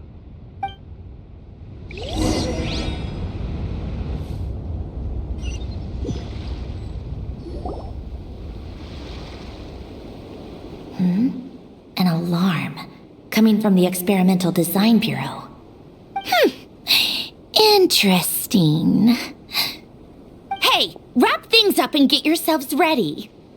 Looks like we might be having some guests. Yes, milady. Perfect timing. This job's been boring me to death. Time to test some hypotheses.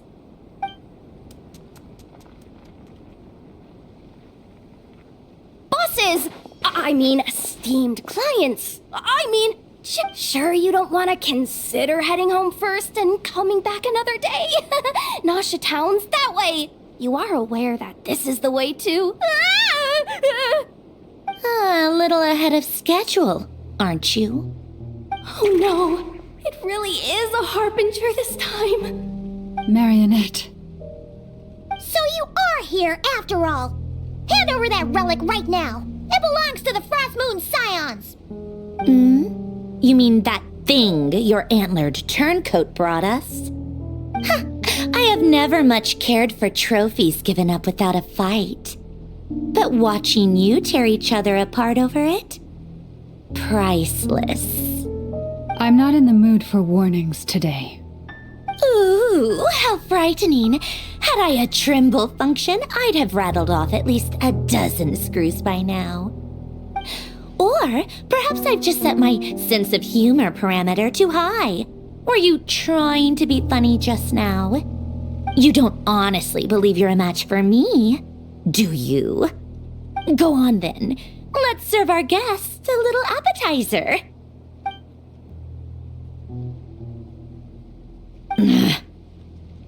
Hey, didn't you hear me? I said let's serve our guests a little... what's going on?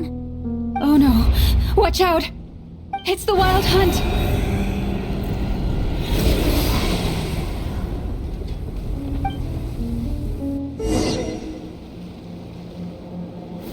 Gather! Things are about to get dicey.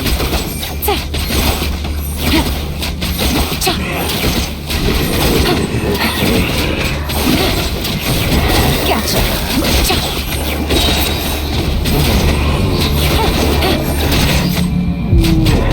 Here comes the catch. Quietly now. Hold on to your hats. Order guide you.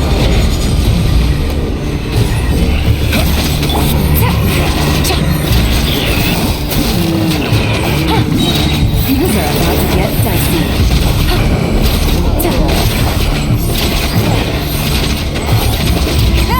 Gotcha. Take it easy.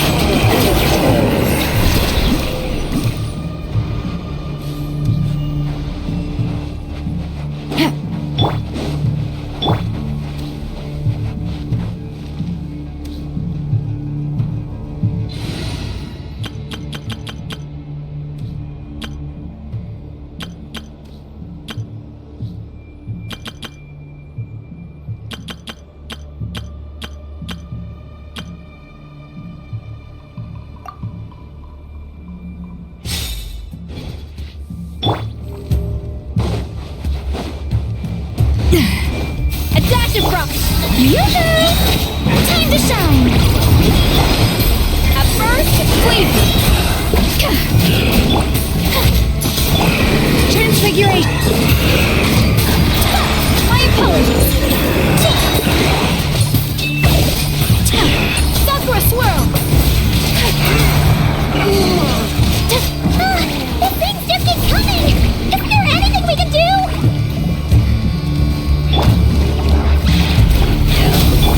Shower me with praise! Let the world come up! By ordinance divine! My will and whirling snow! Kamisato out! Sumetsu! Fierce on the loose! A little immersive...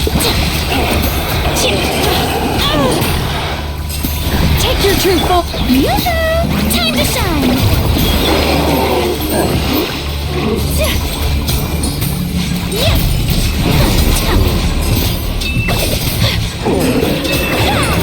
Use that device to steal them away! My will embodied! At first, flavor! Strike rose! Let the world collide! My apologies! Sakura swirl!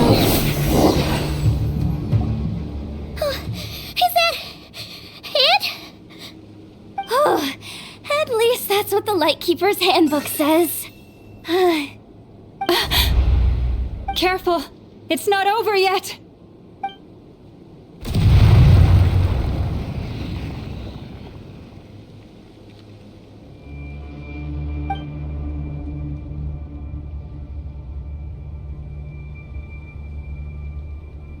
Paimon! Laoma! Yehoda!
What was that?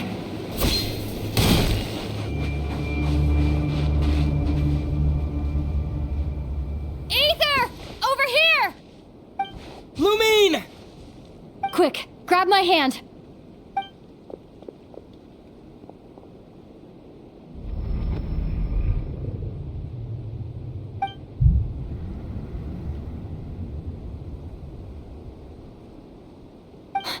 Ether? What's wrong? Why are you here at all, Lumine? What do you mean? If I may be so bold, what does family mean to you? Why were you after the moon marrow that night, Lumine? Among those who entered the final chamber, there was either someone with impure intent, or else an abyssal presence. We can talk about that later. Tell me why, Lumine. You know, this is only the second time we fought together since the day we both woke up in Teyvat. No. Ether? But when I found you, you were still in hibernation. Even the key to the chamber was still secure on your person. We didn't wake up together. What are you talking about? We don't have time for this, Ether. Look at me, Ether. Don't you want to explore this world with me?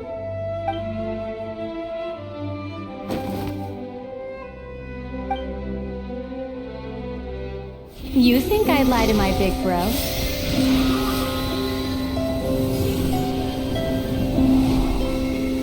What a letdown.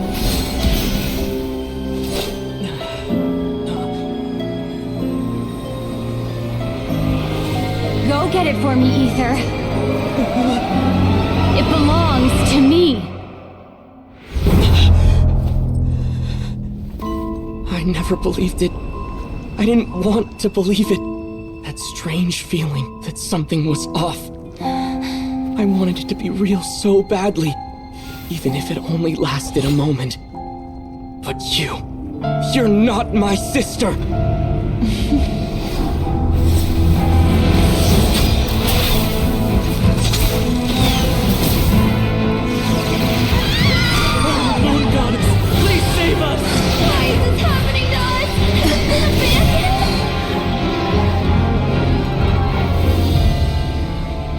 The cold night should be our blessing.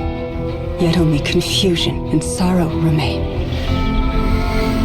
The truth may yet lie beyond the sky, but must we become lost because of it? Standing before you, as a scion of Hyperborea and the Frost Moon's emissary, I say this.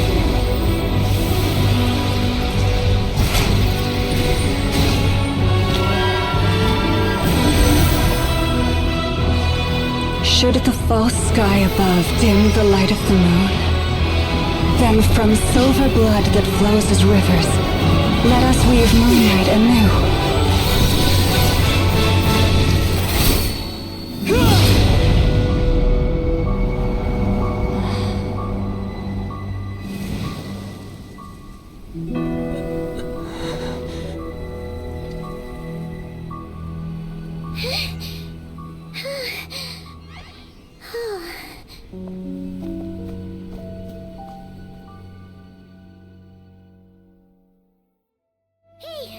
Is everyone okay?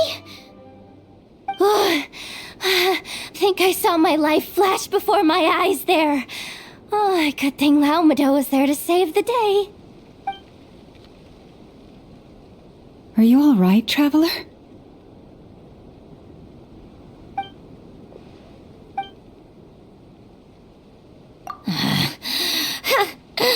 Well, that took you long enough. Seriously, how many of you are there? Oh no. Oh, I spoke too soon. Totally forgot we still have a Harbinger to deal with.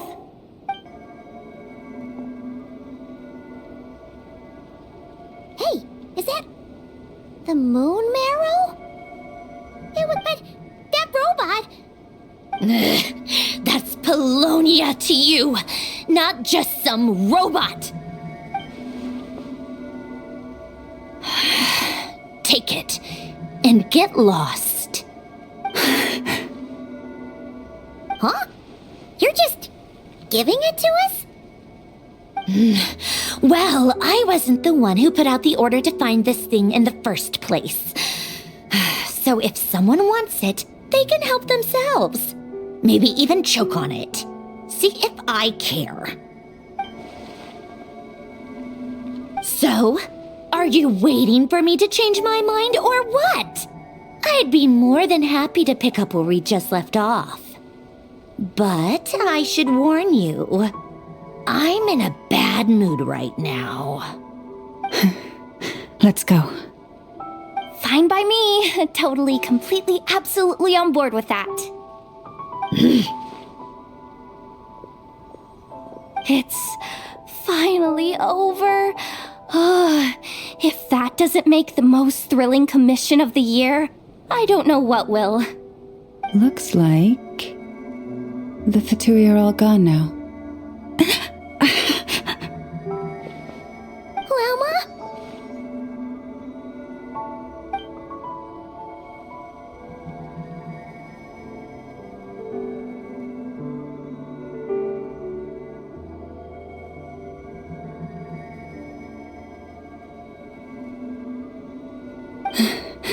I'm all right.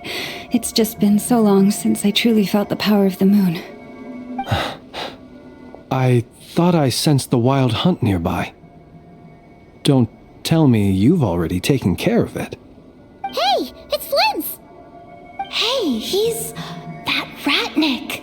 Unless I am mistaken, you are the Moonchanter of the Frost Moon Scions, are you not? May I ask, what is that in your hand? Please, don't get me wrong. I've been tracking the wild hunt lately, and I've come to suspect that its actions aren't as aimless as they might seem. When I saw what you were holding, I could not help but start connecting the dots.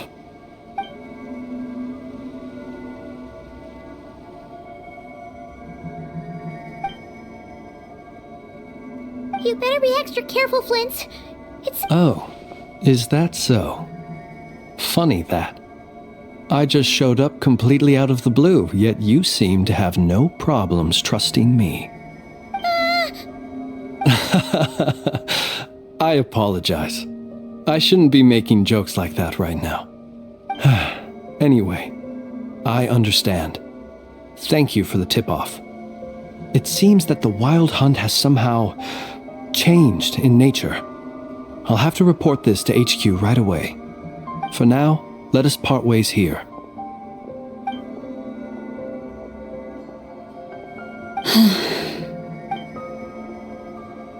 That little joke of his just now sure scared the bejeebies out of Paimon.